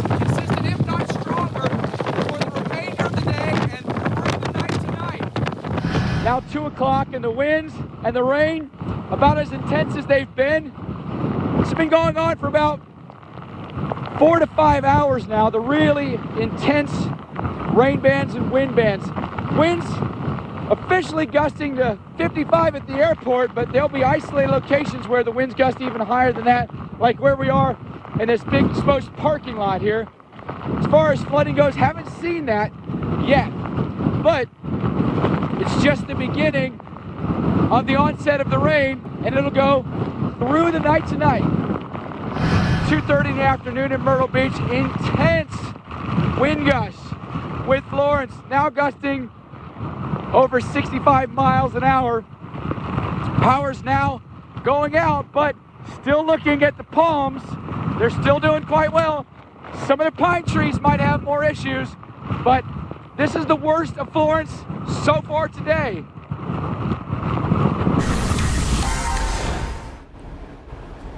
Well, At breaking now, tornado warning as more active severe weather continues here out across North Carolina. This tornado warning is for Greene and Lenore counties, and had a decent signature showing up in the last scan, and even on this most recent one here.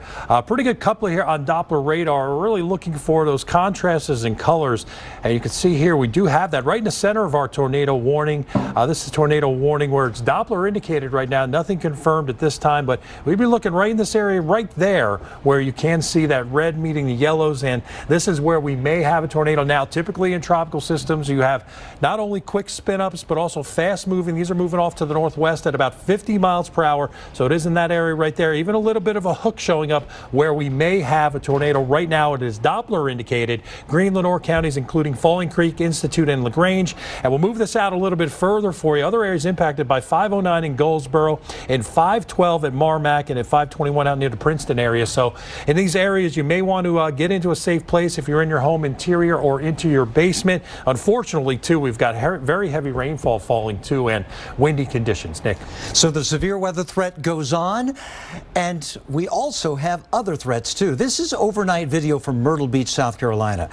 And look at all the water. Yeah, this is what it looks like with the inundation here from the rain and from surge as well, and the strong winds are still blowing those palm trees around too. Roads are washed out. We have just widespread areas here where we have water over roadways, and unfortunately I think these kinds of scenes are going to become very common as we get through the rest of the weekend, not just in Myrtle Beach but over much of North and South Carolina as well. Yeah, it's a huge area that could see flash flooding. 30 inches and more of rainfall could cause flash flooding, making it likely here over portions of coastal and inland North and South Carolina, and even possible well inland. Here's what one model depicts the movement of our now tropical storm is going to look like. And as it gets through the morning, we're going to continue to see more rain coming into the Wilmington area, more rain coming into Myrtle Beach, more rain coming all the way up into Raleigh too, where flash flooding could also occur. So wet times ahead certainly, and we're going to see rain amounts exceed 2 feet in many areas when it's all said and done. Ray? Oh, Nick, we got the new advisory from the Hurricane Center, and the most important piece here to this advisory really isn't the winds because they're down to 50 miles per hour. It's this piece right here, still moving very slowly west-southwesterly at 5 miles per hour. The pressure is up to 986 millibars. So we've still got a tropical storm, 50-mile-per-hour winds, and continuing to wind down. The problem is this piece of it, though, moving west-southwesterly, still very slowly at 5 miles per hour. So that's going to continue to pile the water up on the shoreline and inland, where we are going to get over 2 feet of rain in some spots, maybe even approaching 30 inches or more. Numerous flash flood warnings in effect. These flash flood warnings are for flooding that is occurring, even a tornado warning here. So this has been the area we've seen the heaviest rainfall. Our team coverage is going to be continuing with Stephanie Abrams in Wilmington, North Carolina, Jen Carfagno in Myrtle Beach. Stay.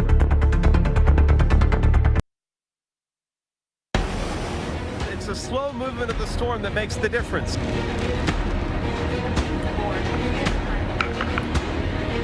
Rain is coming down heavy at times, and that's the story still over the next 24 to 36 hours. You can smell petroleum in the water.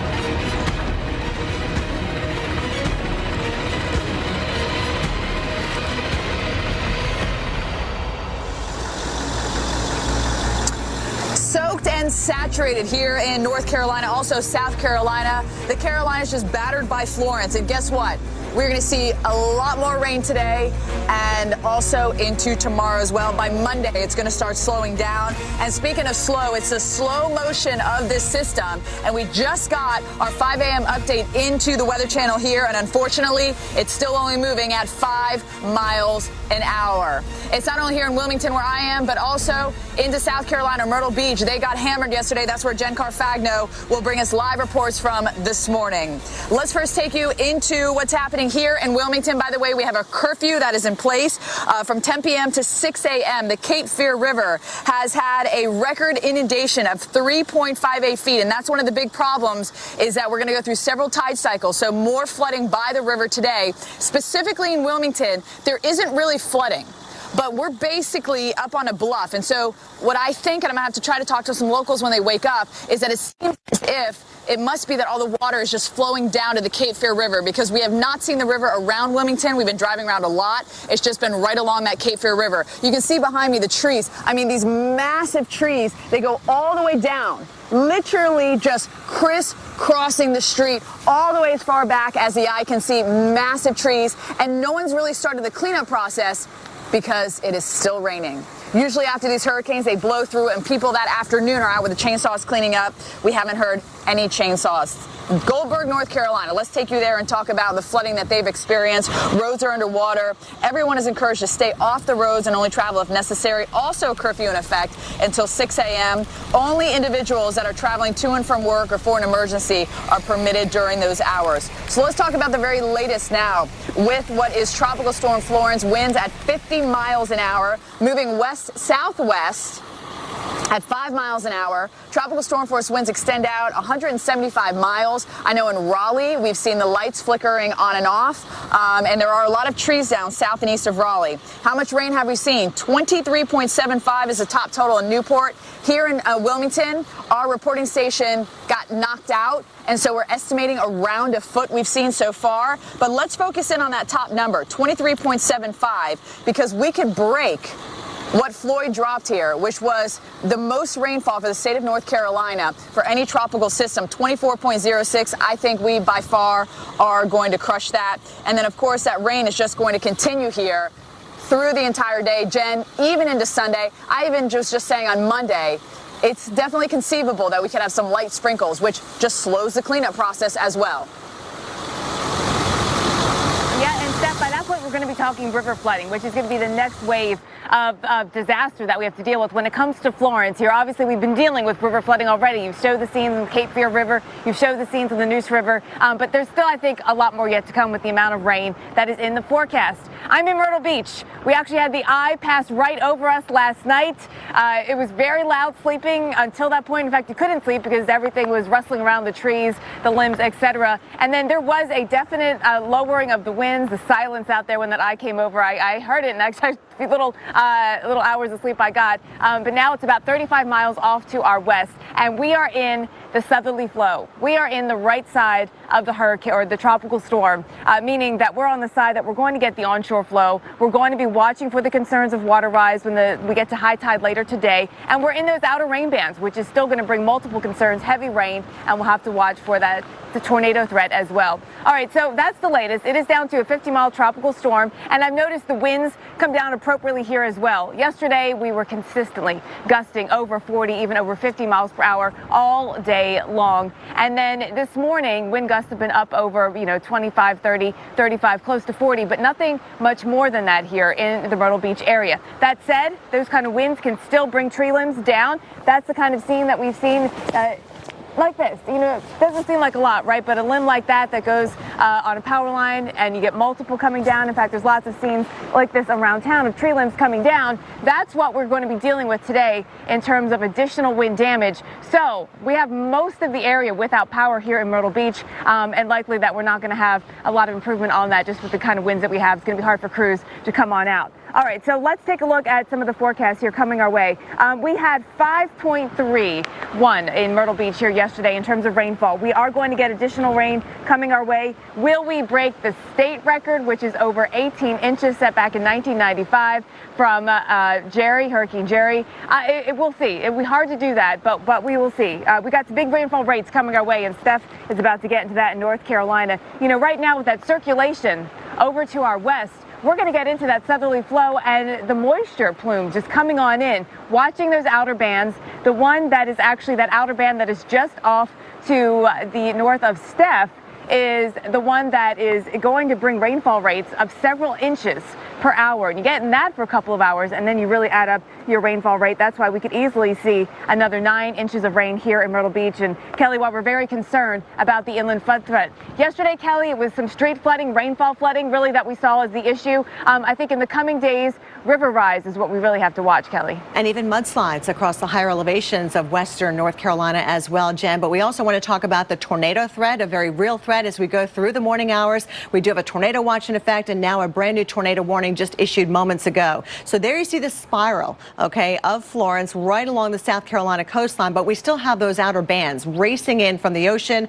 And within that band, we do have a tornado warning for Wayne County in North Carolina. This goes until 5:30 Eastern time. It does include the Goldsboro area, Stony Creek, Brogdon. You need to be at the lowest level of your home away from the windows. And oh, by the way, this storm is racing very quickly to the northwest at about 45 miles per hour. As we look at the velocity, kind of hard to pick out where you see the movement of air, but still these things can happen very quickly and they can be rain wrapped as they often are in a tropical system. So just don't even look for it. Don't wait for it. Just get to your safe place right now. Tornado watch in effect for eastern North Carolina, including Kinston down towards Wilmington, where Stephanie is, Morehead City as well. This watch is in effect until 7 o'clock this morning. And you can see we have multiple flash flood warnings as well. We've had emergencies on top of a warning, which is a heightened level of alert when it comes to flooding. That means it's happening and we've got rescues going on, things like that. And you can see the rainfall still to come, another foot on top of the foot that you may have already picked up when Florence first made that landfall yesterday. So that hot pink, we could see at least a foot, perhaps even a foot and a half in some areas of eastern North Carolina. Therefore, we do have the flash flood watches in effect, not just here along the coast where we've got the circulation, but notice back here toward the west, including Charlotte, the high country, upstate South Carolina, also included in that flash flood risk. And as you can see, it's running high, especially across these areas shaded in the orange. And Jen, it's not just the rain causing flooding. We still have the storm surge to worry about. Yeah, and we do still have storm surge warnings that are up, actually. The new advisory has the storm surge warning continuing from Myrtle Beach to Ocracoke in North Carolina. The peak storm surge now 3 to 5 feet. We could get 2 to 4 foot surge here into Myrtle Beach. Dr. Greg Postel shows us what surge can look like in a way that only the Weather Channel can. Storm surge is often the deadliest part of a hurricane. Let me show you what that looks like, starting with a 1 to 3 foot water rise above normally dry ground. Now, this might not sound like much, but remember, this is flowing water being pushed by the wind. We know that 1 to 3 foot of storm surge can knock you off your feet, stall out cars, and even carry cars away. It is too late to evacuate when the water rises to this level. But let's go above that. Let's go 3 to 6 feet, for example. Very large objects can be carried in this kind of flowing water. They can act as battering rams and enhance the damage. But let's go even above that. 9 feet of storm surge. This kind of storm surge is not survivable unless you move to the higher floors of whatever structure you happen to be in. So please follow the advice of the local officials and evacuate as ordered when a hurricane moves in.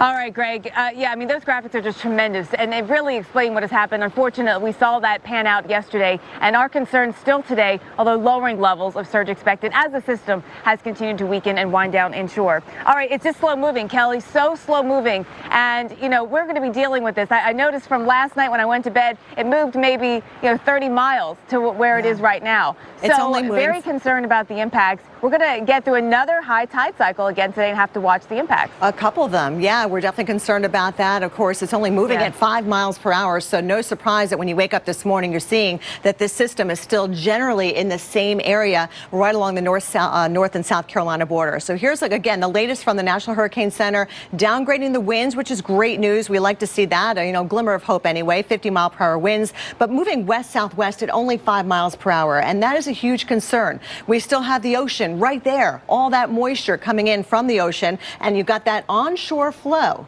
which means, you're going to continue to have that upward push of water along with the heavy rain bands as well, and of course the tornado threat on top of that. But as we look at the water rise right now, we're generally at 1.5 feet here between Oregon Inlet and Hatteras. So as Jen just talked about, the surge not quite running as high today, but we'll keep an eye on those high tide cycles. There's a look at our wind forecast, by the way. Again, winds right now are down to 50 miles per hour. So those are the stronger gusts that at times you could feel across the Carolina coastline. There's the center pushing through the heart of South Carolina as we make our way through tonight at around 10 o'clock, midnight into Sunday, kind of starting to lose its tropical characteristics, but then travel its way through the Appalachians, where we could have a significant flood threat as well. I mean, don't forget, even though it won't be a tropical system per se, it's still going to have abundant tropical moisture, and there's always that threat for mudslides as we make our way into the high country as well.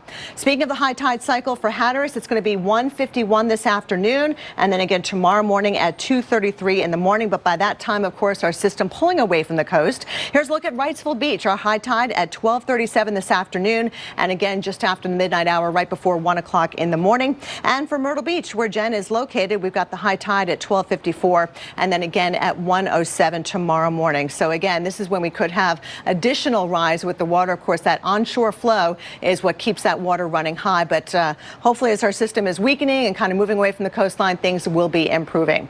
All right, Steph, where you are, though, of course, I talked about a tornado threat in Wilmington, North Carolina. Yeah.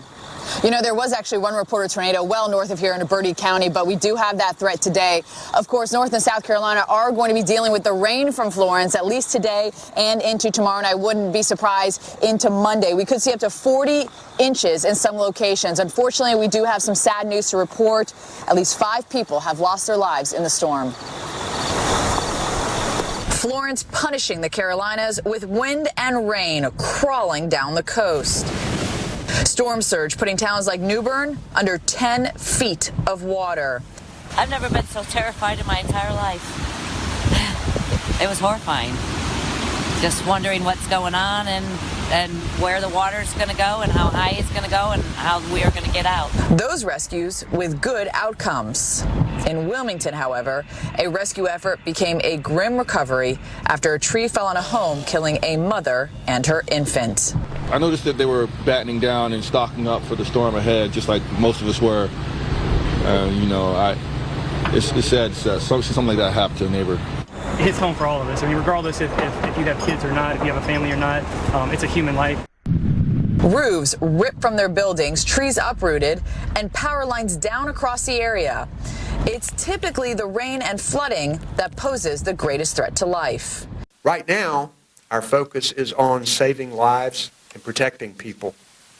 We're still in the thick of the storm, and it's far from over. A region that will need patience to weather this storm. What's predictable is we know the hurricane routes. What's not predictable is where the water's going to go. So we're going to monitor the situation closely, and if we have to close the roadway to keep people from drowning and keep vehicles from being washed away, we certainly will. As the inland flood threat will continue through the weekend.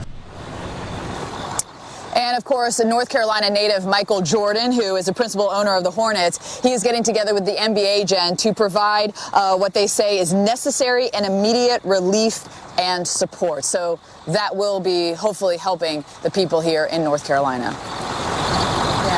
Yeah, I saw that stuff, and I think that's so good to hear. Your people rallying right away, actually, to send help. I saw pictures of caravans of public trucks coming in, Penn State sending contingent as well. I mean, there's a lot of people reaching out to help out after the storm. But honestly, it's not over yet. So this is still an area that is dealing with an active weather situation. Here is what we know right now. About 777,000 customers are without power in North Carolina. That's almost more than 750,000.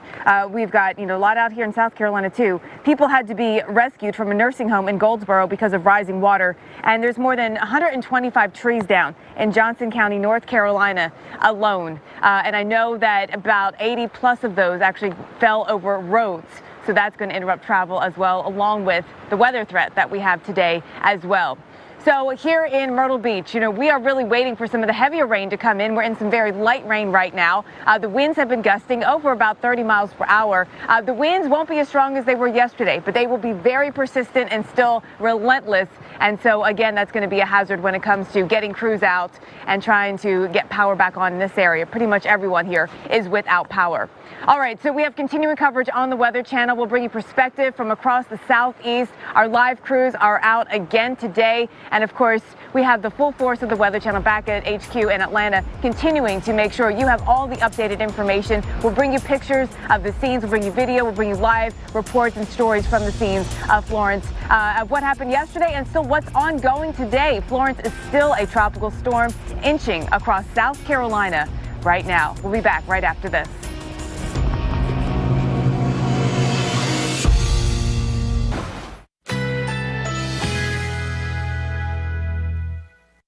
Currently in our area, 69 degrees under fair skies.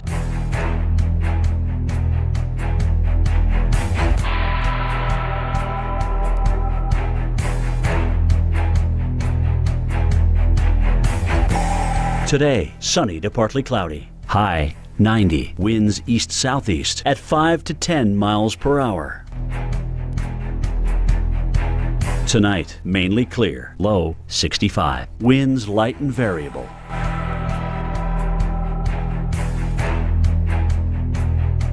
Sunday, mainly clear. High 89. Winds south-southeast at 5 to 10 miles per hour.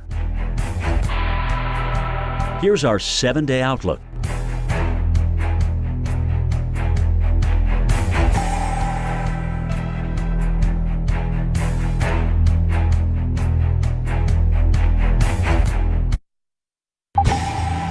Many roads across North Carolina are flooded and impassable, and the roads in many areas are getting worse. Resist the urge to go out and check on the damage. We have days of rain ahead of us, and that means more rivers will rise and flood communities. And welcome back into the continuing coverage here of Hurricane Florence. I'm meteorologist Stephanie Abrams, live in Wilmington, North Carolina. As you see behind me, this is what Wilmington looks like. Just massive trees, unfortunately, on homes, crossing over roads. And yesterday when we were driving around for a while, there was just no one out cleaning up, because it's been raining. We've seen, it's estimated a foot of rain. We don't know for sure because the instruments that take the rain observations were knocked out by this hurricane. So that's what we're estimating. And until the rain stops, which, you know, we got it all day today, tomorrow as well, really into Monday, that's when I think we'll really start to see the cleanup. So let's talk about why all these trees are down and why we don't have our instruments. We had a wind gust of 105 miles an hour here, and that's the all-time peak gust only behind Helene back in 1958. So that just tells you how rare it is to get such a strong wind gust. Now, let's talk about the water rise. 3.6 here in Wilmington on the Cape Fear River. That is just the water rise above, like, when you're at a normal level, okay? That is a record, and unfortunately we're going to go through those tide cycles again today and tomorrow, and with that more southerly flow here into Wilmington, that means that we're going to see more flooding down by the river. I can report that around the area, we actually haven't seen much flooding. There's been some puddles here and there, but we have not seen significant flooding, and I think that's because of the topography and the way everything kind of drains down into the Cape Fear River. There's quite an incline from the Cape Fear River up to, like, downtown Wilmington. So that is why we haven't seen that significant flooding, so I believe. But the tree damage has been extensive, and power, of course, is out across a huge chunk of North Carolina. Over 700,000 people are without power. Hard to do the work when you're still getting some damage and you're still getting that rain. Now, speaking of damage, we did have one reported tornado yesterday, kind of in the northeastern portion of the state into Bertie County. But again, Kelly, that tornado threat does exist for us here. And Steph, I think you sent out the email. The storm, Florence, has been around for 14 days, and this is one of the longest living F storms since Felix back in 1995. And it's just crawling at 5 miles per hour, Steph. And you're in a severe zone, by the way, in Wilmington, North Carolina. So we want to tell everybody what's in store for today, besides, of course, the heavy rain. We already know that part. Of course, severe weather is also a threat when it comes to any tropical system interacting with land as it's slowing down, but those winds are coming in from different directions. So here's a look at where the center is located, right here on the upper coast of South Carolina. Here are all the stronger, heavier rain bands wrapping around on the northern and eastern side of this thing. And not only that, it's wind off the water, so you still have that onward push of water. So here's a look at all the flash flood warnings that are currently in effect, including Craven, Jones, Lenore County until 6 a.m. Eastern time. We'll likely see these get extended. I mean, this heavy rain is hitting the same areas over and over again because our system is barely moving. As of the 5 a.m. advisory, it's only moving at 5 miles per hour. We do have a tornado watch in effect for all this area shaded in red, including where Steph is there in Wilmington, North Carolina. And oh, by the way, these tropical kind of tornadoes can happen so fast. They're going to be difficult to spot as well. Typically, they're rain wrapped. They happen quickly. They spin down quickly, but they can still do a lot of damage and harm. And especially with all the trees that are already down and the saturated ground, we're worried that more trees could come down in a severe situation. So here's a look at our high resolution future radar, and you can see the spin continuing to just make its way through South Carolina, just barely moving as we go through the next couple of hours. You can see all those heavier rain bands, though, certainly on the eastern side of what was the eye of Florence, the center. And you can see right around noontime, Steph could be in for quite the band there if this model is correct, right over Wilmington, Wrightsville Beach, where we saw the landfall of the hurricane yesterday. So we are not out of the woods when it comes to the heavy rain and the severe threat, including the possibility of tornadoes. Speaking of tornadoes, here's our exclusive tornado condition index. We use this here at the Weather Channel to tell everybody what our forecast is for tornadoes, and it's a 4 out of 10 here. That basically means we have a 40% chance of seeing tornadoes across this region of southeast North Carolina and northeastern South Carolina. All right, speaking of South Carolina, Jen's in Myrtle Beach, and Jen, you went through quite a crazy day, kind of waiting on that heavy rain all morning long, but then it really got you by the afternoon. Yeah, we picked up over 5 inches of rain, 5.3 at the airport. And Kelly, we're just in the light rain right now. We're going to get into the heavier rain later today. There's 2 outer bands I've been watching, one that just came through Wilmington. The other one behind that has some significant rainfall rates, something like 2 to 3 or even 4 inches per hour. So that's really going to bring in some big rain and bring the concern for flooding. So we have a widespread area. A flash flood watch is up, and you can see all the way from South Carolina, North Carolina, up into either southwestern Virginia, like around Roanoke. You are under a flash flood watch. This goes through Tuesday, by the way. So again, the slow moving feature to the storm, watching that 8 to 12 or even 12 to 18 inches of rain still yet to come on top of what we've already seen. And we've got 25 gauges that are forecast to be in major flood stage, if not even record flood stage. And you know, I'm really concerned about some of the rivers like the Waccamaw near Conway, because your forecast to get to a record that was just set 2 years ago with Hurricane Matthew, and your forecast to be about a foot beyond that record. So we'll continue to follow the risk for flooding coming up, and of course what's happening right now with our tropical storm Florence as it moves through South Carolina.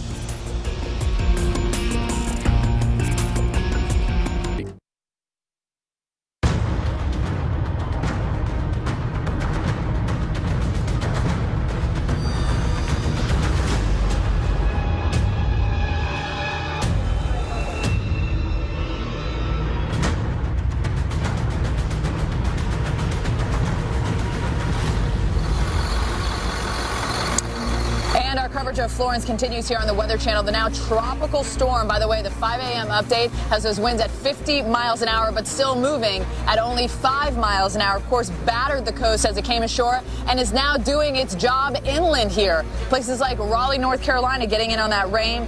We have seen intense flooding, rainfall here right around 2 feet in some locations.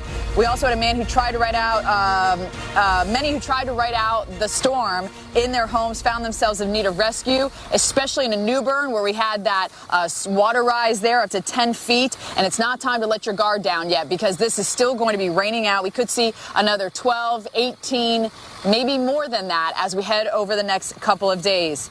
Here in Wilmington, Florence unfortunately has claimed the lives of 5 people. 2 of those deaths were a mother and her 8-month-old baby who died when a tree fell on their home in Wilmington. Neighbor says he heard the tree crashing down but wasn't sure what happened. Our wind gusts here topped 105 miles an hour. And the highest overall with this is 106 miles an hour. And Jen, you know, a lot of people might say, well, how does something like that happen? All you have to do is look behind me. I mean, this is just one street of, I'm not going to say all streets, but many, many, many, many, many streets in Wilmington. This is what it looks like.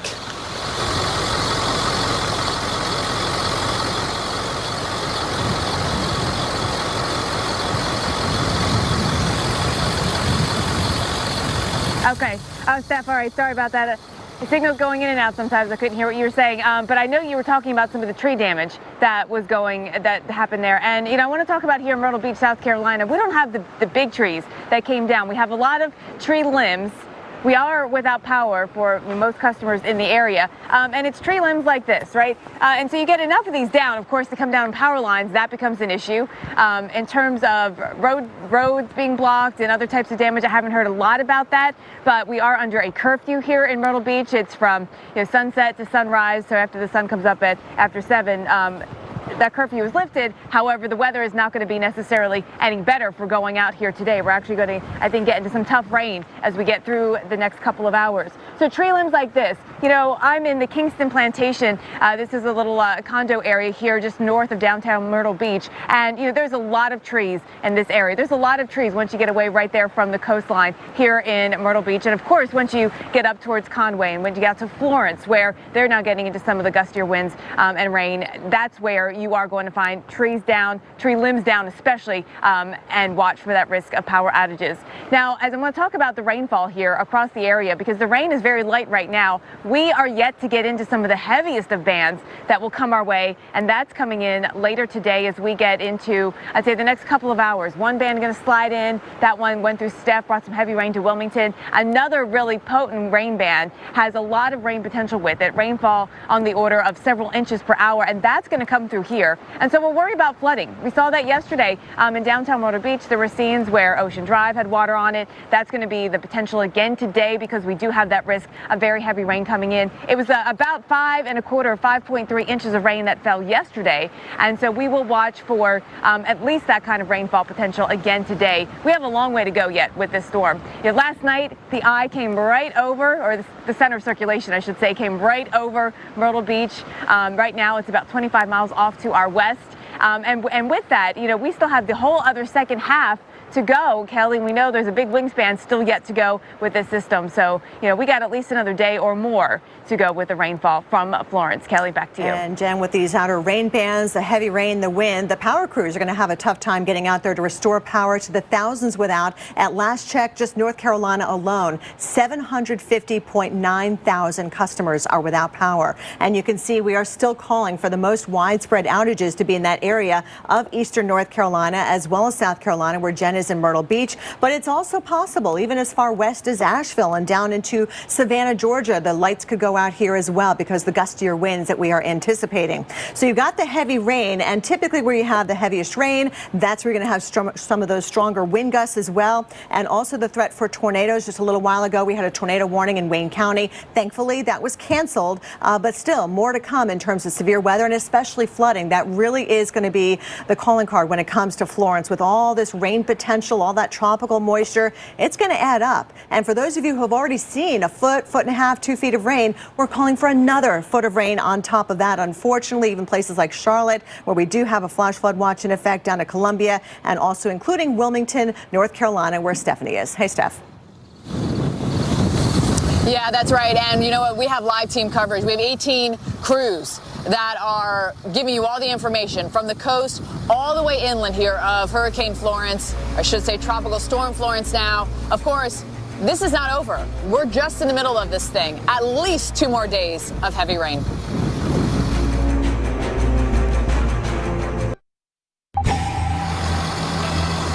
As floodwaters rose, everyday people headed out in Jacksonville, North Carolina, to help rescue those stranded, and it became a tale to remember as they came across 2 small cats in the water. The 2 men brought the felines, I should say, into their boats and helped them get to dry land. You know, they have seen a lot of heavy rain up towards Morehead City, Jacksonville, North Carolina. Everything's rotating in as well. That's where we had some of those heavier totals, near 2 feet of rain. Here into Wilmington, you know, a little instrument that, or I shouldn't say little, the instrument that takes the rain observations and whatnot got knocked out with the storm. So right now, radar estimates are 12 inches, and we haven't seen a lot of flooding. I think it has to do with the topography and how everything kind of goes down to the Cape Fear River. This, however, is what we've seen. I mean, look how big these branches are that cracked and broke in our wind. I mean, we gusted to, you know, 105 miles an hour. Still this morning seeing some gusts as well that are on the breezy side. And no one's come out to clean anything up because we've had a very steady rain. All right, let's now talk to Pam Walker with the North Carolina Emergency Response. Okay, we don't have Pam Walker on the phone yet. So maybe we should go to our graphics. Can we do that, guys? Maybe show everyone what we have here radar-wise with the 5 a.m. update. All right, we'll show you guys the graphics until we get Pam Walker on the phone. As of 5 a.m., our tropical storm had winds of 50 miles an hour. You see it's still pumping out, though, some breezy conditions. And the tropical storm force winds extend out 175 miles from the center. The rain is going to be the big thing. Okay, we have had 23.75 inches in Newport, And the record for the state is 24.06 from Floyd in 1999 when we're talking about tropical systems. But there's the past 2 days. I mean, you're talking 12, 18, 20 inches of rain. And it's going to continue. So we do have flash flood warnings. That's for us here in Wilmington. And they're all spread throughout, eastern North Carolina, heading up towards the Raleigh area. And that means that more rain's going to fall. When you have a warning, that means flash flooding is imminent or it's occurring. So here's a look as you go through Tuesday. We're going to see a lot of locations that have up to 2 feet of rain when all is said and done. All right, do we have Pam on the phone yet? Is she ready to go with us, or should we hand? All right, so we haven't got Pam Walker, Kelly. Obviously, under the conditions, understandable. So we'll get her as soon as we can, and then when we do, we will let you guys know. Steph, quick question for you. I know yesterday morning you said your power was knocked out where you're staying at about 4 o'clock in the morning. How are you getting by people that you're staying with as well down there in Wilmington? Well, if you go onto my Instagram, I'll put it on Twitter as well, and Facebook and whatnot. It's just lights. It's headlamps. It's flashlights.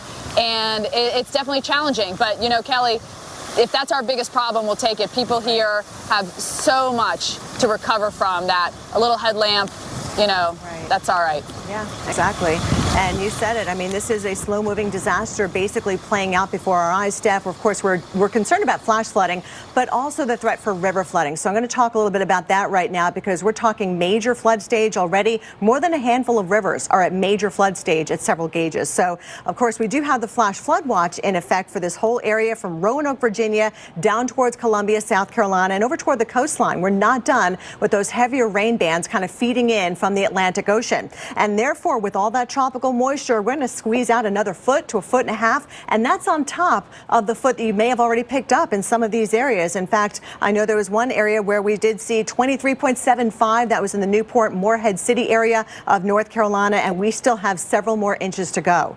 So somebody's going to top 30 inches. And here's a look at all the river gauges as we forecast it into next week. All the purple means major, and then you've got all the moderate flood gauges as well. And these are your rivers, the creeks, the streams, some of those smaller tributaries are also in pretty rough shape as well. Let's take a look at some specific rivers now here in North Carolina at the Burgaw area, the Cape Fear River. It's on the rise, and right now we're at 4.89, but we're forecasted to crest at 25.7. And look at the date. Okay, that's not going to happen for a few more days here in North Carolina. We're going to remain in major flood stage for quite some time as we head towards September 20th. So here's a look at Manchester, North Carolina, the Little River. We're also concerned about that as well because right now we're doing okay, but we're forecast to crest at 35.2, and that's going to happen in a few days as well. Then we go to Camden, South Carolina. This river, the Wateree River, is still rising, and in fact, the latest observation is just below action stage. But look at this forecast crest.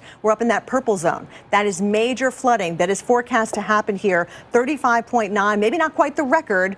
We hope we don't see any records because obviously that would be more devastating for more people being impacted. But still, significant river flooding is likely here. According to the Southeast River Forecast Center, it's expected across the heart of North Carolina and down towards Myrtle Beach area as well. A lot of these streams and tributaries and rivers flowing the opposite direction, as a matter of fact, because of that onward push of water coming in from the ocean. I know Jen Carfagno had an interesting Instagram video yesterday of the water that was just going in the other direction, something you don't see very often, Steph, but obviously those winds, it can wreak havoc on the waterways. Yeah. Oh, they can, not only on the waterways, and that's what happened up in New Bern, where we had all those rescues. We have crews on their way to New Bern to discuss what has gone down there. And, of course, trees down inland as far as near Raleigh, Johnstown County. And this is a neighborhood. This is what it looks like in Wilmington. Massive. I mean, these things are huge that have come crashing down. You can't even get down the street. This is actually a neighborhood, okay? We're going to continue to give live team coverage of this as we have 18 crews covering this from the coast all the way inland because flooding could be a problem up towards the mountains. The only Emmy-nominated weather network on cable. When this much rain falls, it is a life-threatening situation. Is the most essential coverage on TV.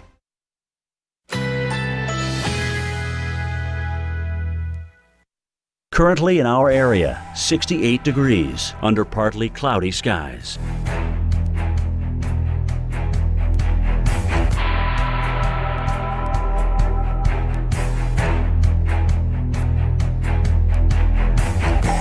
Today, sunny to partly cloudy. High 90. Winds east-southeast at 5 to 10 miles per hour.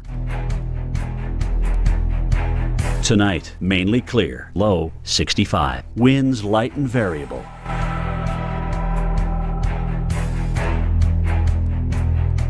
Sunday, mainly clear. High 89. Winds south-southeast at 5 to 10 miles per hour. Here's our 7-day outlook.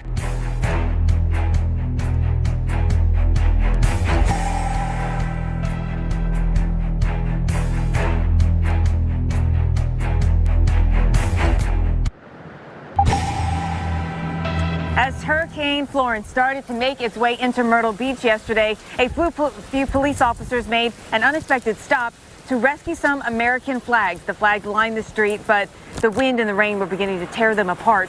The officers decided they weren't going to let that happen, so they stopped their cars, they took down each flag, and once they got them all down, they took the time to properly fold them, and they said this was just something that needed to be done. Indeed, indeed. And look, a lot of preparation went into getting all these communities ready for Florence, right? You know, anything that could blow around was removed from the streets, and certainly yesterday here, that was a scene that certainly needed to happen. Let me talk more about what is happening here right now in Myrtle Beach, South Carolina, where we are continuing to get some very light rain. The winds have been gusty, anywhere from 30 to a little over 40 miles per hour, but not like the wind we saw yesterday. And that's because Florence itself has come down in wind speed. It is now a tropical storm with the core winds of 50 miles per hour, but still very large in size. Those tropical storm force winds do still extend out about 175 miles for the center. So you can expect these kind of gusty conditions, 35, 40 miles per hour, for at least the rest of today, and we'll see how tomorrow goes in terms of how far Florence makes a move. Right now, it is still moving at only 5 miles per hour, and it's about 25 miles over to our west. So I am in Myrtle Beach. We did get the center of circulation pass right over us last night. A lot of debris down, and it was really from those relentless winds yesterday, as well as the rain. You can see some of the tree limbs that I have out here. It's things like this, that have come down. And this kind of stuff is why we have 100,000 people without power in South Carolina. And that will be hard to get back on until these winds come down, which, even winds over 40 miles per hour are tough for those power crews to make it out. In terms of rainfall, top rain total in our area right here was Conway. We had over 8.5 inches of rain. Myrtle Beach, I just checked your latest total, was actually 5.71 for yesterday. And so that, of course, was a new record. Yesterday was a tough day to beat, right? Because the old record had been set back in, it was a hurricane. It was, gosh, I'm forgetting at this point. But today the record to beat actually comes from Floyd. So for us, the record to beat in rainfall today is over 12 inches.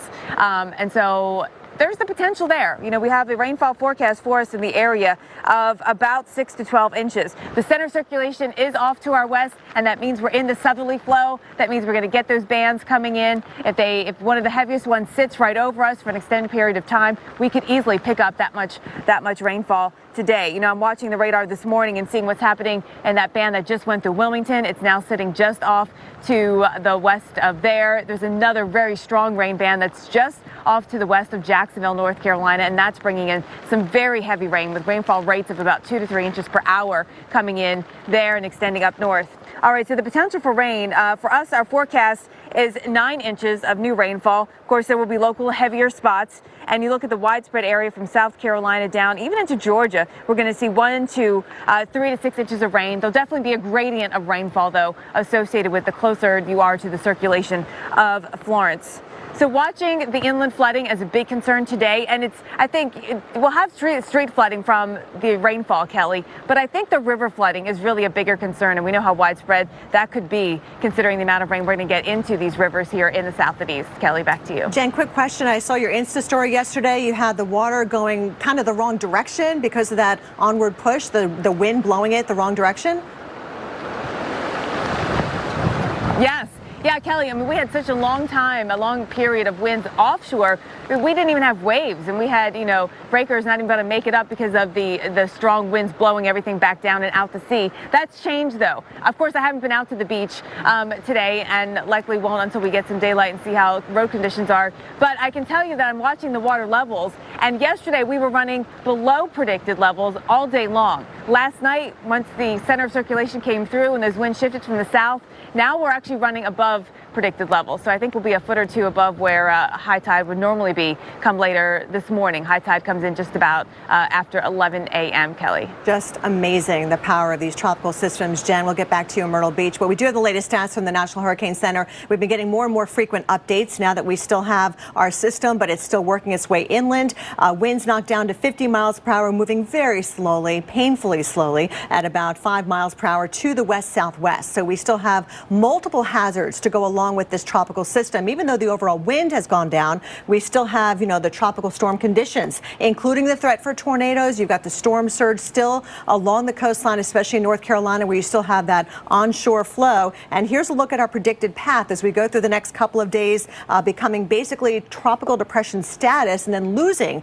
tropical conditions or, you know, characteristics as we move the system up through the Smokies of eastern Tennessee, eastern Kentucky as well. And then we bring our system into the northeast eventually, where I know you guys don't need the rainfall after such a wet summer. So here's our future radar. You can see the spin ever so slowly making its way to the west-southwest. Eventually, we do see the heavier rain bands moving in off the ocean as well, affecting places like Wilmington, as far west as Charlotte, the high country. So it's not just a flash flood threat, but we could see some mudslides and landslides as well. Our continuing coverage is next.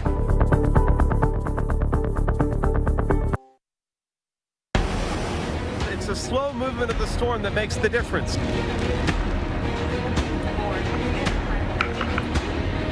The rain is coming down heavy at times, and that's the story still over the next 24 to 36 hours. You can smell petroleum in the water.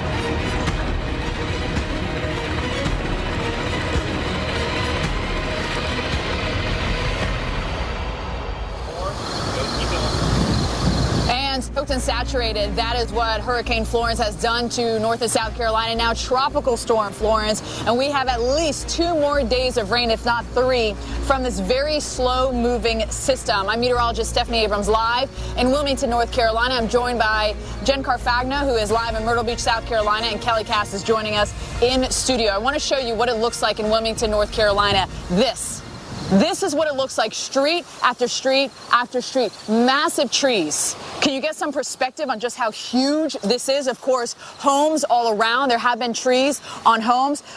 We had a wind gust of 105 miles an hour. That was our peak wind gust. There has been flooding down by the Cape Fear River where we had that record high level, but otherwise I cannot report any flooding in and around the Wilmington area. Let's show you the very latest of what's happening in Goldsboro, North Carolina. That's where they have had some flooding. Roads are underwater. Everyone is encouraged to stay off the roads unless necessary. A nursing home had to evacuate as Stony Creek ran out of its banks. Goldsboro has seen more than 10 inches of rain from Florence. Here it's estimated we've had about a foot. But by the way, the top total right now is Newport, 23.75 inches. The state record is 24.06 set from Floyd for a tropical system.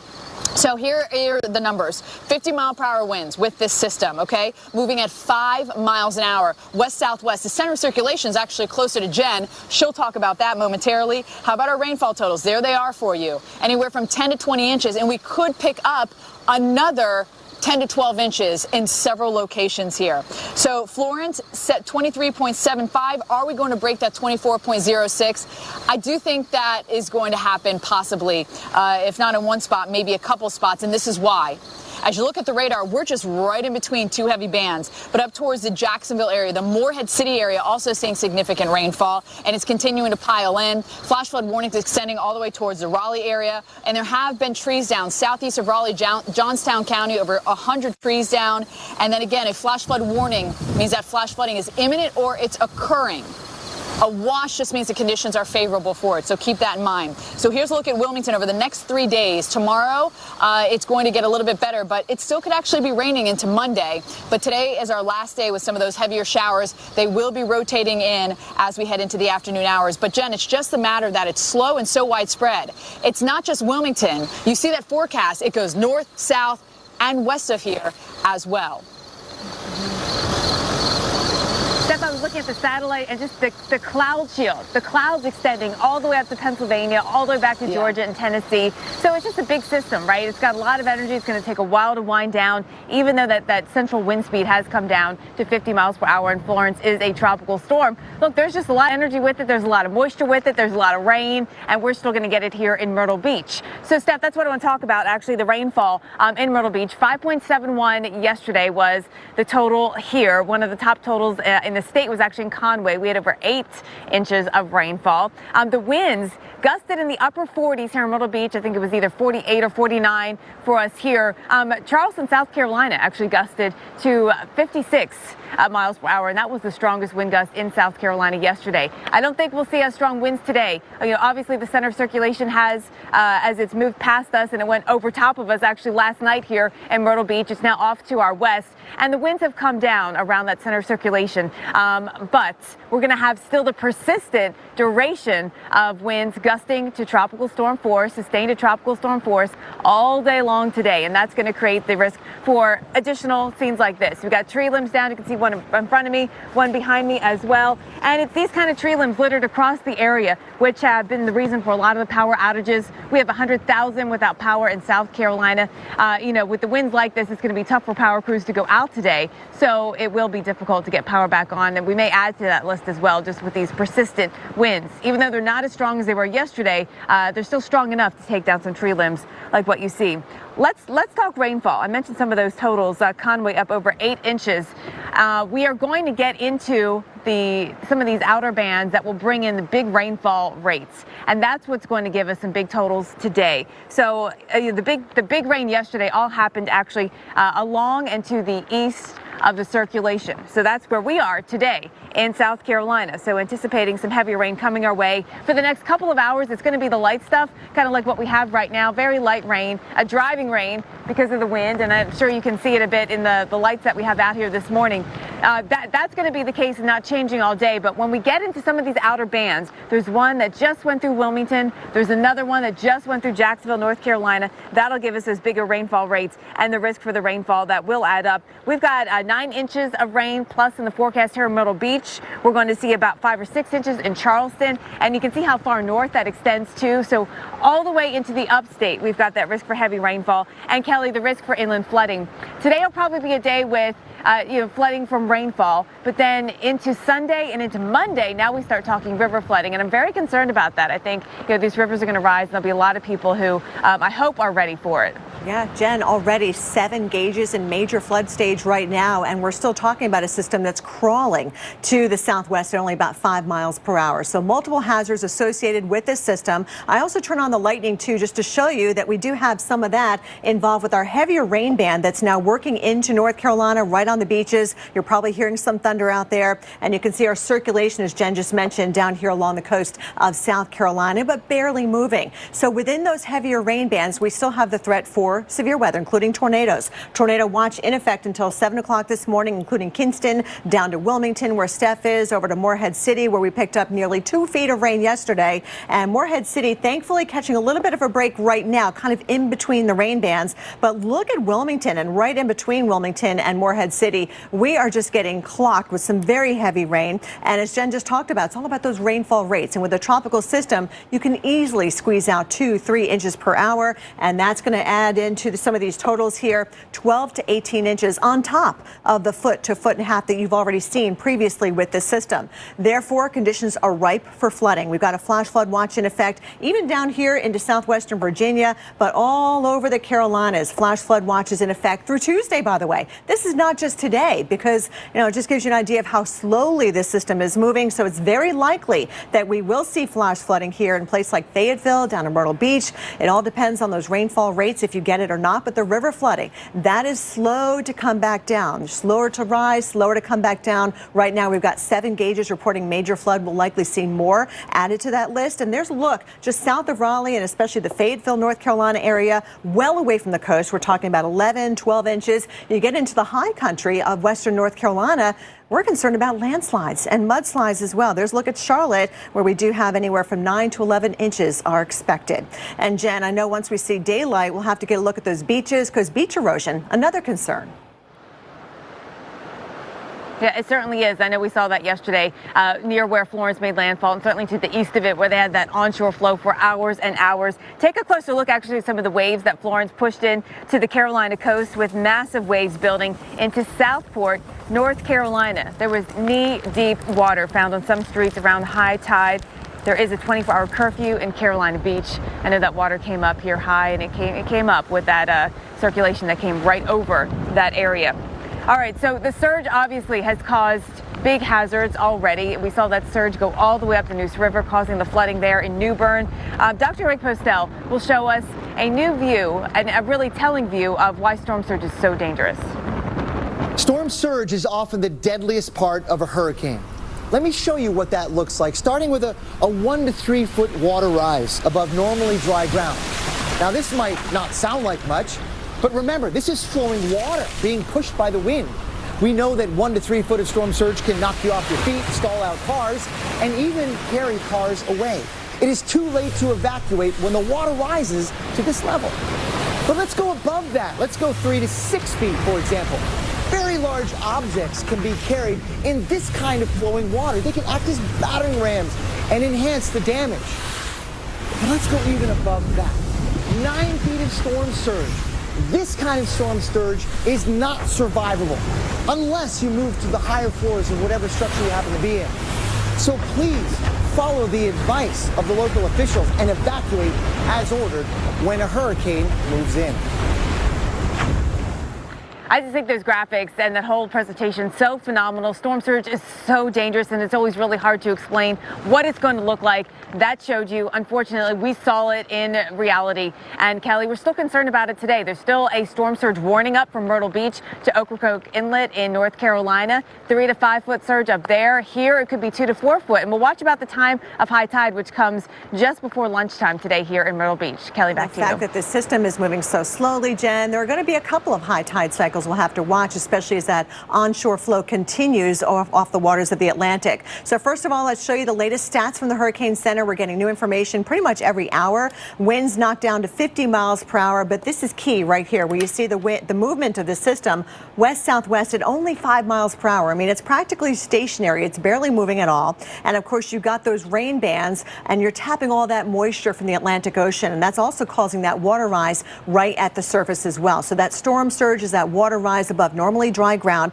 and at times of high tide, you will have problems, with that as well, an exacerbation, if you will. So the wind forecast, obviously still pretty strong out there around the Wilmington, Wrightsville Beach area, and then eventually the winds will die down, but it's that onshore flow, that steady, wind off the water that we're concerned about lasting all through the day today. Wilmington, Cape Hatteras, it's still an east wind off the water, and that's why we're concerned about storm surge flooding still for so many communities here up and down the Carolina coastline. All right, let's talk about your tide cycle for Hatteras, North Carolina. It's going to be 1:51 at high tide today, and then again at 2:33 in the morning tomorrow.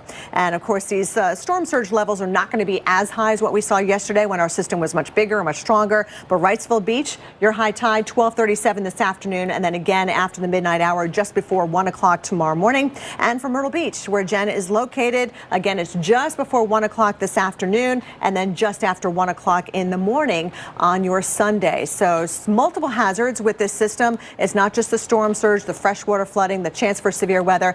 Steph, I wish we could get some system through here and kick it on out, I know. We eventually will. It does look like as we head towards that Sunday, Monday, at least it's going to get moving. We're going to see an upper level system kind of pick it up and bring it off into the northeast. But unfortunately, it's going to be here today and through the day tomorrow. Could drop up to 40 inches in some locations. We've already seen up to 2 feet. And unfortunately, it has taken the lives of 5 people. Florence punishing the Carolinas with wind and rain crawling down the coast. Storm surge putting towns like New Bern under 10 feet of water. I've never been so terrified in my entire life. It was horrifying. Just wondering what's going on and where the water's going to go and how high it's going to go and how we are going to get out. Those rescues with good outcomes. In Wilmington, however, a rescue effort became a grim recovery after a tree fell on a home, killing a mother and her infant. I noticed that they were battening down and stocking up for the storm ahead, just like most of us were. It's sad something like that happened to a neighbor. It hits home for all of us. I mean, regardless if you have kids or not, if you have a family or not, it's a human life. Roofs ripped from their buildings, trees uprooted, and power lines down across the area. It's typically the rain and flooding that poses the greatest threat to life. Right now, our focus is on saving lives and protecting people. We're still in the thick of the storm, and it's far from over. A region that will need patience to weather this storm. What's predictable is we know the hurricane routes. What's not predictable is where the water's going to go. So we're going to monitor the situation closely, and if we have to close a roadway to keep people from drowning and keep vehicles from being washed away, we certainly will. As the inland flood threat will continue through the weekend. And Michael Jordan, of course, principal owner there of the Hornets, is teaming up with the NBA to provide relief and supplies to his beloved state, of course, here in the Tar Heel state. And Jen, this is what it looks like in many, many neighborhoods in Wilmington. 105-mile-an-hour wind gusts. I mean, these trees are massive. There's nothing you can do to protect yourself. And unfortunately, this is what happened. It wasn't flooding. It wasn't necessarily wind damage. It was trees like this. This is a road, Jen. This is your typical neighborhood. You know, your typical neighborhood. Yeah, and Steph, it's because you guys were in that eye wall, for a couple of hours. You never got a break. You never got the eye to come over you. And what was it like? We were talking to you early in the day yesterday, and you said sometimes everything gets weakened, and then the second half comes through, right? And that takes out the rest. Yeah. Did you see a lot of additional trees going down yesterday afternoon? It was just a progression, Jen, of debris, more and more and more debris and more and more and more damage because we did stay in that eye wall. So it was just over those hours because it was moving yesterday, maybe 6 miles an hour, like you said. And you had said that, what happened was we thought we were going to get the eye, but it started kind of collapsing and misforming before it got over Wilmington. And you actually saw that. And you were saying you guys are going to stay in that eye wall. And that is the worst possible place to be. I know, at least if you would have gotten the eye, you would have gotten a little bit of a break, but instead you just stayed in those strongest winds. Yeah. And 105-mile-per-hour wind gusts is significant, but to get you had 90 in the hour before that, 80 in the hour before that, so it was really long-lived. Yeah. Steph, I want to run through what we know right now, because we do have more than 22,000 people in shelters across North Carolina. UNC Chapel Hill, Wake Forest are being used as shelters. Wilmington and Fayetteville airports are still closed, and others are reopening, but with limited flights. So make sure that you do call ahead with your airline before you go to the airport. All right, know that we have our full team of meteorologists here for you. Experts are tracking Florence. Make sure you have the information and the stories you need to know. Stay with us right here on the Weather Channel for continuing coverage of Tropical Storm Florence.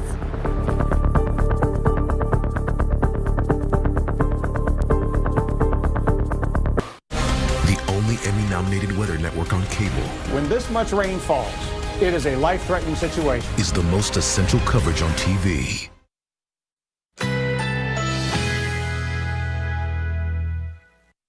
Currently in our area, 68 degrees under fair skies.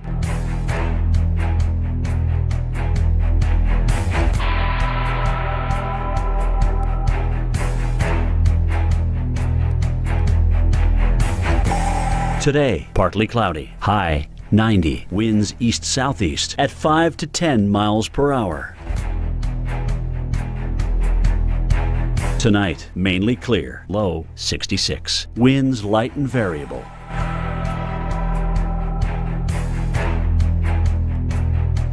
Sunday, mainly clear, high 89, winds south-southeast at 5 to 10 miles per hour. Here's our 7-day outlook.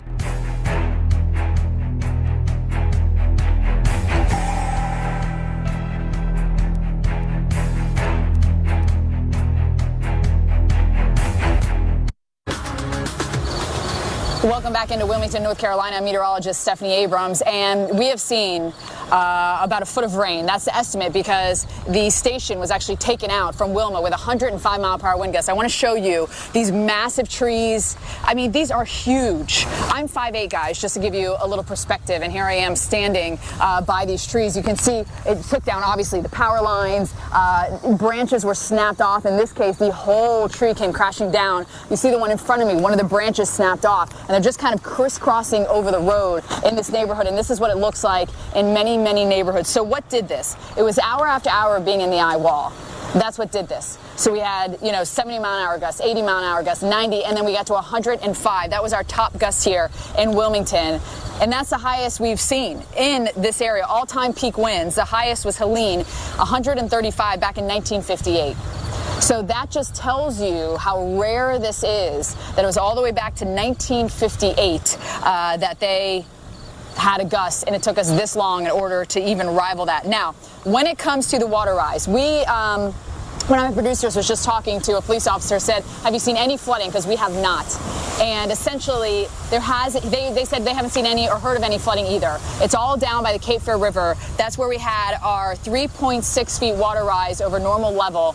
And we are going through yet another tide cycle today. We saw significant flooding down by the Cape Fear River, but that's it. And I think it has to do with the topography of how Wilmington is set up, because everything kind of drains down towards the Cape Fear River. And so I think maybe that's one of the reasons that we haven't seen that significant flooding here. Now, as you can see, it's still raining. We're going to see more rain today, and really the rain here is going to last until Monday. It will lighten up and lighten up and lighten up, but today will be our heavy rain day for sure. Now, we need to talk about severe weather as well, because to the north of us, northeastern North Carolina, the county starts with a B, Beatty, Bettis. I know Kelly, I'm sure, has it on top of her tongue. Had one reported tornado yesterday, Kelly, but there's still that threat today. I wish I could help you there, Steph. I'm not even sure of it myself. But yeah, we are worried about more tornadoes.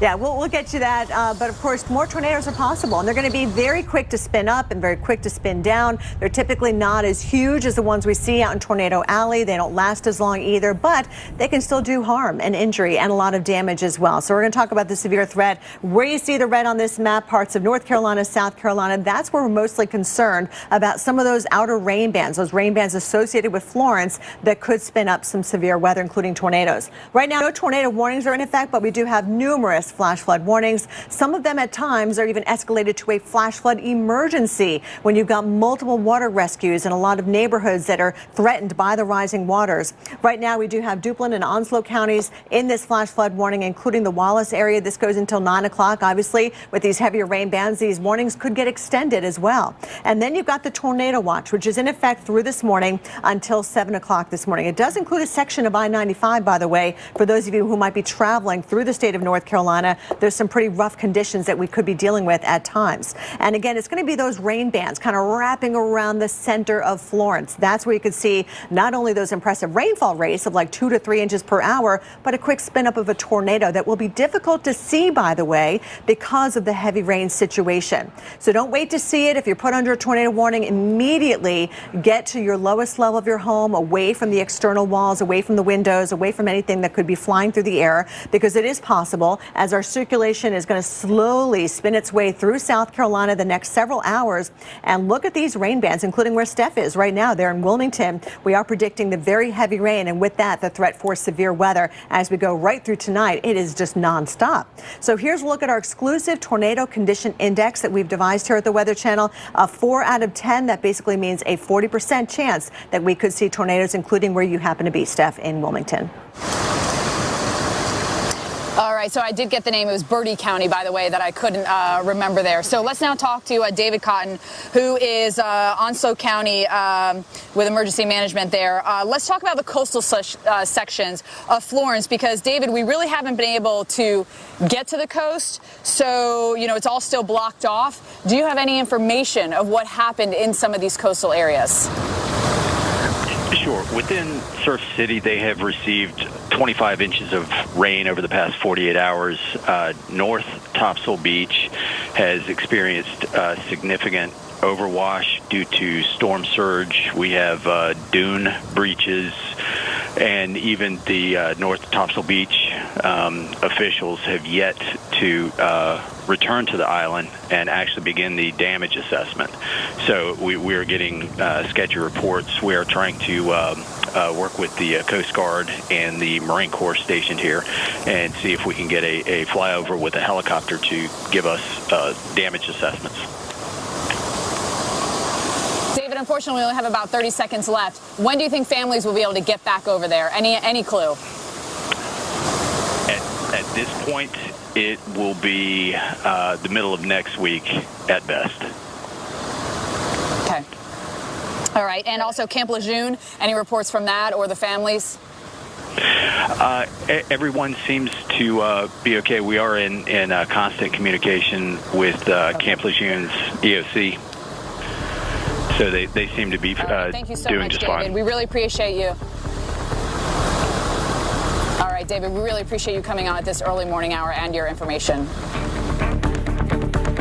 We have seen the Cape Fear River rise to levels we have not ever seen.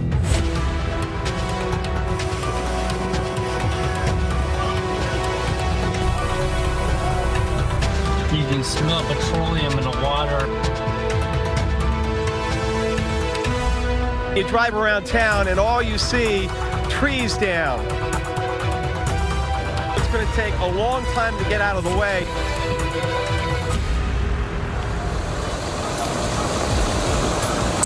Our coverage of what is now Tropical Storm Florence continues here on the Weather Channel. This is still a rainy and actually a bit of a breezy event that's happening. Rain, of course, is now taking over the headlines as we've seen almost 2 feet in some locations.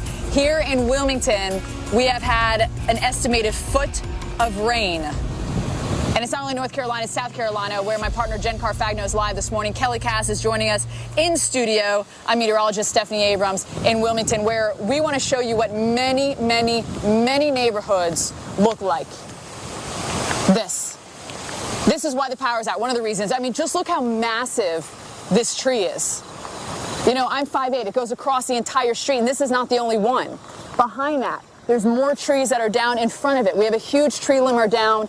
These houses right around us actually got incredibly lucky because that tree did not fall on a house. And there's a house right behind me. I don't know if you can see it through the foliage there. We have some residents that are waking up. We're going to talk to them as soon as they, come to the surface here, if you will, from waking up. Well, Florence, unfortunately, has claimed the lives of 5 people. 2 of those deaths were a mother and an 8-year-old baby who died when a tree fell on their home here in Wilmington. Neighbor says he heard the tree crashing down but wasn't sure what happened. Wind gusts toppled 105 miles an hour. But Jen, as you were mentioning, it's not just that one gust. We had first 70 and then 80 and then 90 just staying in that eye wall for so long. And it's not just that one ring, Jen. Sometimes it's a little bit thicker. Sometimes you have what we like to call the outer eye wall. But being in the worst of the winds for so long. Yeah, it was really worst case scenario for you, Steph. I mean, just watching it. And it wasn't actually just the wind, too. Obviously, the wind caused significant damage, but I saw scenes where Jim was, too. You had the rainfall. It was rainfall flooding that he was dealing with. Water was covering the streets. And now, of course, we're still in the rain there in Wilmington, North Carolina. Here in Myrtle Beach, we've been in the rain. We had 5.7 inches yesterday, Steph. And I can tell you, let me just set the scene for you real quick here. I can tell you that there's a lot of debris. There's roads that have debris down, trees over top, which is going to mean that those need to be cleaned up before those roads are passable. We are, still under an evacuation order by the governor. So until that's lifted, no changes. I know people want to know when can they go back. Is today the day? Honestly, I can't answer that. I have to wait for officials to give the word, but I can tell you that we're still in very active weather here. The winds have certainly calmed down quite a bit. You can see, with the tree behind me, get a sense for every once in a while wind gust comes in and the trees start rustling, but we've only been gusting to about 40 miles per hour. So the wind is nothing compared to what it was yesterday. Peak wind gusts were up there closer to 50 and, pretty consistently nonstop all day long yesterday. This is a little more intermittent with the gusts. The thing about Florence is that the circulation went right over top of us last night. If you had trouble sleeping, like I did, because everything was just so loud outside between the trees and the roof and everything else, once that circulation came over, and it was here for quite a while because of how slow moving Florence is, you had a couple of hours of quite calm weather, and it got pretty hot and steamy and everything else. So now that we are on that right side of the circulation, we're back into the gusty winds, but because Florence itself is weakened, the winds will not be as strong as what we saw. A lot of debris down, and that's going to be I think the job today to see if power crews can get out and get power restored. We've got more than 100,000 customers without power in South Carolina, and then also watching the rainfall. Kelly, very concerned about inland flooding when it comes to rainfall flooding and then also river flooding, and that's going to take a couple days, Kelly, and I'm very concerned about those rivers rising as we get all this rain coming in. We're talking 7 that are in major flood right now, more to go up into major flood in the coming days. Jen, you mentioned the power outage situation, by the way. At this time last hour, we had 750,000 customers without power in North Carolina. We just jumped by another 2,000. So obviously that number is going to fluctuate, but that's a lot of people who are dealing with the inconveniences of no air conditioning, no lights, and hopefully you're using the generator smartly as well, because a lot of people lose their lives when it comes to that. But yeah, more power could go out in the next several hours, and you know those winds are still up there around 40-50 miles per hour, so the power crews are going to have trouble being able to get out there and do their jobs. There's the heaviest rain flowing along the eastern side of our circulation. Numerous flash flood warnings are still in effect, especially in North Carolina. Fayetteville included, Raleigh, Kinston, Morehead City, where the rain has stopped for now. You guys picked up 23.75 inches yesterday, so no wonder we've got these flash flood emergencies, which is to heightened alert staff. That means water rescues, roads closed, things like that. All right, Kelly, coming up next, we have a crew of 18 teams in the field. We have producers out in the field, producers back at the Weather Channel. We've got you covered from the coast all the way inland for the duration of this event. And let me tell you, we're just in the middle of it right now.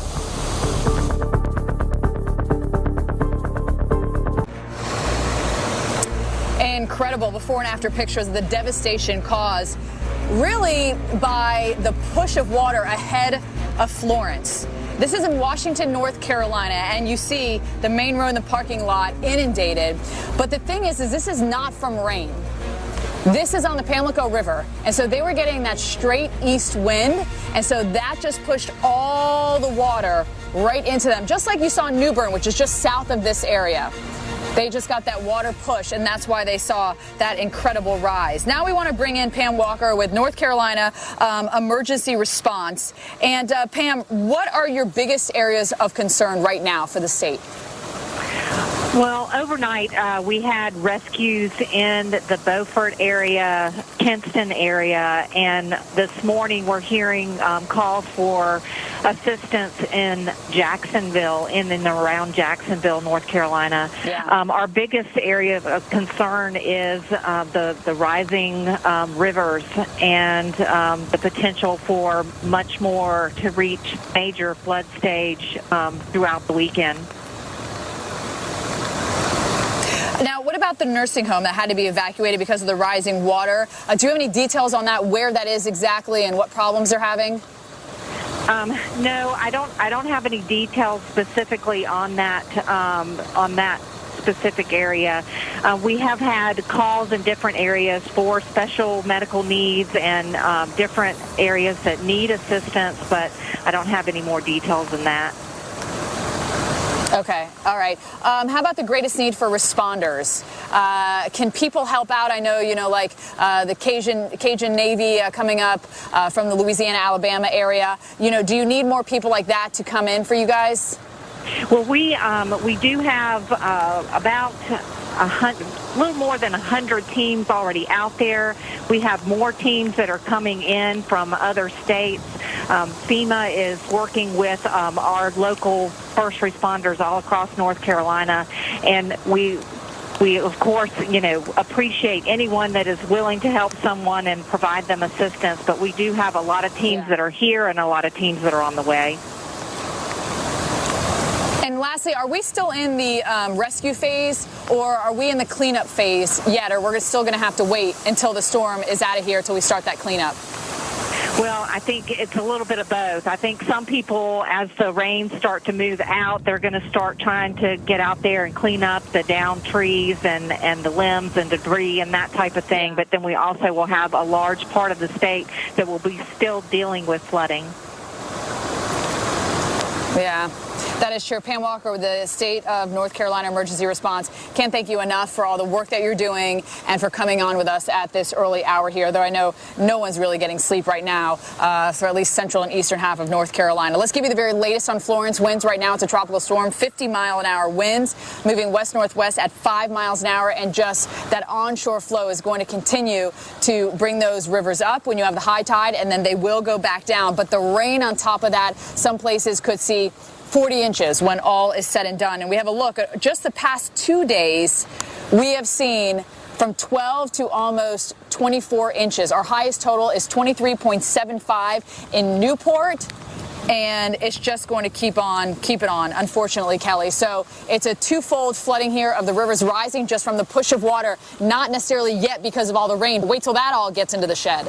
Yeah, I mean, we're talking about major flood stage, and for some of these river areas, these gauges, it's not even going to happen for another 3 days. So this system is a slow mover. It's a crawler. We do have flash flood emergencies in effect for several counties in North Carolina. So that's just an elevated sense of alert when it comes to flooding. That means flooding is ongoing.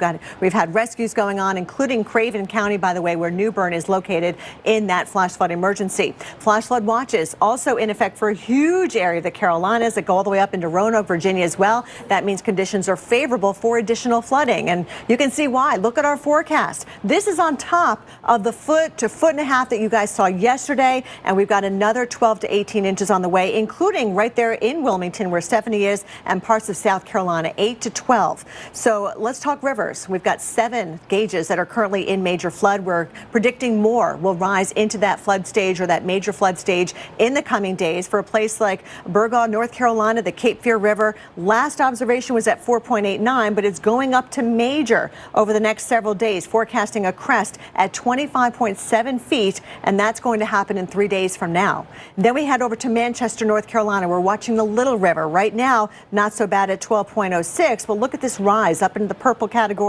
possibly even exceeding the record at this particular location. The record to beat is 32.2, and we are forecasting a crest of 35.2. So very serious concern for those of you living along the river, some of those smaller creeks and tributaries as well. Camden, South Carolina, 16.76 right now, forecasted to rise into major flood stage, 35.9, and that's going to be happening in 3 days from now. Not quite the record of 40 feet, but still getting up very close to that, and it's expected that the significant river flooding will continue for the next several days. Stephanie.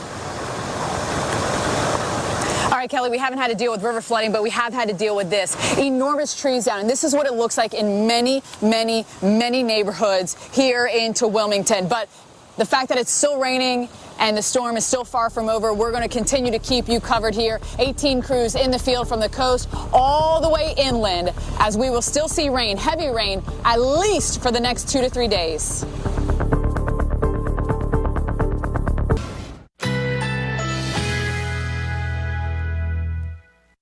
Currently in our area, 68 degrees under fair skies.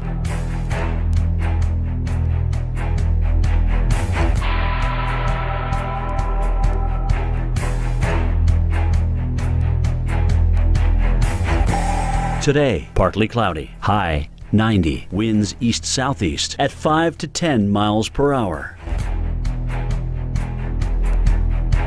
Tonight, mainly clear, low 66. Winds light and variable.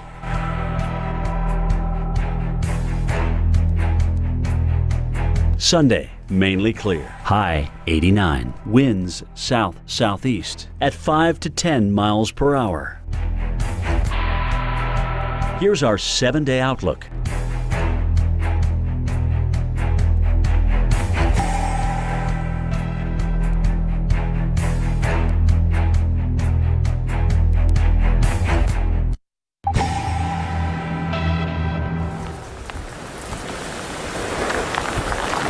And as Hurricane Florence started to make its way up into Myrtle Beach, we had a few police officers that made an unexpected stop to rescue some American flags. The flags lined the street, but the wind and rain were beginning to tear them apart. The officers decided they weren't going to let that happen, so they stopped their car, they took down each flag, and once they got them all down, they took the time to properly fold them, and they said that was just something that needed to be done. You know, I'm a soldier as well, and this is we can't let flags come out here and get destroyed in the wind. Were you guys just driving by and you saw? I was. And what did you think? I mean, seeing them whipping in the wind and rain like that. They shouldn't be treated like that. This is the greatest country on earth, so we got to treat it right. The officer said they plan to take the flags back to the Myrtle Beach Police Department to dry them out and then properly dispose of those that were torn. We had a great woman on the Weather Channel a few months ago for Flag Day from the American Legion to talk about the proper flying of the flags in different kinds of weather and how to treat them, how to dispose of them. And we'll have to bring her back again to talk about it because that's not the only flag that we saw out in the weather. I do want to talk about what's going on here at Myrtle Beach. Now that we're getting some daylight, you can get a better sense of where I am. I'm actually in Kingston Plantation, one of the condo subdivisions that we have around here. One of the many, right? Of course, there's a golf course nearby. There's a waterway nearby as well. And I know it's still dark out here, but behind me, we've got Lake Arrowhead, which is rising, but not flooding. Thankfully, I definitely have seen the water level come up in the last 24 hours. A lot of debris down as well. I mean, you can see branches like this. This is nothing. I was looking at some scenes from emergency management, and they've got much bigger tree limbs that have come down that they're trying to clear off roadways. The power companies are going to try to clear those kind of big limbs off of power lines today.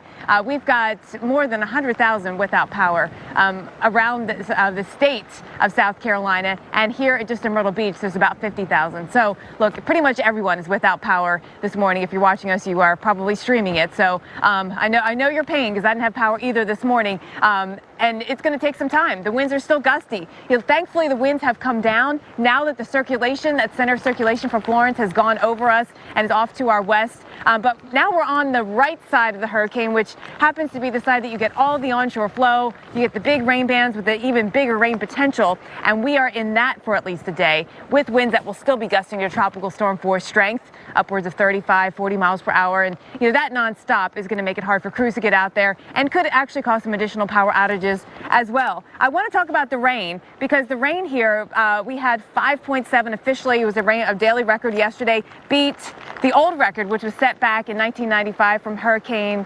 Ophelia, 2005. Lots of records in my head right now. But today we are likely to get upwards of 9 inches of rain here in Myrtle Beach after the rainfall that we had yesterday, and concerned about the new flooding that will happen because of that. Some of the higher totals in the area up towards Conway, we had over 8 inches of rainfall. The rain that has happened overnight has been fairly light, and we'll be in this light rain for a couple more hours until we get these outer bands in. And I'm watching 2 outer bands in particular, one that came through Wilmington. That's going to pivot into our area eventually later today. And then there's another one after that has some of the biggest rainfall rates. That one extends all the way up just to the west of Jacksonville, North Carolina, and that one will drop some of the big totals. For us, we're looking at about 9 inches. Charleston, another 5 or 6 inches of rain. That will certainly be adding up through not just today, but into tomorrow and perhaps even into Monday, though by Monday, some dry air starts to come in. Kelly, the concern is that the rainfall flooding will be today, but then once the rain lets up, that's when the river flooding starts to go up, Kelly. Exactly. I mean, they're going to be on the rise through the next 3 days, reaching major flood stage, and already 7 gauges are reporting major flood stage. One of them, by the way, the Little River, could actually achieve a record. So we've got to look at the rainfall associated with our circulation, now knocked down to tropical storm, but still packing a punch in terms of severe threat and flash flooding threat and river flooding. And we can't rule out the possibility of landslides and mudslides, especially as the system moves into the higher country of western North Carolina. So winds are 50, but notice how slowly it's moving. It's crawling at only 5 miles per hour. And with those stronger rain bands, we are likely to have the stronger winds and also the threat for some tornadoes as well. You can see where we still have tropical storm warnings in effect along the Carolinas. So as we track Florence in the coming days, notice it doesn't move very much between now and this time tomorrow morning, becoming probably just tropical depression status by the time it makes its way through the heart of South Carolina through Columbia. Still some gusty winds and heavy rain associated with it. Then we're worried about the mudslides, that tropical moisture getting into that higher country here of eastern Tennessee, the Smokies, and also into western North Carolina. So let's track it on our future radar. You can see the heavier rain affecting us certainly in a place like Wrightsville Beach and Wilmington, Myrtle Beach where Jen is, and even Charlotte. We're expecting several inches of precipitation as it slowly makes its way to the north and west. Jen, back to you in Myrtle Beach. All right, Kelly. So we have continuing coverage here as we watch what has happened over the areas. We'll bring you new pictures, new stories. We'll show you the areas still at risk for surge today, and of course the heavy rain and inland flooding threat. Stay with the Weather Channel. Continuing coverage of Tropical Storm Florence. We'll be back after this.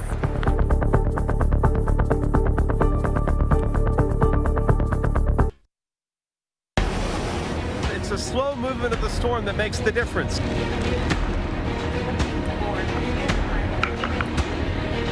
Rain is coming down heavy at times, and that's the story still over the next 24 to 36 hours. You can smell petroleum in the water.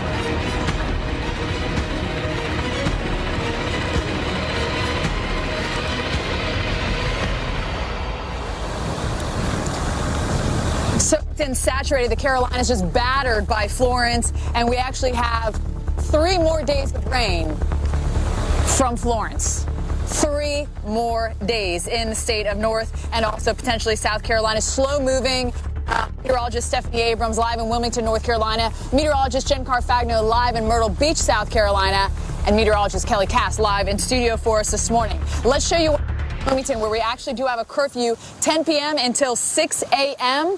And this is one of the reasons why. Look at the massive trees down. We're starting to get first light. We'll be able to walk around a little bit more and show you what's happening. But this is just your typical residential street that many of you that are watching live on. And these huge trees, thankfully this house behind us spared.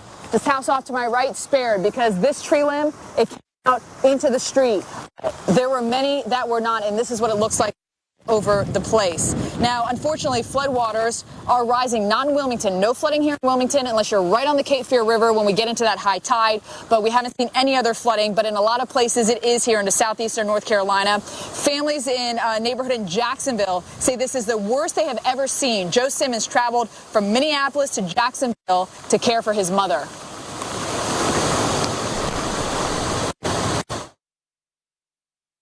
From right here where my mother's mailbox is there, it is at least 2 feet deep. And each time you go to the next mailbox, you're dropping like 2 feet.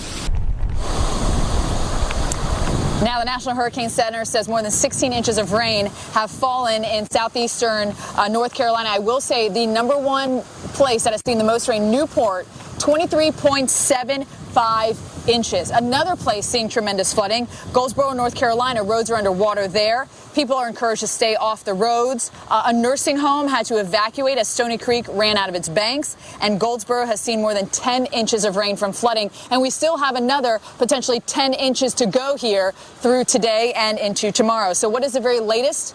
It's a tropical storm. Winds are at 50 miles per hour with this. Still moving so slowly, though, at 5 miles an hour. And that's what's deadly about this. You can't even get out. Usually after a hurricane, they blow through. The next morning, there'd be people out here with chainsaws, getting these trees, getting rid of them. Not the case. A, it's too rainy. And B, you can't get that power out because the power crew's out because they can't raise the buckets when we're still seeing gusts like we are. So rainfall totals, you saw them there. I mentioned Newport, 23.75. I think we're going to break that record of Floyd that was set back in 1999, 24.06 from a tropical system. That's the most we've ever seen. But look at the rain that's still just pouring in to North Carolina. And where you see it going over the same areas, that's what we call training. And so that just means that you have rain going over the same areas over and over again, just like trains on a train track. And unfortunately, that's where it's really going to accumulate today. And Jen, we are not only going to see it today, but tomorrow, more into central and western North Carolina, into the upstate, yeah? But then on Monday, still with that onshore flow with this broad system, is going to bring in the moisture.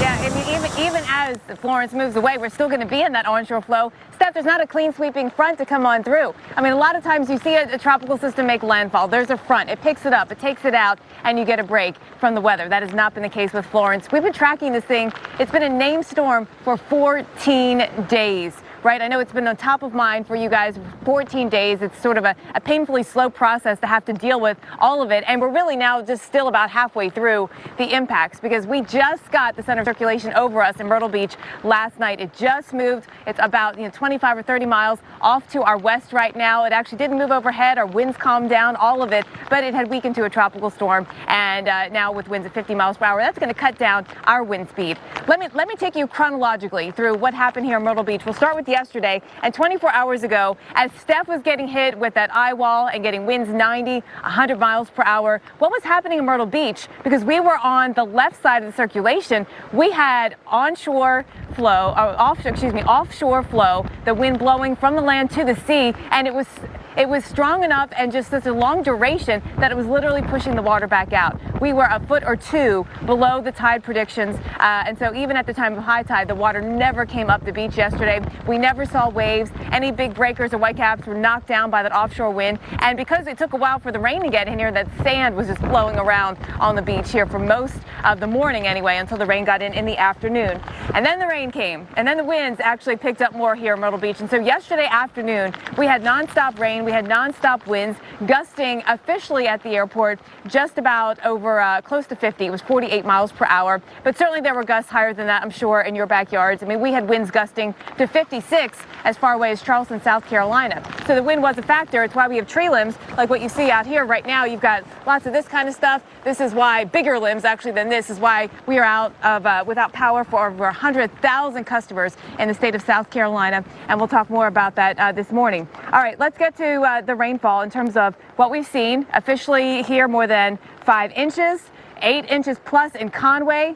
We are going to be getting more. As you see, those training outer bands that Steph talked about, those will come to us later today in South Carolina. For now, it's actually pretty light rain, but it's steady rain, and this kind of light rain will add up too, so don't discount that. We're thinking about 7 to 9 inches of rain throughout the area. Even Charleston, we're looking at 5 to 6. Today is going to be about the rainfall flooding that will be a concern, street flooding that comes with that. Even with the 5 inches of rain that we saw yesterday, I saw some scenes of flooding down on Ocean Drive, down towards downtown Myrtle Beach. And so that kind of thing will happen again today, which is why we're urging everyone to still stay off the streets and stay inside. We are under a sunset to sunrise curfew here in Myrtle Beach, so that's lifting right now, but still have to advise everyone, stay put. There's trees that are covering roadways, making those impassable. Still the risk for that rainfall flooding stuff. And then, of course, the inland flood threat that comes next. All right, so let's go back into the studio, Greg. I want to talk about that inland flood threat because that's sort of a slow motion disaster, right, when you talk about river flooding.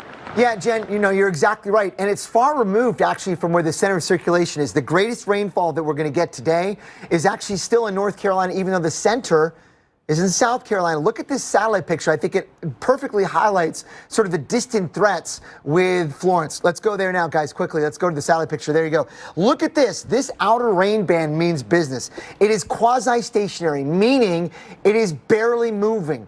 And that is going to continue to throw in a ton of moisture into North Carolina with big-time thunderstorms and a significant severe weather threat all day today. It is sort of one of these sort of systems that is essentially stalled out, and whatever puts that rain band, it's not going to move. And we're going to see these rainfall rates of 2 to 3 inches per hour continue in many locations across North Carolina. These are very electrically active thunderstorms. You can see these things out over the water. Look at all that lightning. All this stuff is coming into coastal North Carolina, around Wilmington, either side of it by 50 miles. And this rain band is going to deliver, again, probably more than a foot of rain just this afternoon. And I don't think it's done by the end of today. We're going to keep going with it. So when you look at the rain that's fallen, for example, on this map, and you imagine the rain that's yet to come, you wonder why we're not flooding even more than we are. Look at some of these numbers so far. Check this out. In some areas here in eastern North Carolina have seen over 18 inches of rain. That is 18 to 24 inches of rain already in some of these areas right here in North Carolina. So look at the counties here that are in flash flood emergencies, going all the way from Carteret County inland to Duplin County. This includes, of course, New Bern, Morehead City, and every small town in between. This is a very, very significant flooding disaster unfolding in North Carolina. If that weren't enough, we've got the tornado risk. We've got a tornado watch out through much of today.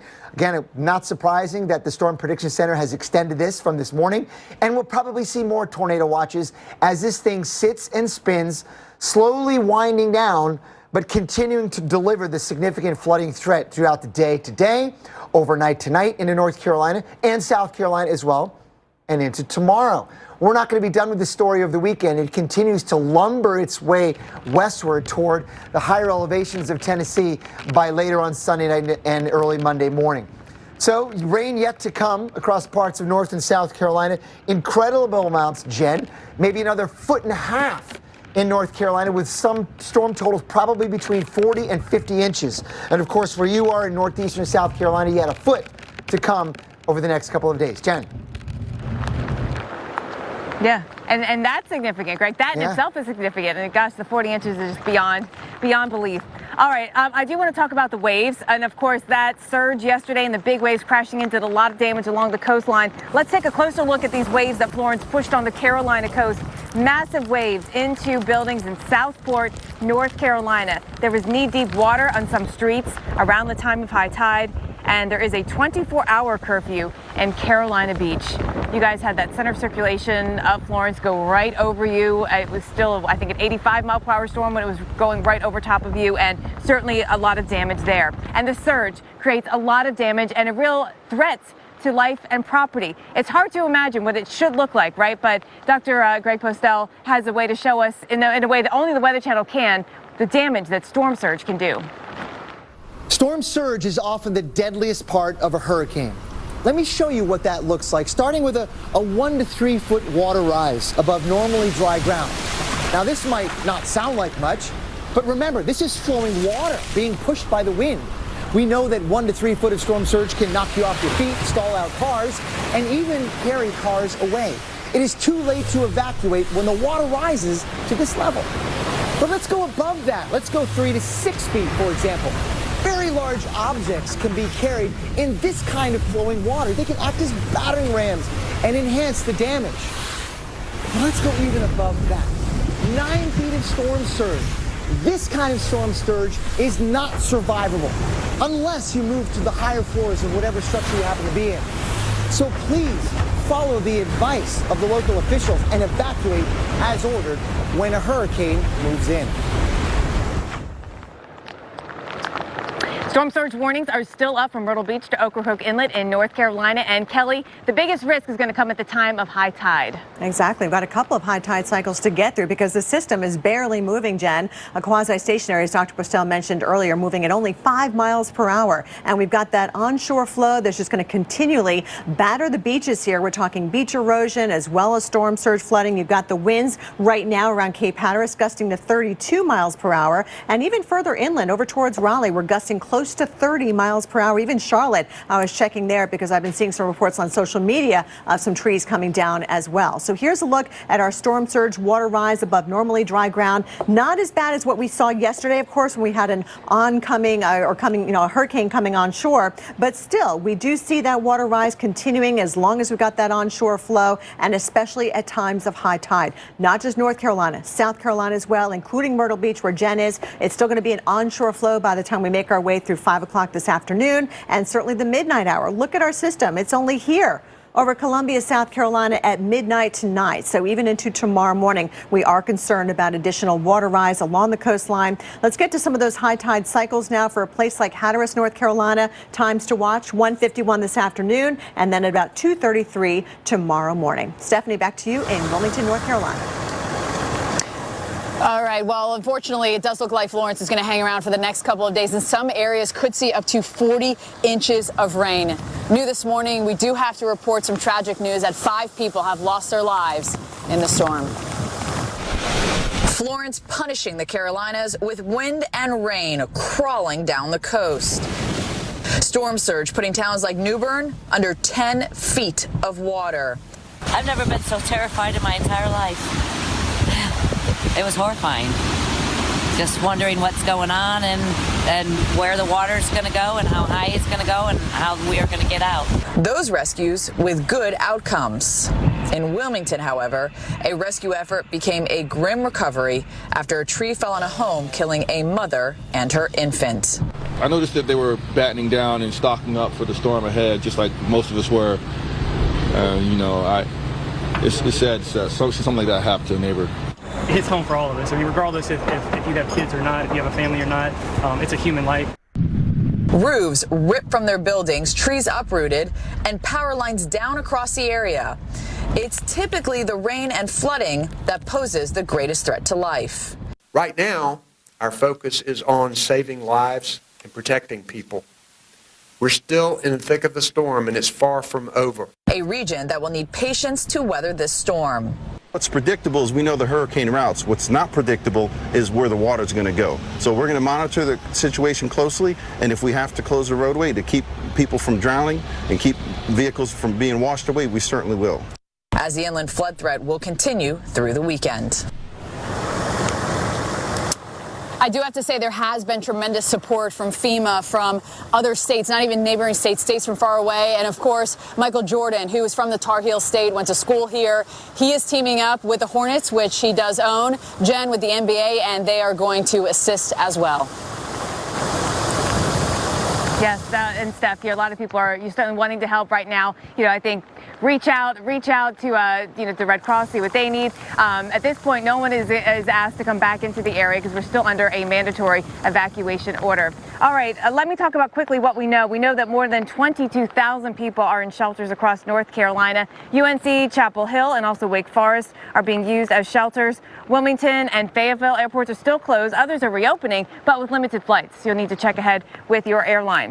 And the Weather Channel has our full team coverage continuing. Meteorologists and experts out in the field, back in the studio, behind the scenes. There are so many people helping to make sure we can get you the information and the pictures and the stories about Florence as it continues to actually drop rain and wind and surge still today as we watch it crawl across South Carolina. We'll be back after this.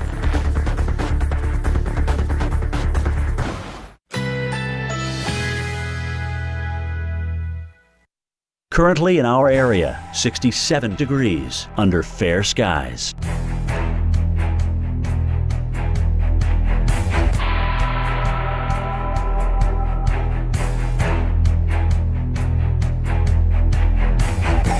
Today, sunny to partly cloudy. High 90. Winds east-southeast at 5 to 10 miles per hour.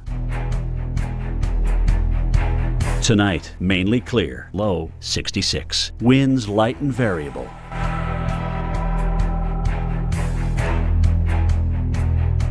Sunday, mainly clear, high 89. Winds south-southeast at 5 to 10 miles per hour.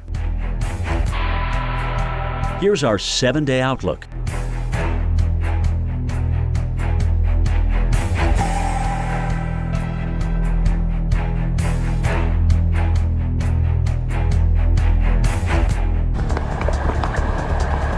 And going to the chapel was postponed by Florence. A couple from Hurricane West Virginia, if you can believe it.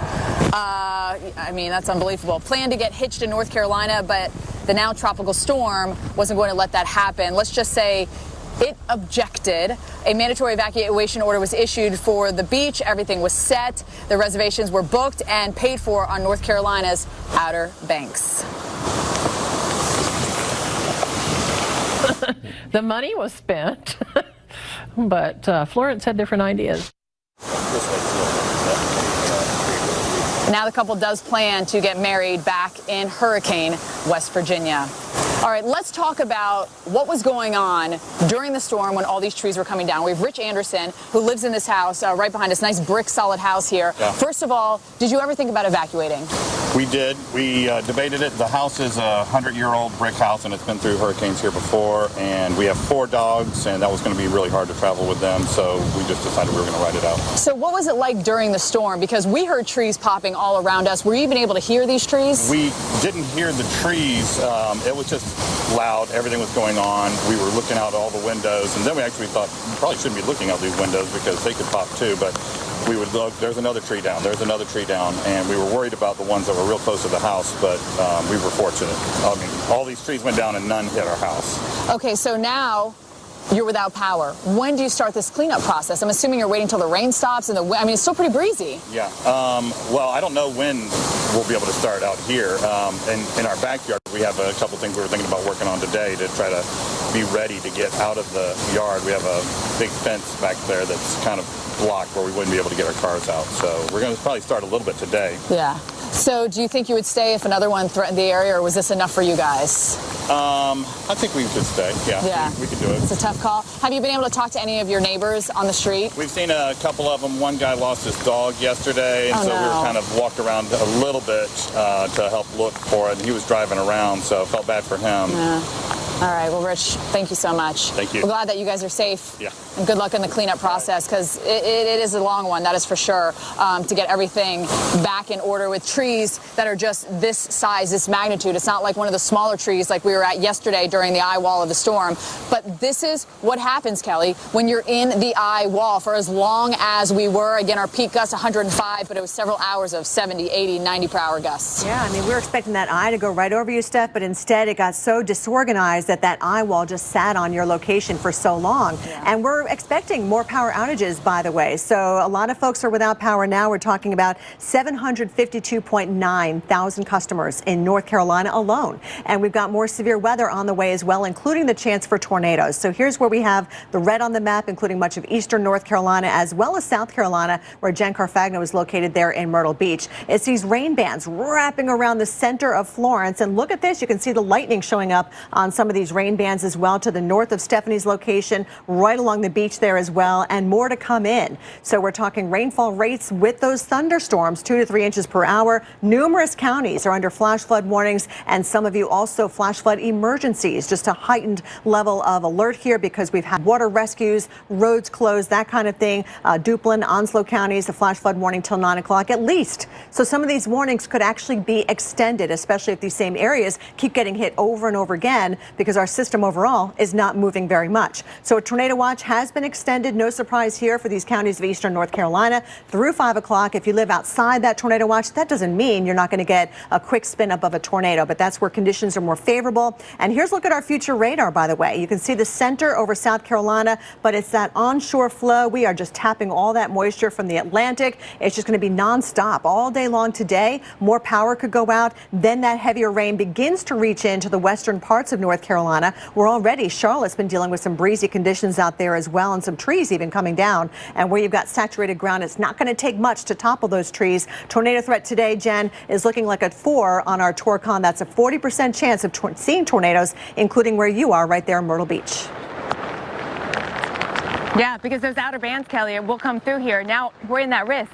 So here's the thing, risks have been changing, as Florence has been moving, albeit slowly, but changing. So here in South Carolina, we are now on the right side of the circulation, the east side of the circulation, and we're going to get into that rain. We're going to have that risk for storms today, potentially the tornado risk. We're not under tornado watch right now, but we'll have to watch for that later today, and watching for the big rain. I just want to quickly set the scene for where I am. Some tree debris down here. I'm in Kingston Plantation, which is a community just north of downtown. But you take a look behind me. This is one of the many water areas. This is Arrowhead Lake. There's lots of golf courses, lots of areas like this. And with the rainfall flooding, that could be an issue today, right? We have easily another 5 to 9 inches of rain left to go here in South Carolina. That's on top of the 5 to 8 inches of rain that we saw yesterday. In fact, you can see that with our rainfall totals. So now that the circulation has moved past us, that center circulation went overhead last night. It's off to our west. It's moving away, but we're going to get into that southerly flow. It's going to be pretty nonstop through today. The rain at the very least will be like this, which is light, and worst case will be very heavy. In fact, we'll get into that later this afternoon. Picking up another 5 to 9 inches of rain. Myrtle Beach, the forecast is for that 9 to 10 inch range. All right, continuing coverage of the threats, including the flooding and the risk for surge. There's actually still that chance today. We'll have more on that coming up right here with continuing coverage on the Weather Channel. We have seen the Cape Fear River rise to levels we have not ever seen.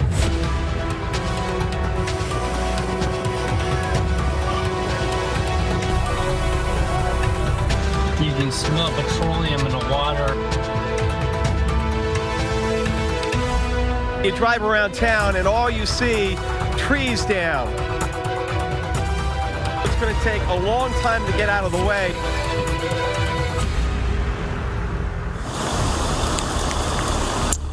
Welcome back into our continuing coverage of what is now Tropical Storm Florence. I want to show you what 100 mile per hour, 105 mile per hour wind gusts can do. That was our peak wind, but we were in the eye wall for so long it just crushed us here in Wilmington. Look at the root of this tree. Now, the home behind it got very lucky because this massive tree actually fell into the street. We can walk you around it. And this is what it looks like in many neighborhoods in Wilmington. We drove around yesterday for a good hour and we saw neighborhood after neighborhood after neighborhood like this. That's where the tree fell. And we can actually keep going down the street because that's all they did is they fell one side, the other side, one side. This house was spared. We spoke to the resident. He said it was very terrifying going through it, hearing just the sounds. The hurricane was so loud, he couldn't even hear these trees snapping. That's how loud the eye wall is. I'm telling you, when you're in that eye wall, even if it's a Cat 1, major damage. So here we go, yet another tree that fell over and thankfully spared the homes that were on either side of it, and then the street just keeps on going.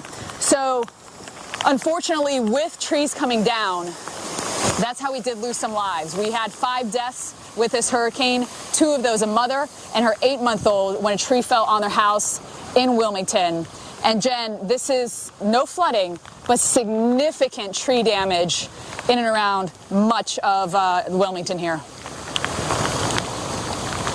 Yeah, I mean, Steph, I'm seeing your pictures and your videos, and it's just really amazing the size of the trees that came down, right? And that's telling for how strong the winds were, where Steph was. For Myrtle Beach, we were in persistent winds gusting, over 40, close to 50 miles per hour all day long. And that wasn't strong enough to take down big trees like that, thankfully, but enough of smaller trees and limbs, kind of like what you see out here, to take down a lot of power. We got still more than 100,000 across the state of South Carolina without power. Tree limbs like this. And I'm in the Kingston Plantation, which is a condo community just north of downtown Myrtle Beach. Of course, there's a golf course nearby. There's water nearby, as there is all over this area. This is Lake Arrowhead, and it's not flooding, but it certainly has risen a lot since yesterday after the more than 5 inches of rain that we saw here in Myrtle Beach. Saw some reports of flooding on streets as well, like around Ocean Drive. But, with all this rain coming down at once, it really was sort of the peak time when we got that issue. Now today we're going to get into that all this rain as well when we get into these outer bands that have big rainfall rates, and that's when we're really anticipating road flooding. Perhaps we'll have to watch for small streams and creeks. The river flooding will start to work its way through the weekend. Actually, that takes time to play out, and so that's sort of the phase 2 of Florence, is the river flooding that will happen across South Carolina. Let me show you some of the video that we've seen across the area. Now there are reports here of some power outages, of course, including a power line that caught fire in Myrtle Beach. We have 138,000 outages. I want to remind people, if you don't have power, don't use candles. You want to make sure that you use flashlights, and maybe there's camping lanterns to light your home as well. And also, there have been some animal sightings, not just those rescued, but an alligator crossing the road, not even using the crosswalk postel. That, to me, when I saw that alligator, was a reminder that we will not be going into floodwaters, right? Because you do not know what is in those floodwaters. Alligators, fire ants, etc. Yeah, that's a little alarming. Avoid alligators if possible, right? But we have a lot of other hazards, of course, with the flooding. Look at these counties in North Carolina that are under flash flood emergencies. It's not just a couple. It includes places like New Bern, Morehead City, and every small town in between, going almost as far west as I-95. These are towns and counties that are in significant jeopardy of even more flooding. Look at some of these river gauges that are in major flood stage now. Those are the ones in purple, right in here across the eastern part of North Carolina. But going forward, this is the expectation into next week. Look at how many of these rivers and the river gauges will be at major flood stage, extending all the way westward from northern South Carolina into the western part of even Virginia. And this extends again into the latter stages of next week. So some of these rivers may not reach their peak for another 4 or 5 days. So let's time out Florence and where it's going to go over the next at least couple days. It's going to continue to lumber its way, the center of it, through parts of South Carolina. But these rain bands continue to attack North Carolina with rainfall rates at times in some of those heavier thunderstorms of 2 to 3 inches per hour. It is going to continue to be a very bad flooding event for the next couple of days. Beyond that, I know folks in the Ohio Valley and Northeast are wondering, is Florence coming to me? Well, in some version, yes, and it's going to bring some amount of rain to even in the interior Northeast. Not nearly as much as we've seen in the Carolinas, but if you add this up going through next couple of days, at least a couple of inches of rain as far north as Vermont and New Hampshire. How about that? We'll be right back with more live coverage on Florence. Well, the remnants of Florence continue to pound parts of North Carolina as very, very heavy rainfall continues over many of the same locations hour after hour. And we just got a new flash flood emergency for some counties in North Carolina, in addition to the ones already. This is a new one just issued by the National Weather Service for Johnston, Sampson, and Wayne counties. This is a flash flood emergency, meaning seek higher ground. This is a particularly dangerous situation, very close to the cities of Dunn, including Mount Olive, and of course Newton Grove and Mingo. If you live in these locations, please seek higher ground now. This is an emergency. The rain is going to keep coming and the waters will keep rising.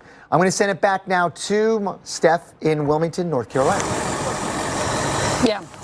You know, Dr. Bosell, that's not the first flash flood emergency we've seen, and it certainly won't be the last with this system. And many groups are volunteering to help with the search and rescue in North Carolina. One of those is the Louisiana Cajun Navy. It's an organization comprising of mainly private boat owners who assist in efforts. So let's bring in Clyde Kane, a volunteer, to talk about their efforts. So Clyde, thanks for being with us this morning. How did you guys first know to come up for Florence? How does that all get coordinated to start?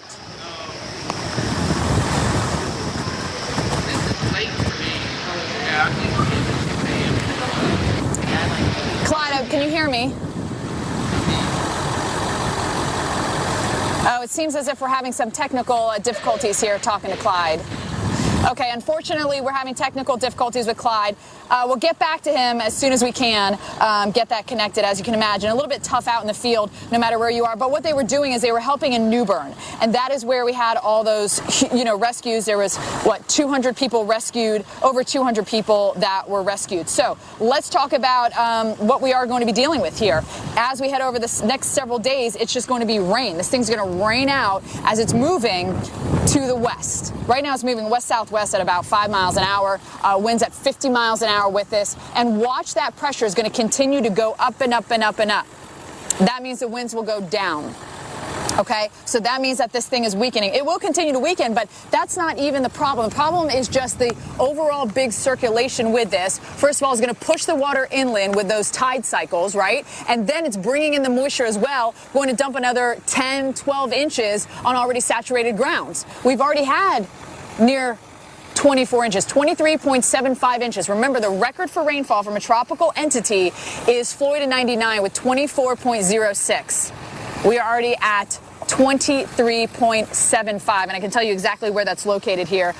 Newport in North Carolina. 700,000 people without power, and then just the rain. The problem is you get these bands, because it's moving so slowly, the bands to go right over the same area for hours, and that's what we call training, and that's why we're having these flash flood emergencies.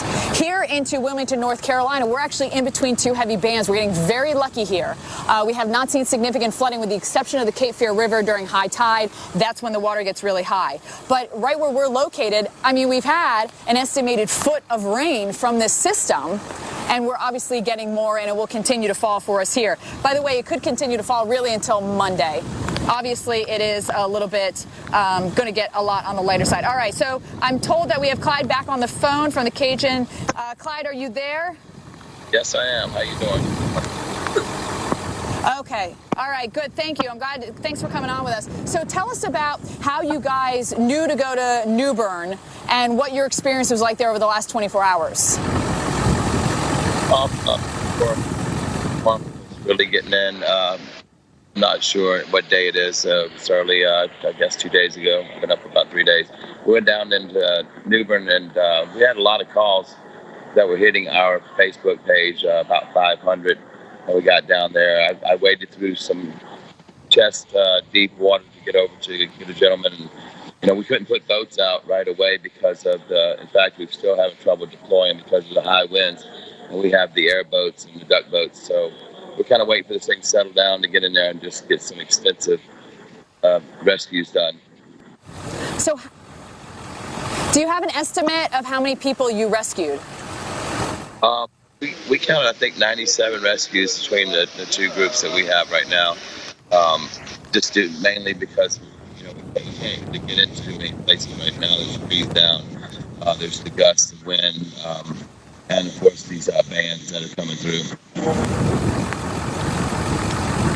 How long do you plan to stay in the area? Right now I'm in Columbia picking up supplies for everyone down at the church down in Wilmington. So we plan on staying until at least everyone is rescued. We have an operation going on where we're bringing in a lot of trucks and donation stuff. So I usually stay in a zone. I spent 11 months after the great flood of Baton Rouge and then rolled right into Harvey. So we're going to be here for a little while, taking care of everyone after we rescue them, getting things done. So we only about 30 seconds left. Real quickly, if people want your help, how do they contact you? Facebook, Cajun Navy? Louisiana Cajun Navy on Facebook, PM, message us, or louisianacn.com. You can go there and contact us. All right, certainly appreciate you coming on, and of course the hard work of you and your entire team out there that is doing the really tough stuff. We're going to be back, of course, with live continuing coverage. We're going to continue to forecast because this thing is going inland. Flash flood warnings. We have had trees down just near the Raleigh area. So this is a marathon we're still in. The only Emmy-nominated weather network on cable. When this much rain falls, it is a life-threatening situation. Is the most essential coverage on TV.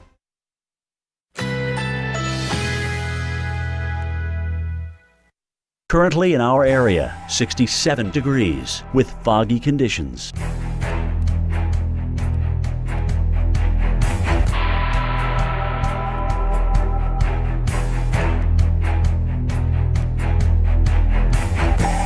Today, sunny to partly cloudy. High 90. Winds east-southeast at 5 to 10 miles per hour.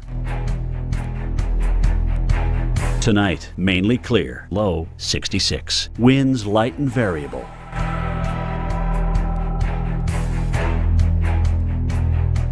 Sunday, mainly clear. High 89. Winds south-southeast at 5 to 10 miles per hour.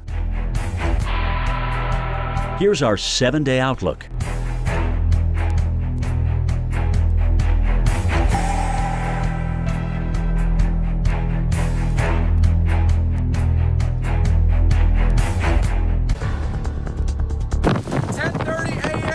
Starting now, feel the outer edges of Hurricane Florence hit us here in Myrtle Beach, South Carolina. The rain has increased exponentially and the winds have really picked up as well. Take a look out over the beach. Offshore wind, so everything's blowing out to sea right now. Now 12:45, strongest winds in Florence so far. Getting a horizontal rain just pelting us right now. Winds gusting over 50 miles an hour.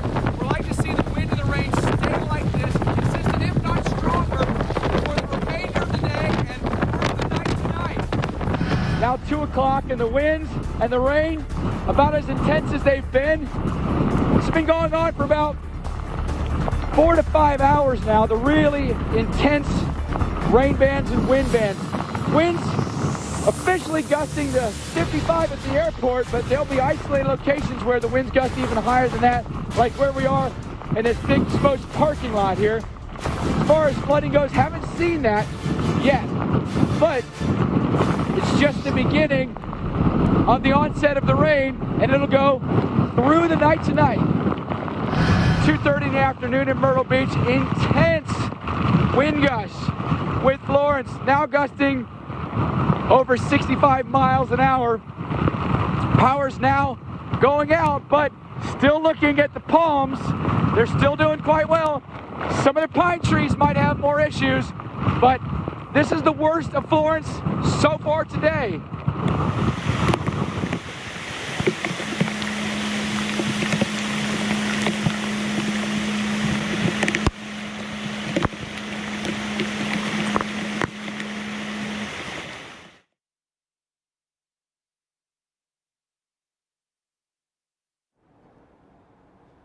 Well, the impacts of Florence continue to pound parts of the Carolinas, and we know that many are without power. If you look right now at our power outage map for customers in just North Carolina, over 750,000 customers, and that extends all the way into the central part of the state.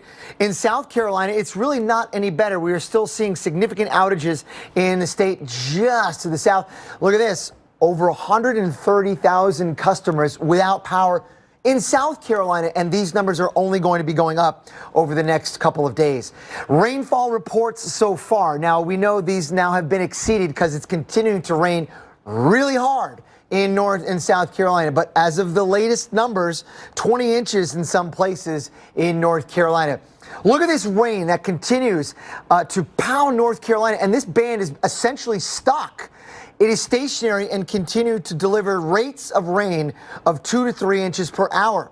And because of that, we've got more flash flood emergencies now in progress for some parts of these counties, including Johnston, Sampson, and Wayne. And so the messaging from the Weather Service is that these are very dangerous, particularly dangerous situations where do not travel. You are not to travel unless you are actually fleeing a flooded area on an evacuation order. So stay put, because the waters and creeks are rising and flooding roadways all over the place.